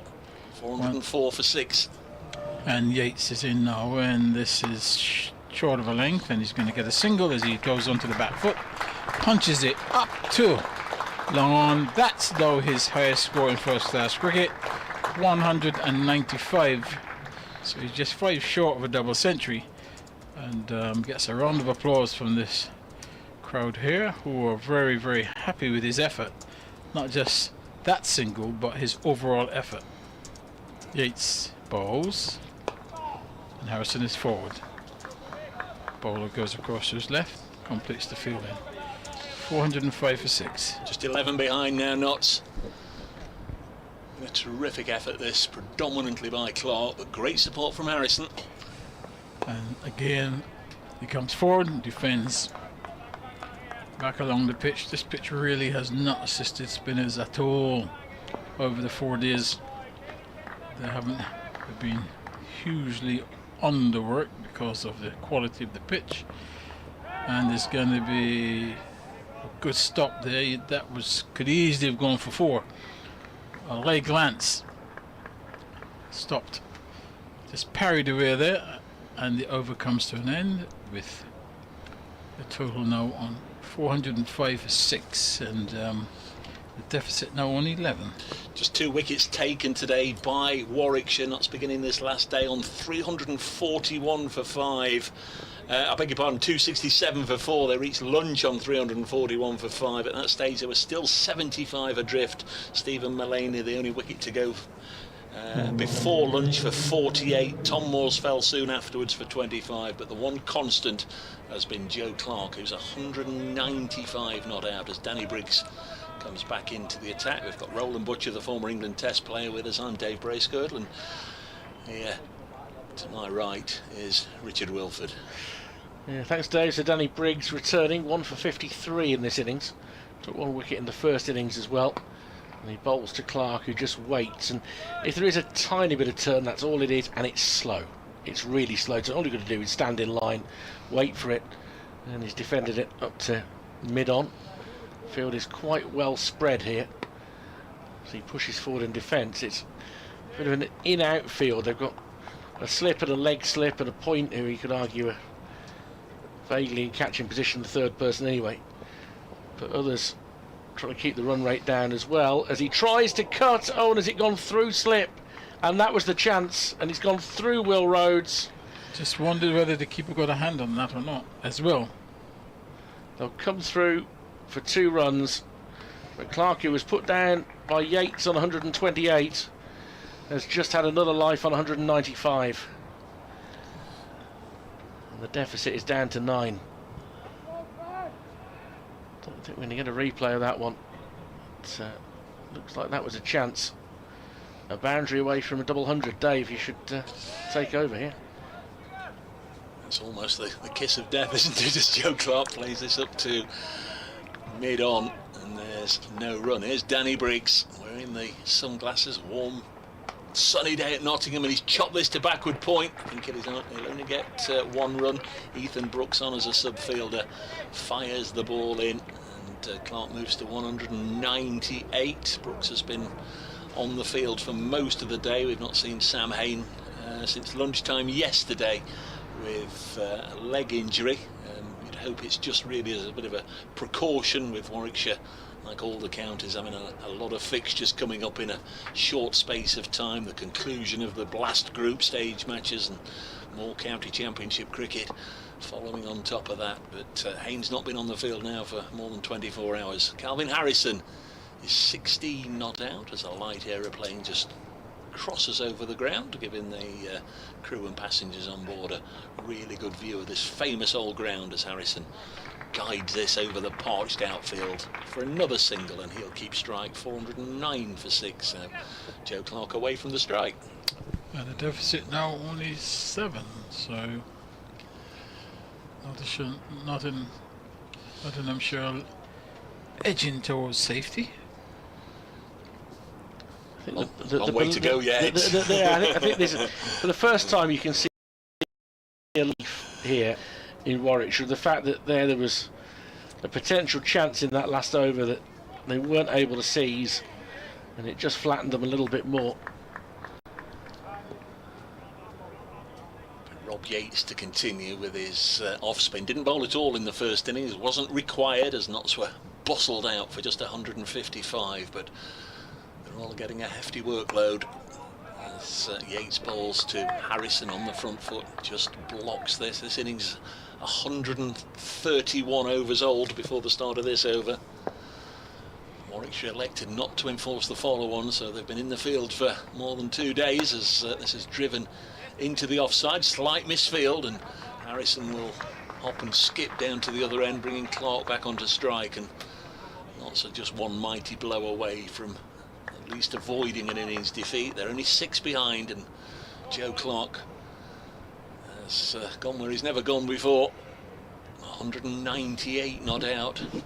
Next ball is worked onto the leg side. Wait there, he yells, because he knew there were a couple of Warwickshire fielders close enough on that leg side to prevent a run. One of them is, it's like Jacob Bethel's out there doing another spot of sub-fielding. He's actually gone past Roland Butcher's career best we were talking about earlier. He's 197 before he was run out. He'll take a single here, Clark, to move to 199.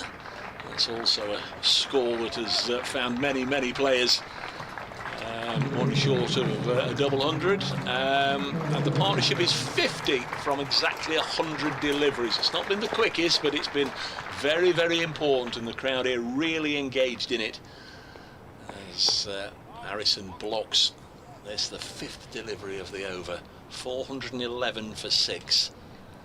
Notts made to follow on, 416 behind, and at that stage clearly there was only one winner in this match, and there may still be the points going to the West Midlands, but Notts are making them fight as Yates in again to Harrison, and again he blocks it, and there's no run. He's not really been troubled, Harrison, Roland, has he? He's played well. You can see that he has got some batting ability. You referred to the 100 he scored here against Notts. You can see that there is some ability there to bat, and that has allowed Joe Clark to just let him have as much of the strike as he needs. He hasn't tried to protect him in any way, and he's responded to that. So Clark is just now. So with him on 199, Rod. Let's get out of the way of Dave and let Dave call him in for the 200. It's a tradition. It's a tradition. But Dave might get him out. Well, he might, and then he'll be very unhappy. It'll be his fault. But we'll stand by the tradition, particularly with it being a potential double. Go on, Dave.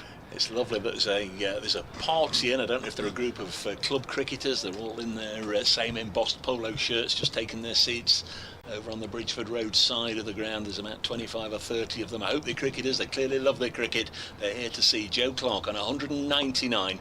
Just played Danny Briggs to mid-wicket, and there's no run. Clark has got 3 close to the wicket catches, a slip, a leg slip and a short leg. The wily old Briggs with his leg spin bowling to the former Worcestershire man, who just drops this down in front of him. So just a couple of alarms really in his innings. That drop by Yates on 128 and the one in the well, a couple of overs ago that may or may not have gone to the hand of Rhodes. Next one again dropped down at the feet, almost into the shin pads of Dan Mosley, who's no more than a whisker away from him on the leg side. Very close there, just waiting for a bat and pad. Briggs bowls, Clark again just helps it on the onside. With this white ball cricket, Joe Clark will be dancing down the track and launching the ball into the pavilion, but county championship cricket, it just does something to the mindset. He's resisted and resisted and resists some more as he plays this into the offside, fielded by Yates, standing on that matting strip protecting the wicket that will be used for the women's Ashes match here next week. Briggs bowls, Clark on 199, goes to sweep it away, and what a roar, what a moment for Joe Clark. He's had his struggles over the last couple of years, not got the runs that Nottinghamshire were hoping for, but he's cashed his chips in here. 318 balls, 31 fours, 1 6, been at the crease for 452 minutes, and that is magnificent, Joe Clark. Absolutely magnificent. Yes, and very well played. And not every day you get a double 100, especially when your team is way behind the 8 ball. He stood up, he stood tall, and he's now taken his team towards almost safety, as there's just 1 run the deficit now with that boundary. He goes to 203. And congratulations to Joe Clark, very well played.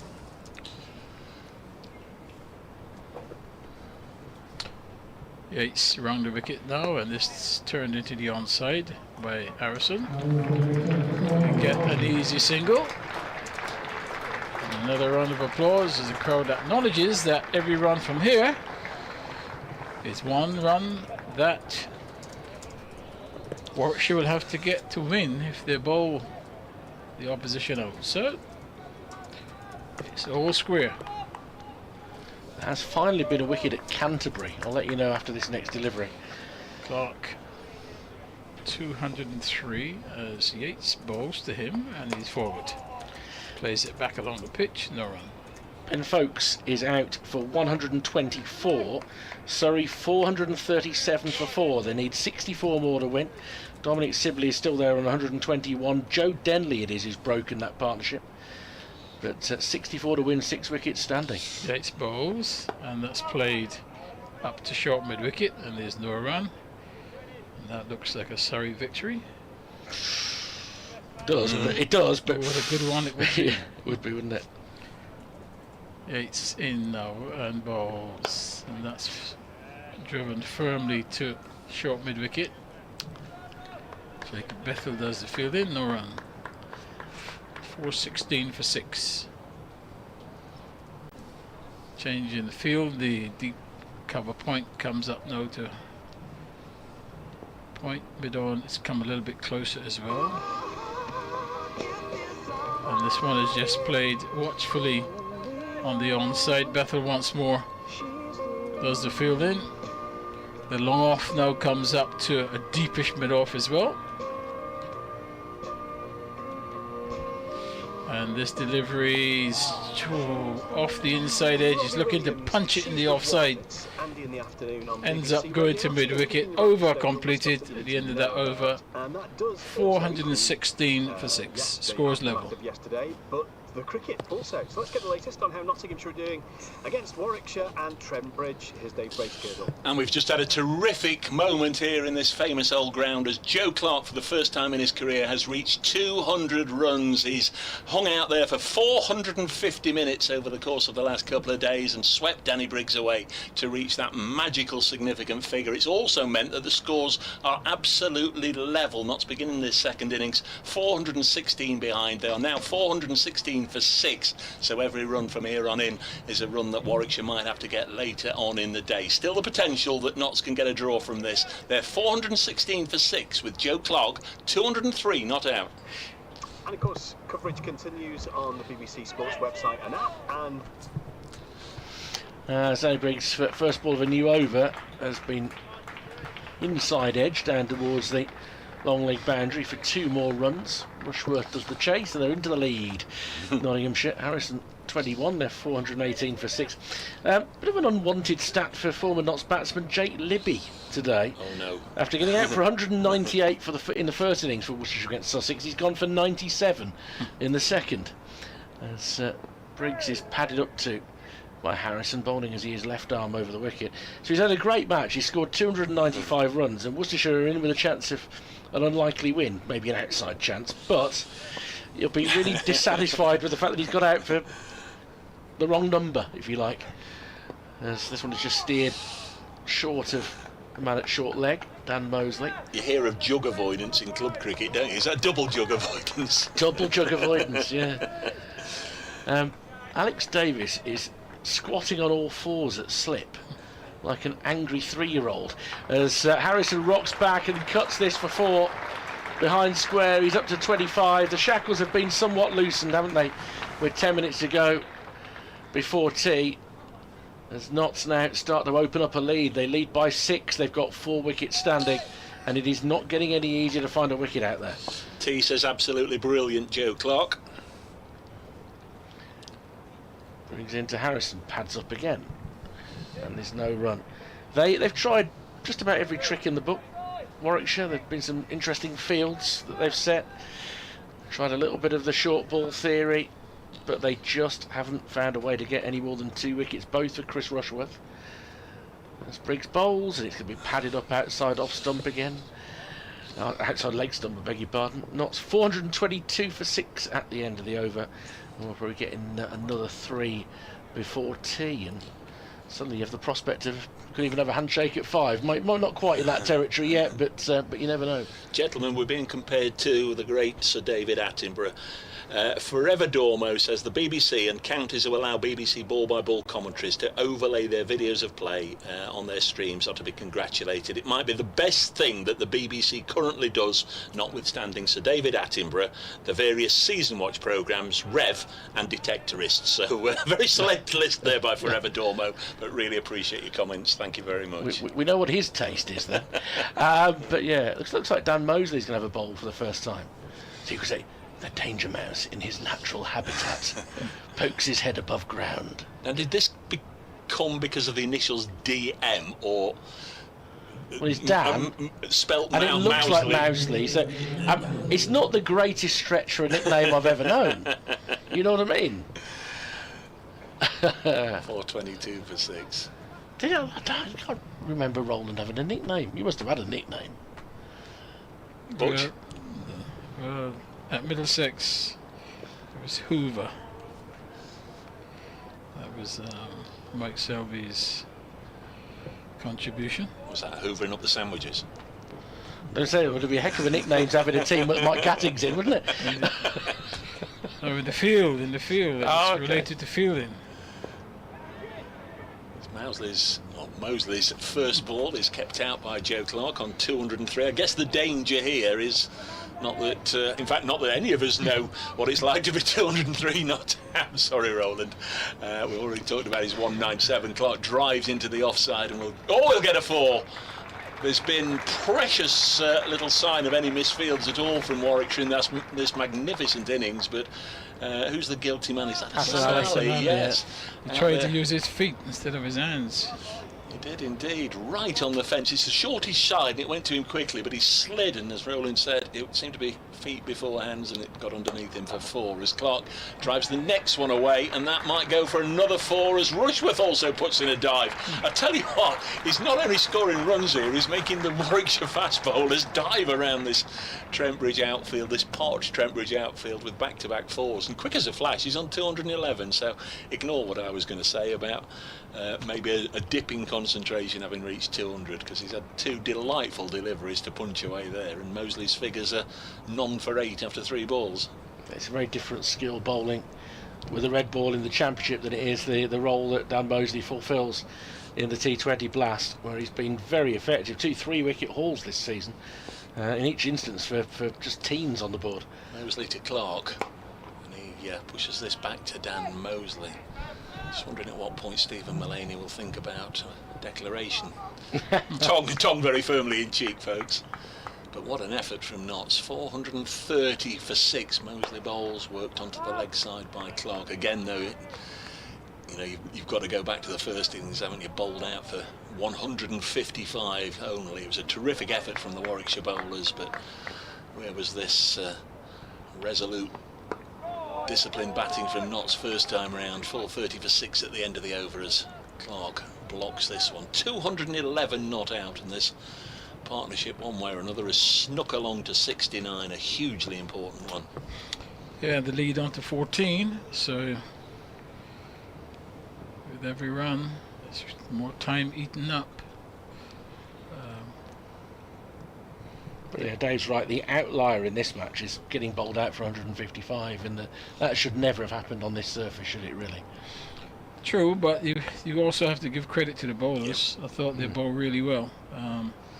Obviously the big target would have helped, the big person in score would have also helped them in terms of the performance, but it's been a good fight back.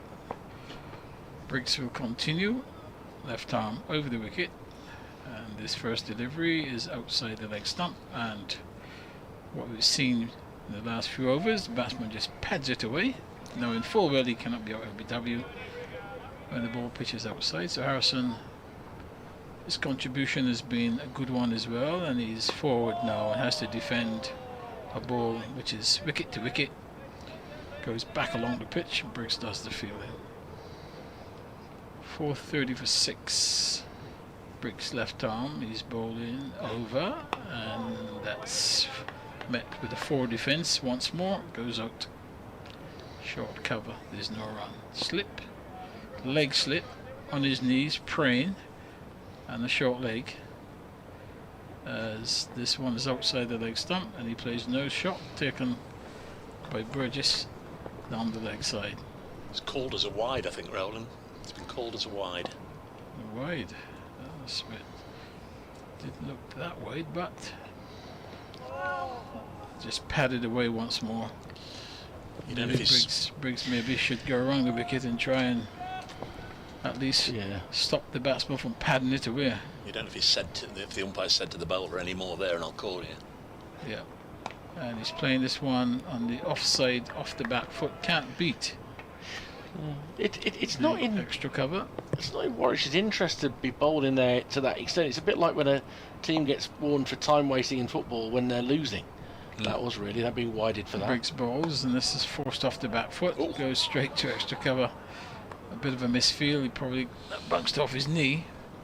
But end of a fairly uneventful over there by Briggs. Score 431 for 6. The lead now 15. What Notts have got to do here, I think, is just soak up a minute or so. There's 3 minutes before the scheduled tea interval. The Bears hurrying round. They'll want to try and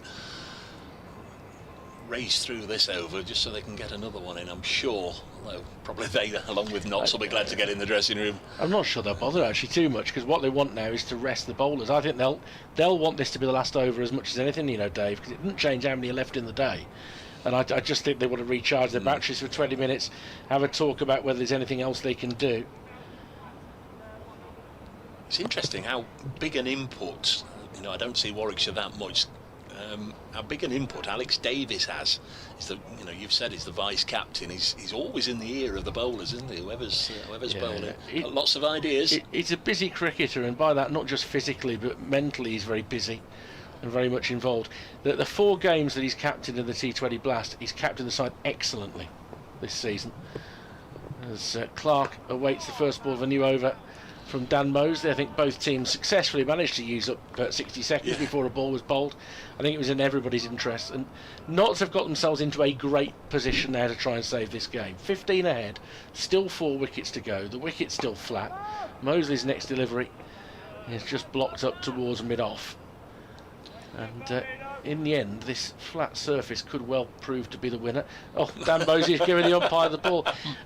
This would be a really good moment for the umpire to say, well, I tell you what, I reckon it's got another 4 deliveries in it, and then we might change it during the interval. How's that? How's that, Dan?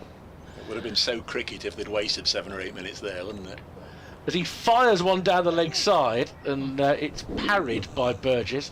I mean, that was faster than 1 or 2 of the pace bowlers' deliveries we've seen today. And of course, it's the sort of thing he does in the nature of how he bowls in white ball cricket, just firing it in there. It's a cracking lad, Dan Mosley. He's a proper cricket badger. He loves the game. And that one probably offers to turn a bit, but it's, as we've seen all day, such slow turn. And Clark just waits and defends it out to Danny Briggs. Mosley scratches his head. He'd only bowled 2 overs in the championship before this season, so he's doubled it. Well, he will have done in 2 balls' time. Oh, he draws an edge from Clark, and would you believe it? It's going to race along for 4. It was wide of the man at slip, but he did induce the false shot. And stuff, when it needed to for the Bears this afternoon, hasn't gone to hand. And that, combined with the brilliant innings of Joe Clark, has knocked 19 runs in front now. 94 runs in the session. Joe Clark 49 runs in the session with 1 ball left. Tremendous effort for his team. Final ball of the session, stabbed out to point. It means he'll have the strike after the interval. 216 for Clark, 25 to Harrison, who's given excellent support. He's faced 81 deliveries now, and so he can hold his head very, very high. Nottinghamshire taking tea on 436 for 6. There will still be 36 left in the day in terms of overs. Bear in mind, if knots are all out, then a couple of overs will come off that as well. And they lead Warwickshire by 20 runs before wicket stand. Didn't think we'd be here, Roland, did you, at this stage of the day, to be honest?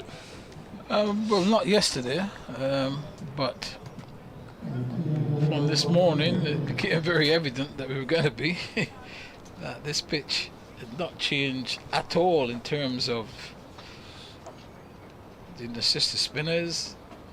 There was no balls keeping low, there was nothing leaping off the pitch. Just a very good batting strip. It's contributed to a good game. It probably would have been not such a good game if Notts hadn't got bowled out cheaply in the first innings, because what we're really seeing now is, not all good games have to finish in a result. And this has been an absorbing game for 4 days. Lots of good things have happened.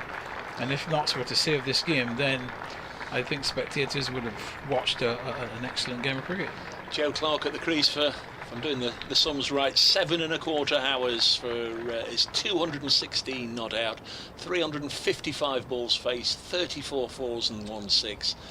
And he goes to tea. You'd imagine he's going to be a little weary on 216 not outs. Notts lead by 20 at the interval. There are potentially 36 overs left in the day. As Richard said, we'd lop 2 off if there was a change of innings.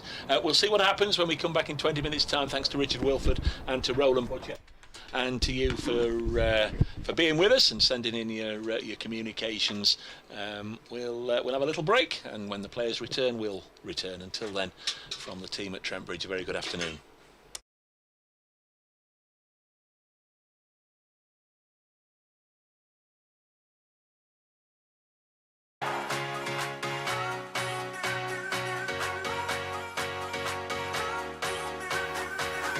It's the big one, it's the Ashes. That is sublime. At such an iconic test ground, it's really exciting.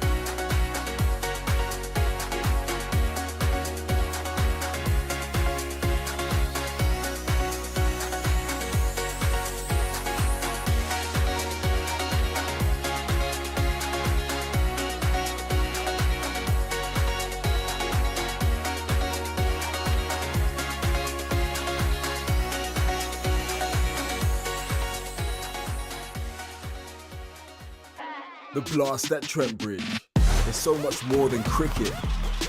But what is it? It's not about laws. It's about high scores. Stumps uprooted. The tunes. The roars. Forget the history. we make the history. It's not about afternoon tea. It's that's a bit of me. So forget the jargon, follow the marching, rumbling, beating heart of a city as it crosses the bridge from the old to the bold. Because we're not gentlemen, you see, we're outlaws. The blast at Trent Bridge, more than a game.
Well, welcome back to Trent Bridge, everybody, with the players returning to the middle after their short tea break. We have potentially got 36 overs remaining in the day. If there was a change of innings, of course, we'd lose a couple of those. Nottinghamshire worked really, really hard yesterday and again today, but they're not out of the woods yet. They lead Warwickshire. I nearly said Worcestershire then. They lead Warwickshire by 20 runs going into this 12th and final session of the match, and they need this 7th wicket partnership to go on a wee while longer and to add a fair few more runs before they're guaranteed to get at least a draw out of this. Joe Clark has been simply magnificent. 216 not out. Calvin Harrison 25 not out. Great support. So Warwickshire will have regrouped. 436 for 6 is the score. Oliver Hannon-Dolby is going to kick things off for us in this session. He'll be bowling from the pavilion end. And with Clark on strike, the field is deeply set. 3 out on the leg side. Hannon-Dolby bowls, and Joe Clark, because that field is deeply set, will easily take a single on the leg side, just deflecting it down to long leg to Rushworth, and Clark on to 217, 437 for 6. And now in they come. They start to encroach slowly at first, and then with a bit of encouragement from skipper Rhodes, walk in a little brisker to get on the one, try and keep Calvin Harrison on strike. There's a slip, there's a backward point, there's going to be a couple of catching extra covers.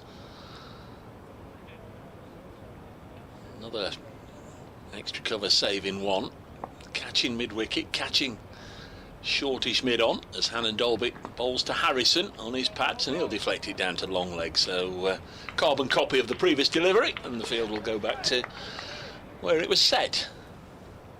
And Harrison on to 26. So 2 balls into the session, 2 identical shots and singles taken, and Knott's lead is 22 with And in tribute to the work of our emergency services, Knott's having 4 wickets in hand. with the victims. Brett Hutton, A vigil is just getting underway. Jake Ball and Dane Patterson still to come if required. And Dolby bowls. Clark eases this into the offside. Depending on how many runs they can accrue, you'd imagine out of these 30 odd overs, Knott's going to have to bat for most of them. Won't want to give Warwickshire even a sniff of 60 or 70 in the last 5 or 6 overs, because they'll take it on. ITV bosses have told MPs they didn't turn a blind eye to rumours.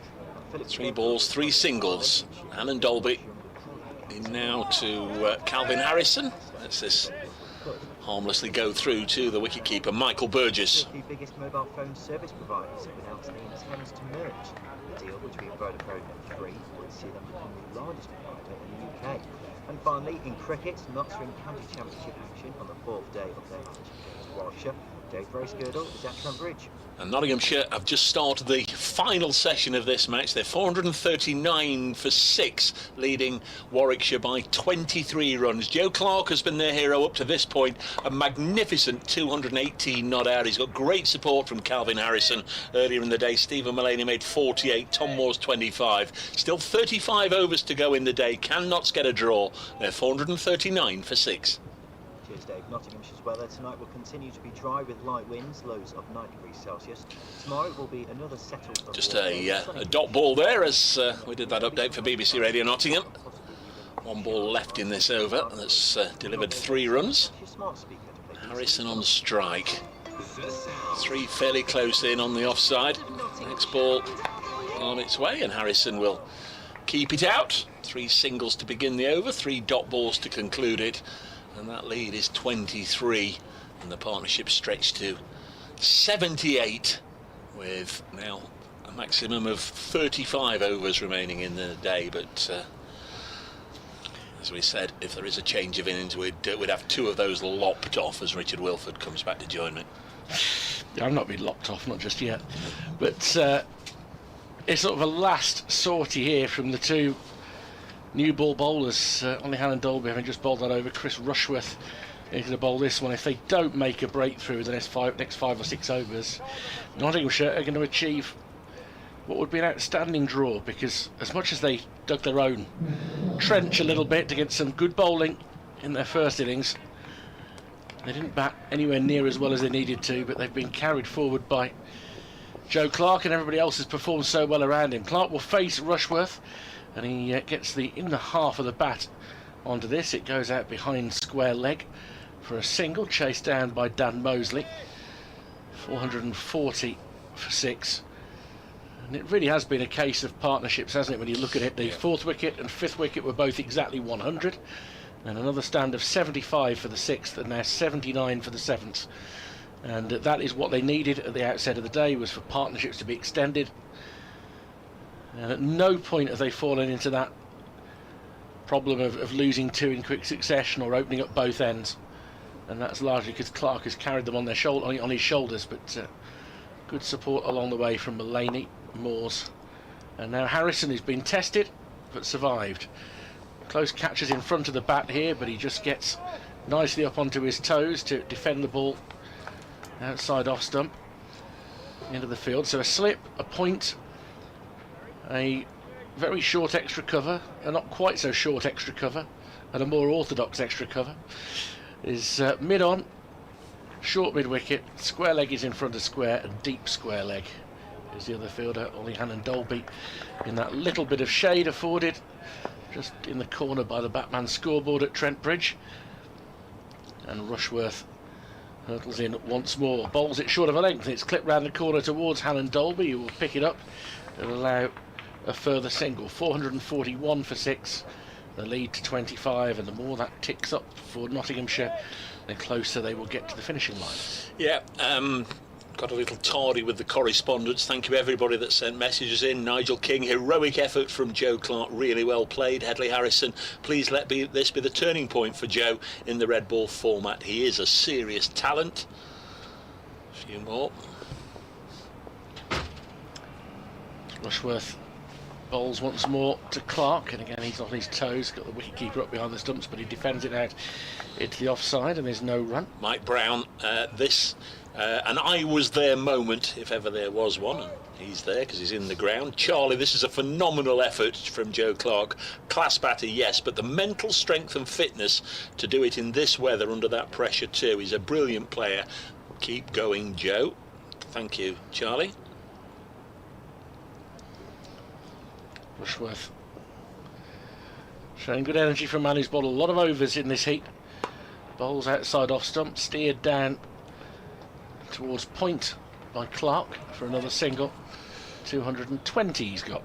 The yellow belly says chapeau. Love that word, chapeau. Chapeau to Joe Clark. This is a brilliant knock. I've only been able to keep up to date today with the BBC live scores and the radio commentary because I'm away on holiday. Well, very much enjoy your break, yellow belly, and agree, it's a brilliant knock by Joe Clark, and extra kudos for using the word chapeau. Chapeau. Hats off. There's a leg gully in place now for Harrison. Might get a little bit of short stuff now then from Rushworth, who does dig this in and hits some part of him and goes out the offside. no run. 442 for 6 at the end of the over. Mad Dog, this is a long overdue knock, but my word, what a good one. Let's hope Joe's finally got the feel back, and it's the first of a lot of runs for Notts. Graham Ward responding to one of our earlier correspondents who compared us to Sir David Attenborough, says, as a Notts cricket fan from a clergy family who lives in detectorists country, I've got to congratulate your tastes, and is copied in that previous correspondent. I've no idea what detectorists is, but it seems to be very popular with our listeners. I'm aware of it. I don't watch it. Just a like many things. Sorry, Rich. Just a 51-year-old is here. Sent a picture of the strip. Went out to the middle as Annan Dolby bowls to Clark. He's played that shot a few times, hasn't he? Just square of the wicket for a single on the offside. He's sent a photo of the strip out in the middle and said, I'm out here, I'm having a look, and it still looks immaculate, thanks to just a 51-year-old. Keith Havers keeps it short. Come on, Joe, he says. Len Worrell, I wish I was there. I had to stay at home because I've got an aged dog who needs company, and my missus is away at our daughter's for a week. Well done, Joe. Craig Hughes is not going to let this drop, as this next one's in and bowls, and it's pushed back to the bowler. Apparently when I said he's now got a career best, beating his score for Worcestershire, I said against Durham, and he said it's against Derbyshire, and I said okay, and he's interpreted that as means, I don't know. I'll have a rewind and have a re-listen. Yeah, I probably did. It doesn't matter. It is a career best. 443 for 6. You're winding people up there. Well, eh? Durham, Derbyshire begins with D, Division 2. Yeah. OHD with the white wristbands bowls to CH with the forward lunge, blocking it out onto the leg side, fielded by William Rhodes Esquire, late of this parish, born in Hocknall, suburb of Nottingham, lived at Papelwick, also not too far away. Luke Fletcher played for Papelwick and Linby before coming onto the staff here at Trent Bridge. Still has associations, of course, with that club, and occasionally makes the very rare guest appearance. 443 for 6 Notts. One more and it'll be obviously quadruple Nelson. This one goes through to the keeper, and there's no run. I can remember Samit Patel being missed with the dismissed with the score on 4-4-4 in that extraordinary one-day game here against Northants a few years ago, where Notts got about 450 and Northants nearly got them. They were bowled out just short. An astonishing day that was, with runs, sixes, centuries being blasted everywhere. Michael Lum and Ricky Vessels put about 300, or put 300 on for the first wicket. Astonishing, but poor old Samit came in and out on 4-4-4. This is chopped away. They won't go to 4-4-4 because Harrison's got a boundary. They'll leap to 4-4-7, which is like a bit of a dyslexic jumbo jet, isn't it? 4-4-7 for 6, and Notts lead by 31. Mention that Ollie Hannon Dolby with the white wristbands, which is the very little known prequel to The Girl with the Dragon Tattoo, which it was the first book that Stig Larsson wrote after he left Top Gear. Some of that sentence may have been true. Partnership 86, and Harrison has again snuck on to his shirt number 31, and the last time I said that was in his was on his championship debut against Essex, the last home match here, and he was then dismissed for 31. So let's see if he can get a championship best. This is pushed out into the offside, a ring of 3 fielders, and look at Ollie. Ollie's stomping off. He's not happy, is he? End of the over, 4-4-6. He's got a stomp on big OHD. He has, yeah. They've had great intentions for today, Warwickshire, but they've been denied by good batting on a surface that hasn't really deteriorated. There was that little spell of 15 minutes where there were 2 or 3 that kept low, and you wondered whether that might be a feature of the final segment of play, but it hasn't been the case. There isn't an awful lot there for the spinners. The next new ball will come, I think, too late for Warwickshire's purposes, and Nottinghamshire, for me, are just edging their way now towards what will be a very well merited draw. Rushworth comes pounding in once more, bowling to Clark, who rises above the bounce to turn it out towards deep point for a single. Craig says he's sorry for being a little pedantic over me identifying Joe's previous best as being against Durham when it was Derbyshire, he says, but I'm a cousin of Joe, so obviously I'm very, very interested and follow his career, and many thanks for the shout out. Thank you to you, Craig. Yes, I suppose if you are a family member, you are entitled to expect us in the commentary box to get some of the relevant facts approximately right. You did get it approximately right. Harrison on 31 awaits a bouncer. They're trying to entice him to pull because that is how he got out in the first innings. Just feel that if they are going to open up an opportunity for themselves, that next wicket needs to come probably in the next quarter of an hour at the very latest. I was a little perturbed about the possibility of a quadruple Nelson, and I've overlooked the fact of what Joe's score has gone on to. 3 little ducks in a row. Yeah, hard to suggest that 2-2-2 is an unlucky score for an individual batsman. As, well, Harrison, his choice of playing the short ball there from Rushworth was to just take it on the left buttock and turn away from it, which I have to say is not a suggested technical solution to it. Is that where your buttock is?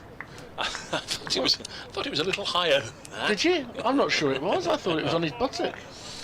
Maybe my eyes are defying me. Maybe I need to take the sunglasses off. Oh no, they are on. I didn't think they were on. Got maybe in mind up then. They are. It's Rushworth in once more. Lovely straight bat. Defending on the back foot. 4:48 for 6. 32 in front. 4 wickets standing. Getting closer to the draw, Nottinghamshire. Keep up, Dave, says Mark the Mod. Detectorists is a marvellous, gentle TV comedy on BBC Two with Mackenzie Crook and Toby Jones searching for gold coins and other hidden treasures in the fields. Thank you, Mark the Mod. Why is it when people like TV programmes, they don't allow the fact that somebody else might not like it? We all have our own taste, else you just watch the same thing, wouldn't you? Short ball, left alone outside off stump. It could be great, I just haven't seen it. And I like Toby Jones very much, so... In lockdown, here we go. We started watching Bargain Hunt. Clicked it on the old repeat. We've got thousands of them there on the planet now. The old reds and blues going out trying to find something and get a bargain. We'll watch one or two of them one day. Or clear the planet. So you recorded it, but you're not watching any of it? Occasionally. Okay, that's fine. Rushworth in, turned square on the leg side by Harrison for a championship best. He's up to 32. Yeah. That's the end of another over with Nottinghamshire 449 for 6. I'm just trying to do the sum in my head as to where they'd need to be at 5 o'clock for Will Rhodes to say to Joe Clark, fair enough, my lot are knackered now. But it could be close to being about right, because if they're still 6 down, and they could well be 80 or 90 ahead by then.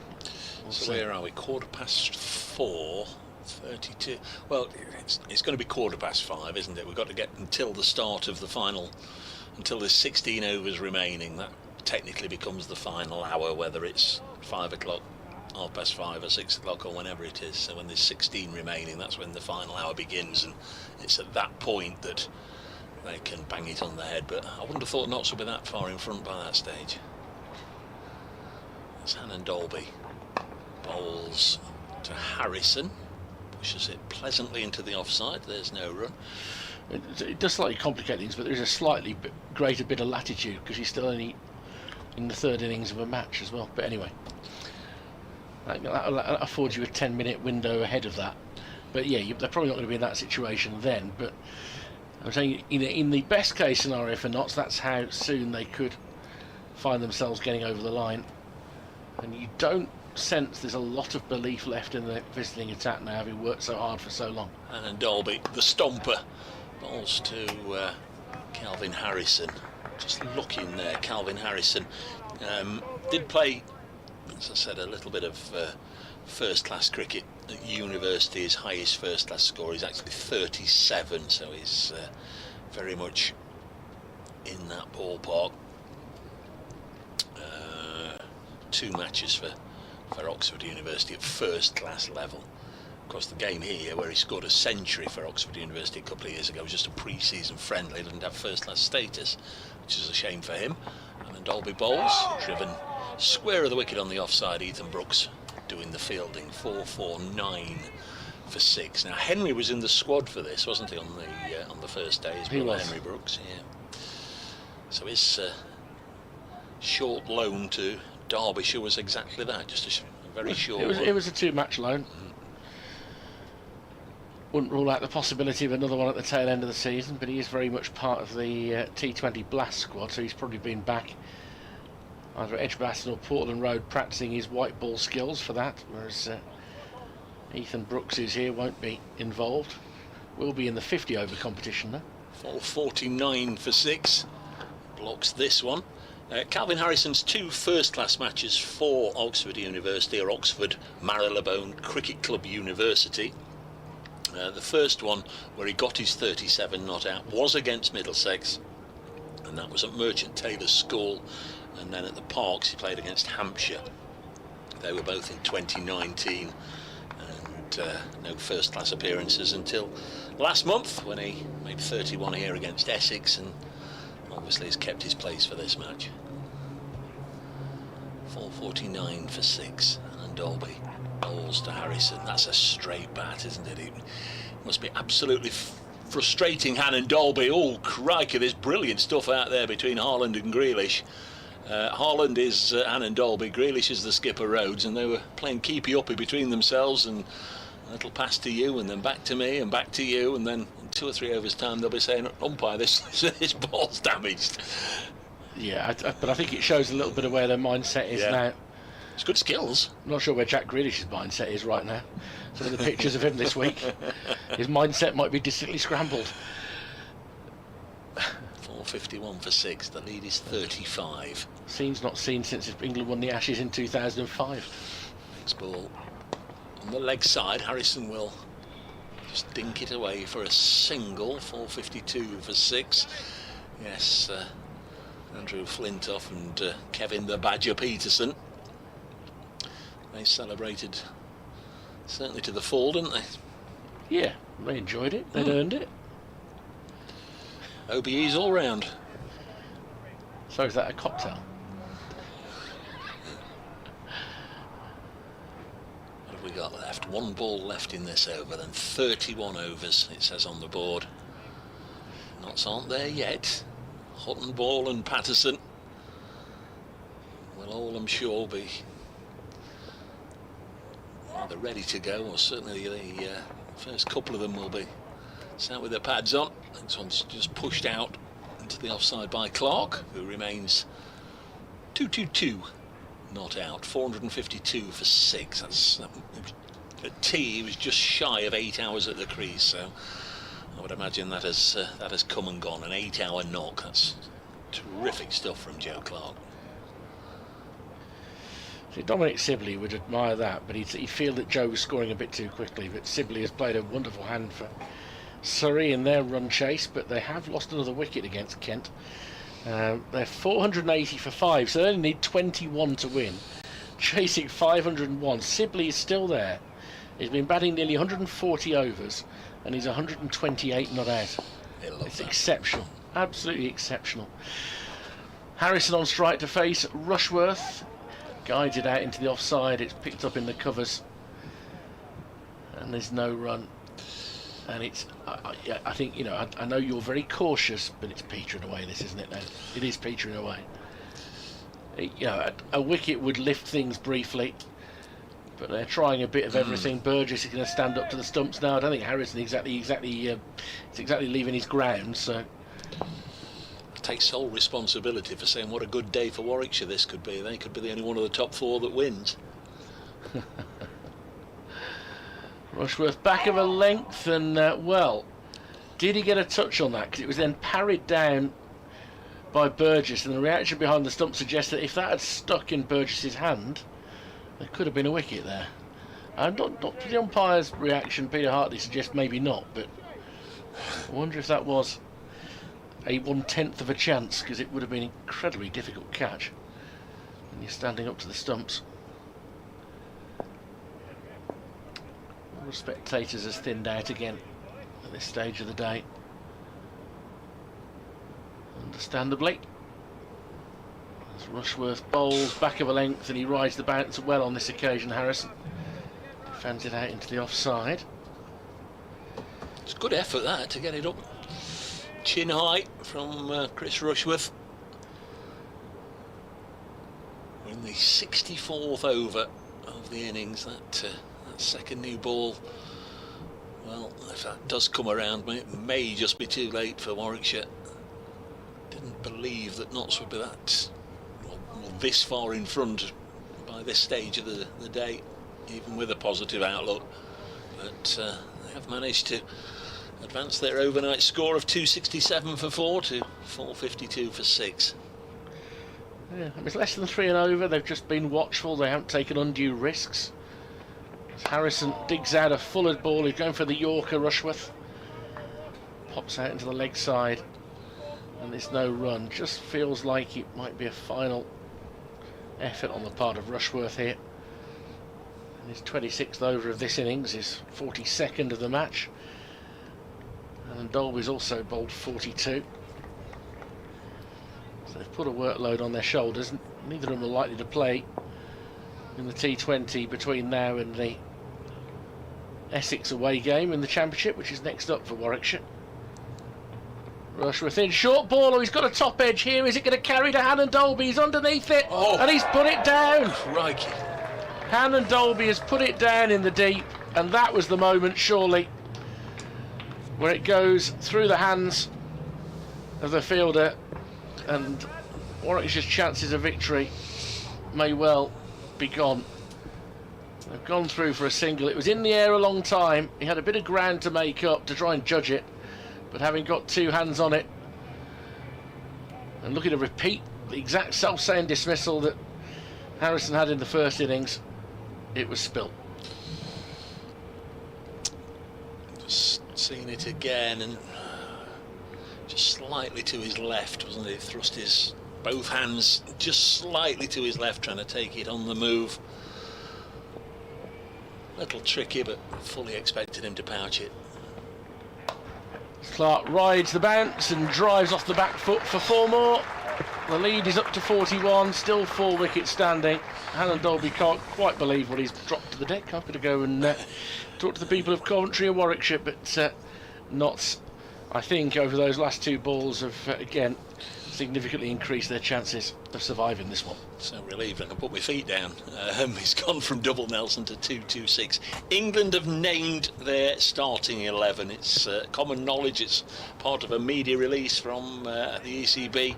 They have named their 11 to play Australia in the first Ashes match, and both Nottinghamshire boys in the squad do play. Ben Duckett and Stuart Broad, the England 11 to face Australia at Edgbaston, has just been passed through. We'll give you it in a second as Hannon Dolby comes in to bowl to Harrison, and he defends. So Ben Duckett and Zach Crawley, Ollie Pope, Joe Root, Harry Brook, Ben Stokes, Jonathan Bairstow, Moeen Ali plays, Stuart Broad, Ollie Robinson and James Anderson.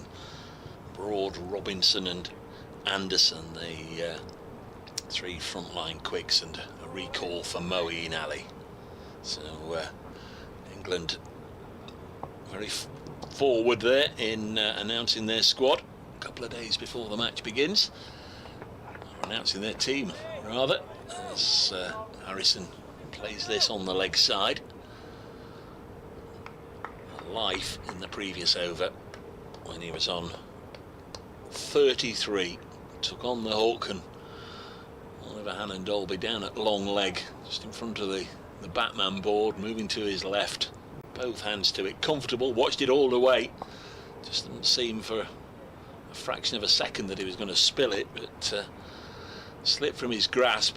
Had another attempt just to try and scoop it up, and he nearly got it at the second attempt, but couldn't. Harrison works this next one onto the onside, no run. Ed Barnard is loosening up. The next cab off the rank, but that was a hugely deflating moment for Warwickshire and their supporters here on BBC Radio Nottingham, BBC WM, CWR, and everybody that's joining us watching the pictures on Trent Bridge Live. 4:57 for 6 knots, and Dolby bowls. Harrison drops it on the leg side, and there's no run. So the second time that Notts have scored 400 this season. This is their 8th match, of course, rather their 7th match, so when stumps are drawn today they'll be halfway through the 14 match programme. Notts got 442 in the first innings here against Essex, so this is their largest contribution of the summer so far. Field has dropped out either side. Shannon Dolby bowls to Harrison, and another defensive block to the 5th ball of the over.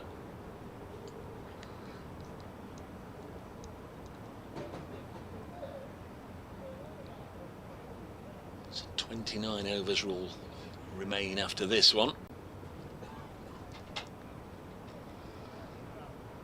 Nottinghamshire with 4 wickets in hand today. They've lost Stephen Mullaney, bowled rush with 48. Moores bowled rush for 25. And Dolby bowls Calvin Harrison. Just bobs underneath this short one, taken by Burgess, standing up, parried it up in the air first of all, and then gathered the rebound safely. And Hannon Dolby again makes his way down to long leg, where he's left his floppy sun hat. No doubt there's a bottle of water under there, keeping cool for him. And Dolby, 29 overs he's now bowled.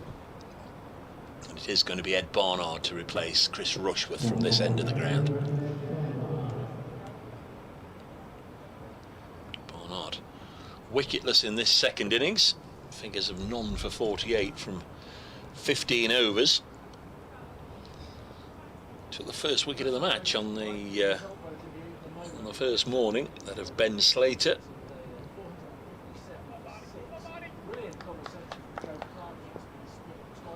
Partnership up to 96 between Harrison on 34 and Clark, who's on strike on 226, as Barnard bowls to his former Worcestershire teammate, and Clark just nudges it back to Ed Barnard.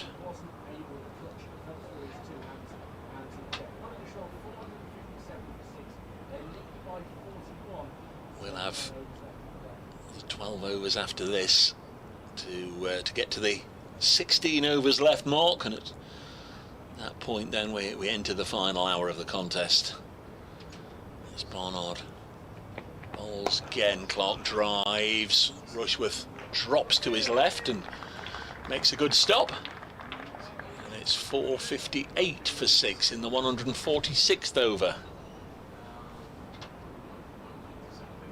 The lead is 42.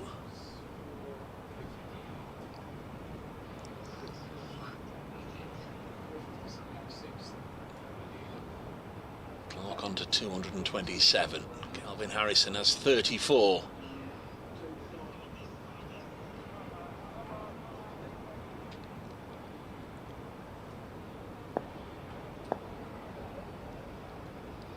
Field brought in again, as you'd expect for Harrison. Slip, leg slip.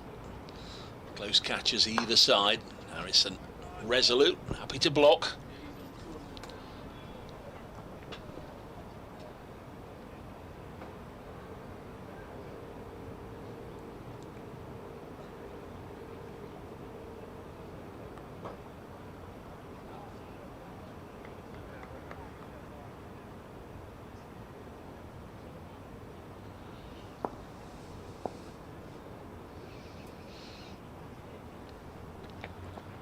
Ball worked away on the leg side.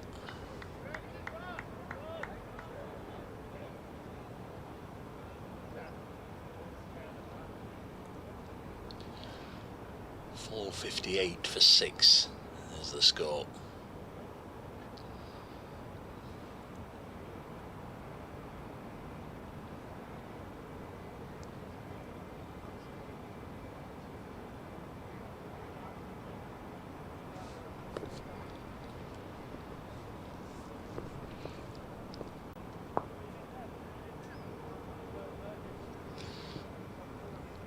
lot of pace to the action at the moment. Warwickshire laboured in getting through their overs. We're waiting for another helmet to be brought out here onto the field. Those of you watching the live stream will see that once again we're blessed by absolutely beautiful weather.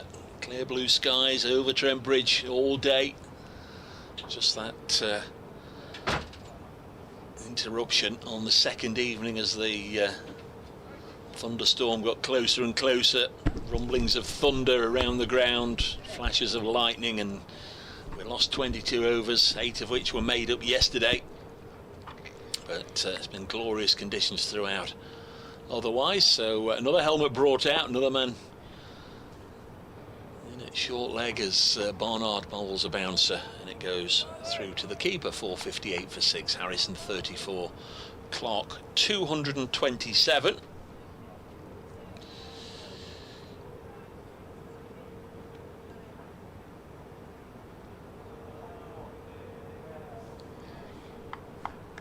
Yes, and Dave, this wicket is continuing to be an absolute belter. Remains so as Barnard bowls down the leg side. A little bit of a lazy little dab at it from Harrison. Didn't get anything on it as it goes through to Burgess.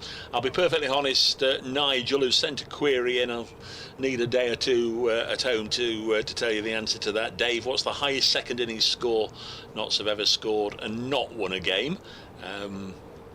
We'll have a little look at that in the days off, if I remember. Steve Williams says, Dave, with your sense of humour, you'd enjoy the Detectorists. Might have to have a little look out for that. Tom says, very kind, you three are my favourite commentary trio. Been a thrilling 4 days cricket. Looks likely the draw will happen. Good result here for two good sides as Danny Briggs gets himself ready to come on. Just a 51-year-old, it's a huge privilege to have witnessed Joe's innings over the past 2 days. Almost faultless, brilliant. There we go, that's it for now. Thank you very much at Brace Cricket. Thanks for all the communications, as ever. Been very kind to Richard, myself, and messages for Roland. Danny Briggs will continue bowling over the wicket, and Clark comes defensively forward and pushes that up on the offside. He's on 227, and the score, Briggs, and he's defending once more out on the offside. Again, can't score, and there's a slip, leg slip, and a forward short leg, the three close fielders. As Briggs left arm spin bowls, and he's low this one to hit the pad outside the leg stump, offering no shot. Leg side field, deep square leg, deep mid wicket, and fairly deep mid on, as well as the short leg. And he's that one like it maybe actually turned. Is that the first one that turned? I thought we'd see rather more of this throughout the day. Danny Briggs having a long old spell, but he's just been used in short bursts, hasn't he? Here, there and everywhere. It's a bit late in the day that one turned and bounced, but it was left, and that one padded away once more outside the leg stump, not tempting Clark into the sweep.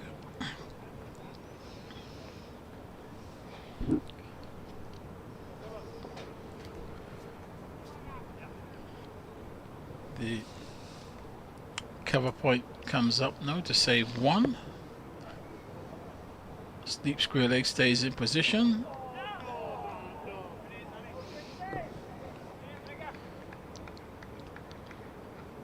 And that one looks as turned again. Why wasn't this happening before? I don't know. It was difficult to see where the ball had gone, but it did. But it was in the keeper's gloves. Nestling in the yeah, I mean, if you're able to see the replay of those two deliveries, it would be great to see that. We didn't see too much of that in this game. No. The ball actually spinning past the bat. But it did. The over's completed anyway, so no harm done. Notts from their perspective could 458 for 6. Do with a few more runs. They are 42 in front. That second ball is only, or second new ball is only, in fact, third new ball is only 13 overs away, and they'd still be potential 14 overs left in the day, so could do with a few more runs. They're not out of the woods yet as Barnard bowls to Calvin Harrison. Drops this on the leg side. Harrison will definitely be there for the team for Nottinghamshire. Try and bat as long as he can with Joe Clark, try and help them through to a draw, but if he goes on a little longer, it may well be nearing a half-century before the end, as we welcome listeners to 5 Sports Extra with Nottinghamshire seemingly closing in on a draw, but they're not there yet as Ed Barnard bowls a bouncer, goes over the shoulder of the young Nottinghamshire leg spinner Calvin Harrison, who is on 34 not out and has helped put 97 on with Joe Clark, who's just quite simply been magnificent. He's 227 not out, been at the crease for more than 8 hours. He was spilled on 128, another one in the 190s, which we think went quickly through the hands of Will Rhodes at slip. But apart from that, not a glimpse of a chance for the Bears bowlers or fielders. This one's just slung fairly wide outside the off stump from Ed Barnard. I'm Dave Bracegirdle. Roland Butcher, the former England Test batsman, has been with us all 4 days, watching on.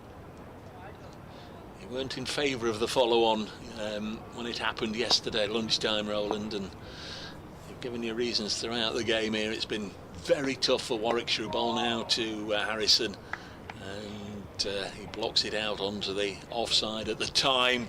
It looked very much, having skittled knots out for 155, Warwickshire thought they could really put their foot on the throats and go for the kill, but they've now been in the field for well over 2 and a bit days. Yeah, I just felt it was never going to be that easy second time round. The pitch hadn't shown any indication of deterioration, so it was always going to be difficult to. They're weary, understandably. This one's stuck in short by Barnard, and Calvin Harrison misjudged the amount of bounce he was going to get. He bobbed down to let it go over his shoulder, and he just struck him in the ribs. That could be quite a painful blow, actually. And But you could almost hear him wince, couldn't you, from here? You don't mind taking a blow at this stage. You'll take a few more if you can see out these remaining 26 overs. And he's done it really well up to this date. 124 balls he's faced, so he's made a telling contribution as well. Always knew this was going to be a significant game as Barnard bowls and Harrison defends. They went into this one with Warwickshire in second place, not having played a game more, in 4th, and the start of play today did seem as if perhaps Warwickshire would go on to win. If obviously they did, then Notts in 4th would lose. Hampshire lost this morning, and of course leaders Surrey. What a phenomenal performance from them down at Canterbury against Kent, as listeners to 5 Sports Extra have been hearing. Surrey getting over the line to chase 501 by 5 wickets. What about that, Roland? Chasing 500 and getting there? Well, this morning I felt they had a serious chance. One thing for sure, there was always going to be a result in the game today when you saw what the amount of runs that were required for victory and also the wickets. So at the time it was enough. There was always going to be a result. Briggs is in, and this is forced off the back foot, and a misfield there at extra cover, maybe deliberately.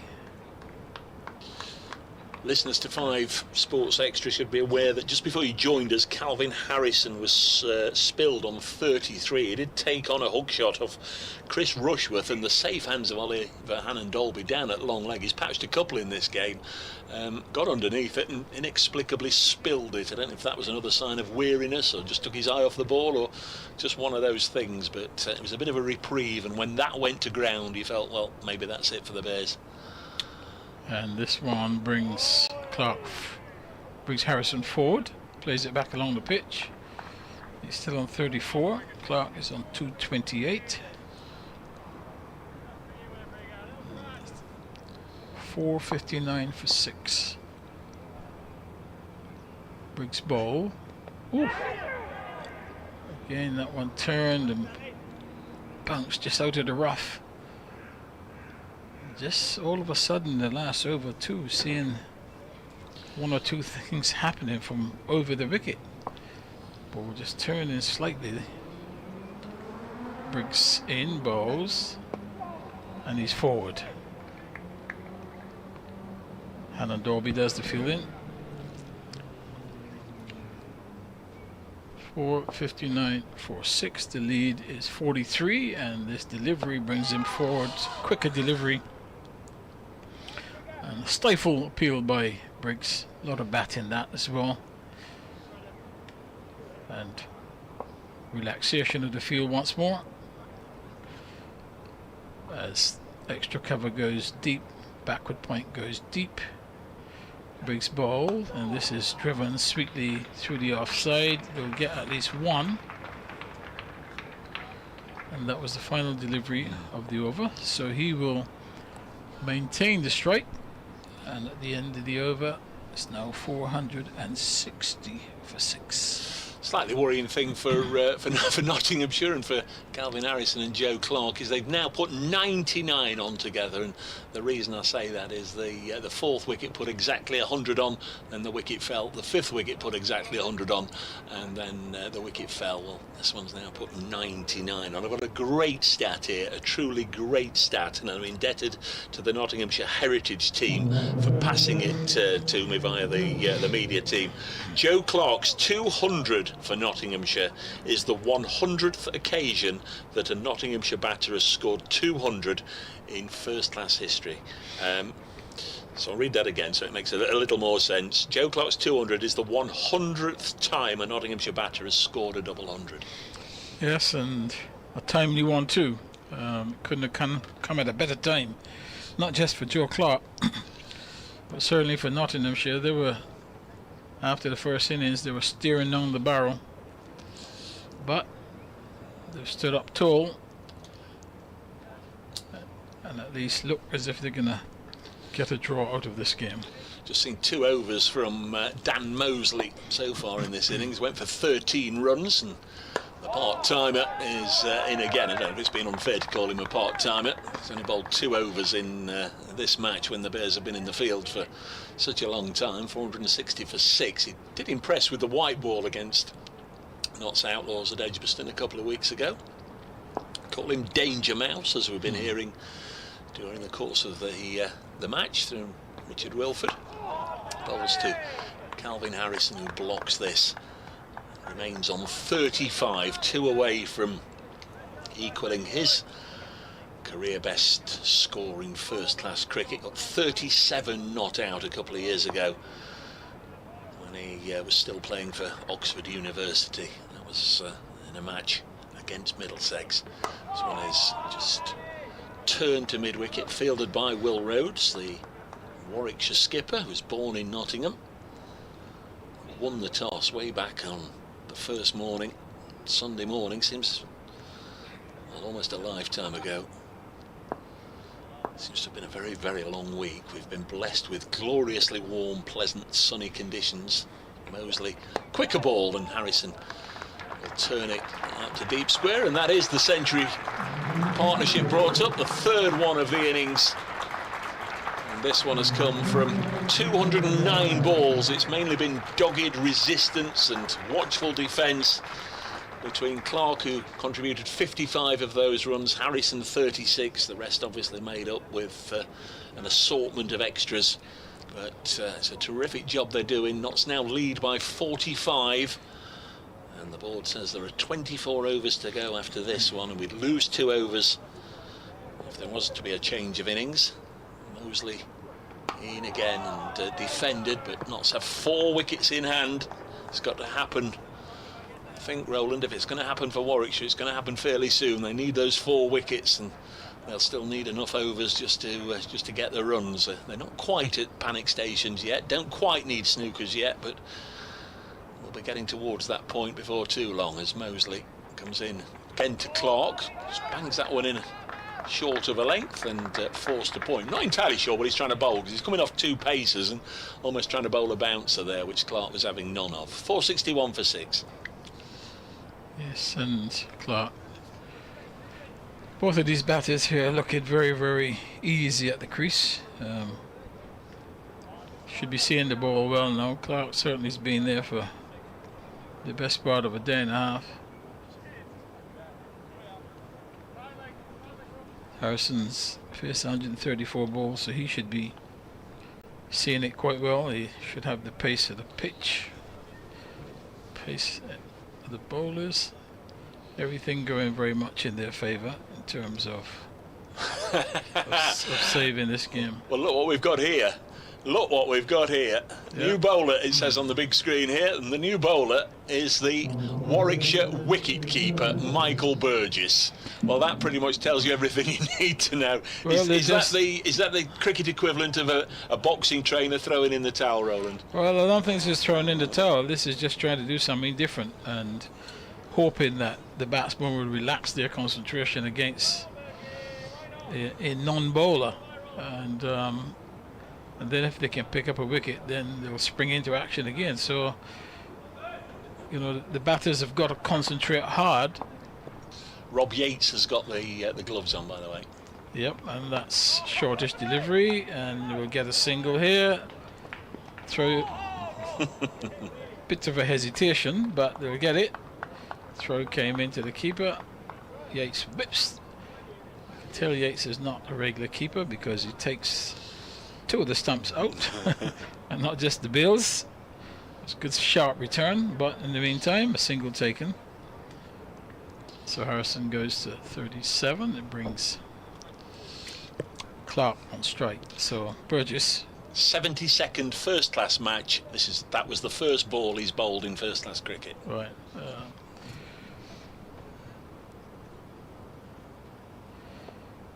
Burgess just gentle medium pace, and that one's worked up towards mid-on, looking for a single, but change of mind. Perhaps could have been a single there if Harrison was a little bit more alert, but no need to force the game, just bat as many balls as possible.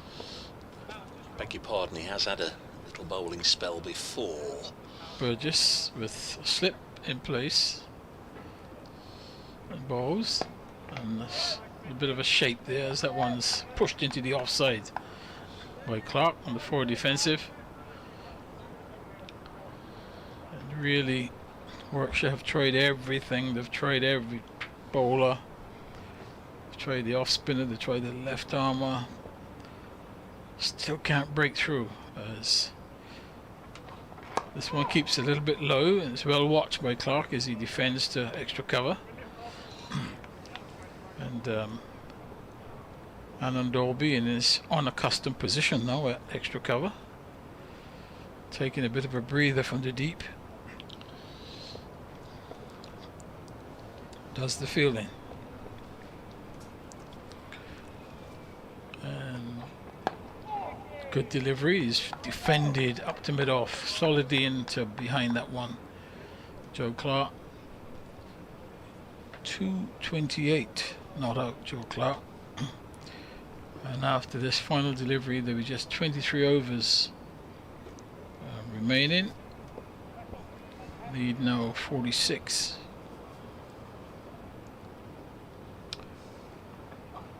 And again, he's on the forward defensive. Fielded there by Hannah Dolby. Over completed. 23 remaining. Score 462 for 6. Done a bit of detective work, Roland, whilst you were describing that last over. At Northampton last year, he took off the pads. Craig Miles popped them on, and Rob Keogh caught wicketkeeper Miles, bowled by Michael Burgess. So at Wantage Road, Northampton, and Burgess 6.2 overs, 3 maidens, 1 for 17. So he does have a little bit of previous. I take it back. He has turned his arm over before, but very much an occasional bowler. And I think the very fact that he's come into the attack, mind you, he started his first over and it was okay, and went for 1 run. It just sort of tells you the state we're at in this game as Mosley bowls. Nice looking punch into the offside by Calvin Harrison. Those of you that are watching the live stream, occasionally we have people passing reference to the black armbands, of course, the tragic events in Nottingham City Centre yesterday morning. Bouncer here from Mosley, and again he struck Calvin Harrison on the left shoulder. Well, today Trent Bridge and the teams and all here have paid their respects to the victims and those closely affected. Our thoughts with them all. 462 for 6. A couple of times Calvin Harrison has been struck by the Moseley bouncer as he comes in once more, and this time South African-born Harrison drops it on the leg side, fielded by Will Rhodes. 22 overs remain, so another 6 overs. That'll take us into the final hour, and at that point the two captains, if they agree, can call a halt to the pleasantries. 462 for 6 as Harrison again defends. Moseley into his 4th over. They've really given their all today, Warwickshire, but I think they'll be licking their wounds a little bit at the 3 chances that have gone down. As, this one's defended by Harrison. Clark on 128, dropped at slip by Rob Yates off the bowling of Rhodes. It went quickly to him at slip, so quickly that it burst through his hands and still ran away down to 3rd man for 4.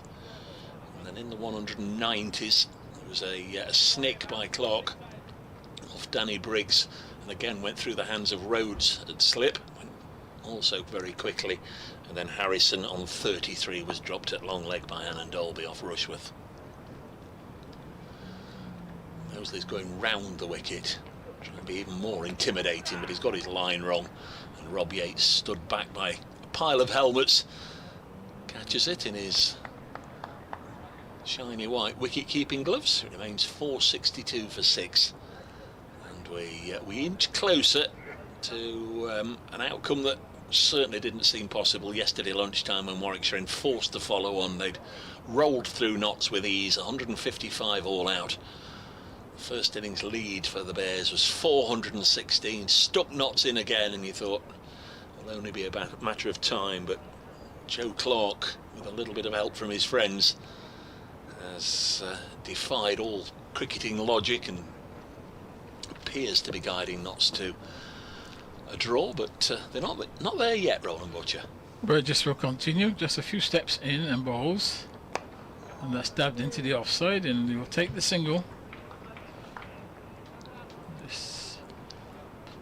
And then Dolby comes across, does the fielding, and he gets one more, goes to 229, brings Harrison on strike. You don't want to get out, but you certainly don't want to get out to a wicket keeper, do you? Yeah, I think at the moment they wouldn't want to get out to anyone, just they can bat for another 10 overs.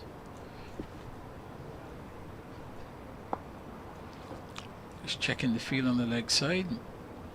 Burgess, he's in now, and he's bowling a shortish delivery, and it's just easily worked into the onside by Harrison. Gets a single, rotates the strike, brings Clark back on strike. He goes to 38. The fact that the field drops out when Clark's on strike, he's on 229 not out. He's got a really good chance here of going on and making this a 250. And Burgess is in now and bowls, and again this is worked into the onside, looking for a single and then changing his mind as it goes up to wideish mid-on. So slip, there's 2 short extra covers, 1 straight and a little bit wider, backward point, cover point on the boundary, nobody at mid-off. Burgess is in and bowls short, and he's back and defends Clark right in front of him. The keeper comes from behind the stumps, and you're not seeing the sort of enthusiasm anymore from the fielding side. They're believing that their chance have gone. It'll change if they get a wicket. Suddenly they'll get some energy from somewhere. Wide of the off stump, taken by Yates as the batsman offers no shot. Standing beside Rob Yates, the one slip, is Alex Davis, who of course is very much a wicket keeper. Done it for the bulk of his career, did it at Lancashire before moving to Edgbaston last year. Burgess again, and this one is defended back along the pitch. Burgess does the fielding. That was the final delivery of his over. And at the end of the over, it's 464 for 6. Done okay, hasn't he, Burgess? 2 overs, none for 3 for the wicket keeper. Sure, he'll be pleased to have got the pads and the gloves off, and they're shaking hands out there in the middle here at Trent Bridge. They're not going to wait until the final hour. We've got to 5 o'clock, and they have decided that enough is enough. 464 for 6, and Nottinghamshire and Warwickshire draw this match here at Trent Bridge, with Joe Clark finishing 229 not out. Calvin Harrison is 38 not out. The match is drawn. Many congratulations to both sides here. Warwickshire dominating pretty much the bulk of the contest, certainly the first 3 days, but Joe Clark provided that sting in the tail with a career best 229 not out to get Notts what seemed a very, very unlikely draw at lunchtime yesterday, and they've shaken hands. They've decided there's just no point going on any longer. Only 2 wickets have gone down today. Yeah, very entertaining draw, and great effort by Notts in the second innings. I think the winner in this contest really has been the pitch. There's no question about that. I'm sure you will have the total, Dave, of the number of runs scored on this pitch. But what I can tell you is that if you're still playing on this pitch by the end of next week, I will not see any difference. Fabulous pitch, as if you're a batsman. And Joe Clark has taken full advantage of that. Not a cavalier knock, because that's not what was required. What was required was a knock of great discipline and hard graft. He applied himself to the task and gets the chance to walk off this field with 229 not out to his name, and the game drawn from a position where Notts looked like losing this game after quite a dismal first innings total, but the fight back has been tremendous, and really some good partnerships all the way through. Even this last partnership here between Harrison and himself, which realised another 100+ partnership, ensured that Notts comes out of this game with a lot of credit, and credit really must go to both teams for putting on a terrific show on what has been a very, very flat pitch. Roland, I know you've not been here for a while, but I very much hope you've enjoyed your 4 days here in the commentary box at Trent Bridge. A hot, sticky, sweaty 4 days, but the cricket has been absolutely magnificent. Thanks also to all the listeners, all the followers, everybody that's taken the trouble to get in touch here, and for listeners on 5 Sports Extra, I know you've dipped in and out a number of times during the match. Many thanks to you wherever you are, and very, very much appreciate your company. We'll hand you back now to the studio, to Kevin Howells. And for those of us still following on the live stream or on the BBC Sport website and app, still sat with Roland Butcher. Those of you that have got the pictures, remember the post-match reaction, the interviews will follow very shortly on the live stream, so continue watching. Again, many thanks to Roland, many thanks to Richard Wilford, who's away updating listeners in the West Midlands. It's finished in a draw, just waiting for the cue to speak to listeners to BBC Radio Nottingham. Remember, the blast continues for both sides. Notts will be at Wantage Road, Northampton on Sunday afternoon. Myself and Kyle van Vollenhoven will be there for that one, and the BBC WM team will bring you coverage of Warwickshire versus Worcestershire on Friday evening. Just waiting to do that update for Radio Nottingham, Roland, which we'll get in a moment or two. A really good game of Division 1 cricket. It was, yeah. First and foremost, I would just really like to say that, yeah, this was my first visit back to Trent Bridge for a long, long time. Thoroughly enjoyed being here. Great surroundings, well looked after, not just in the commentary box. There is that update. And the captains have just shaken hands on a draw here, something that really didn't seem possible at lunchtime yesterday, when Notts, having been skittled out in their first innings for 155, were made to follow on. But thanks predominantly to Joe Clark, they've got a draw. 464 for 6, and Clark was there at the end. A career best 229 not out for him. It's been a wonderful match, really top level cricket here at Trent Bridge, and Notts have escaped with a draw. Nottinghamshire's weather tonight will continue to... So we keep trying to get a final word in Roland. A terrific game of cricket. Yes, it was. I thoroughly enjoyed it. Very brave decision to bat first. Warwickshire, having won the toss, made full use of good batting conditions, posted over a huge total, first innings total, which put Notts under pressure. Then good effort with the ball, bowled them up quite cheaply. Decided not to enforce the follow on and really asking Nottinghamshire to bat out for a day and a half.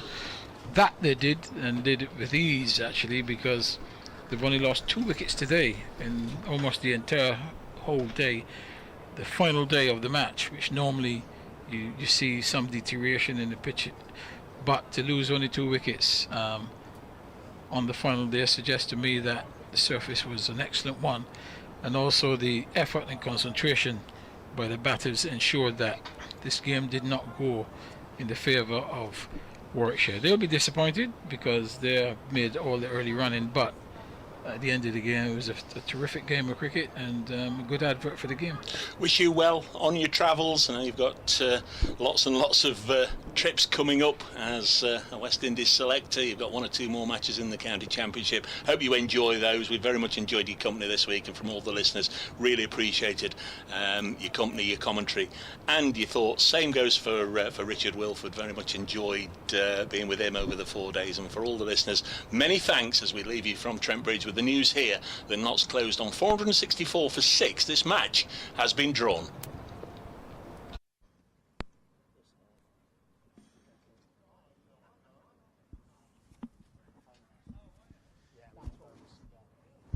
Yes, those. Yeah, I need to send you the link. Where'd you get them from? It's like House of Flags. never again. No, I'll just send the link. I'll put it in. Yeah, that'd be great actually. Thanks. Yeah, because to be honest, we could probably do with 1 more of them. So if you're going to order exactly the same, we'll just. We thought, I think the more you order, the cheaper you get. We could. Guess we'll go just logo or something. Yeah, just Trent Bridge not live. So, well, it could be Trent Bridge one, or it could be the NCCC logo and Outlaws one. Yeah, we've got obviously Outlaws one. You've got Have you got Outlaws ones? Oh, there you go. Yeah. So basically, they both say Trent Bridge live, but it's the correct font for all of them. Oh, I see. Okay.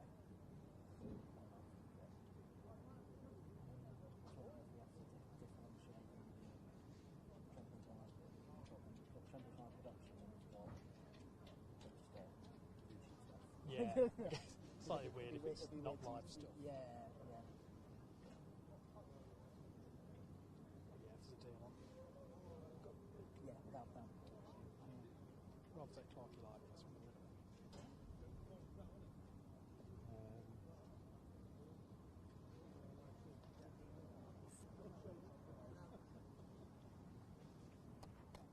You might still get Joe straight away. Well, he's got the shakes. Has he had a bit on? Surprised me, to be honest, Pete. He's now What an innings. What an innings that was. Was off the field for about 17 overs. Let's take a step to your right, please, Mr. Mills. Yeah, it was an unbelievable knock, to be fair. Phenomenal. In this as well, which is in this for days on end. Nice. 1 heel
Days cricket, and we saw a fantastic performance by Joe Clark, backed up by a lot of his teammates in building partnerships with him.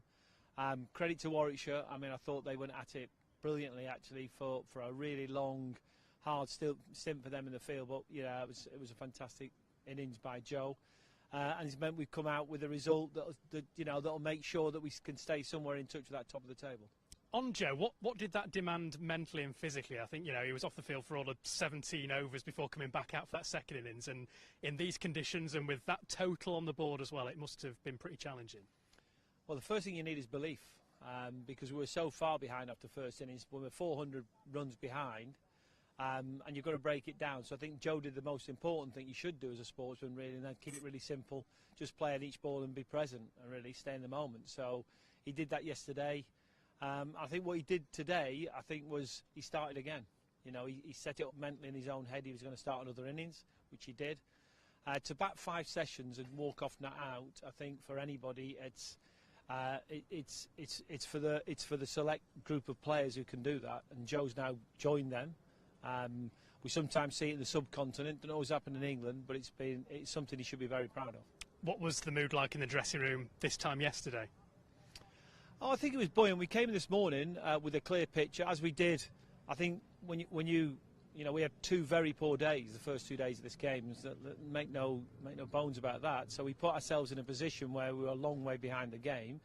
There was a determination to try and do it, but again, you can't look too far ahead.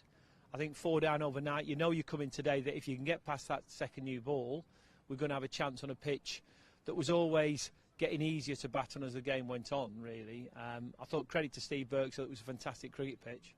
And today it was hard work for Warwickshire. Always when you make a side follow on, the bowlers have got a lot of work to do, and they obviously did that, and towards the end started to fatigue. Plenty of capable performances alongside Joe's, not least Calvin Harrison towards the end there. What did you make of his approach to the innings when he had to face some pressure and some classic day 4 fields as well? Yeah, I mean, I'm really pleased for Calvin. Calvin's worked really hard. I think we've seen a lot of him in T20, and he's worked very hard waiting for his chance in Championship.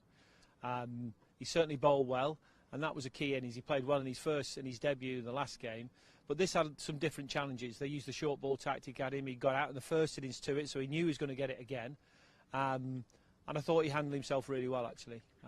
Very calm. And really built a crucial partnership with Joe there that eventually made sure we got over the line. And it's the second draw of this ilk, if you like, from being behind in a game this season in the Championship. So what does that say about the mentality in that dressing room? Well, we value a point. We copped a bit of stick at Middlesex when people thought we didn't. I think we tried to force a win. But we value a point. We know the importance in this division of it. We've got a big game coming up against Somerset. So our talk was really clear about the importance of being able to try and draw the game, because in a league system it's not only what points you get, it's what you stop somebody else getting.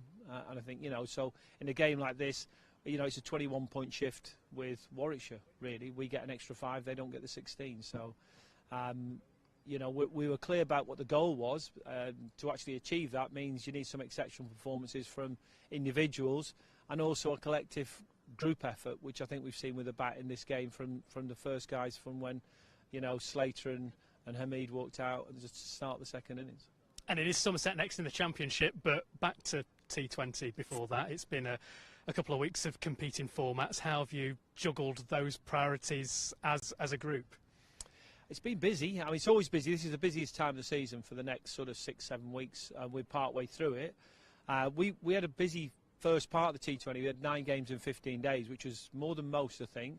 It actually means we get a couple of days now. We don't play T20 till Sunday, so we actually get a couple of days for our lads just to recharge, and then we can practice on the Saturday, then come in on the Sunday at Northants. We've got a big 3 games. 3 games away from home. I think we know if we won all 3, we'd have a chance of being qualified. So that's a fantastic carrot for us as a group. But we'll regroup. But the lads need some time off. The bowlers have had a reasonable break anyway, because we bowled the first 2 days of this game. But yeah, I mean, I think one thing's for sure in this game, we won't forget also that we didn't perform like we should have done in the first 2 days. They were at least a couple of 100 runs over par on that pitch from where we should have been first innings. And we were short with the bat in the first innings as well. So we won't forget that. We'll learn from that, and we'll be ready by the time we get back to Championship cricket in another sort of 10 days' time to hopefully perform better at Somerset. Look forward to that and to the weekend as well. Thanks, Pete. Thanks, Matt.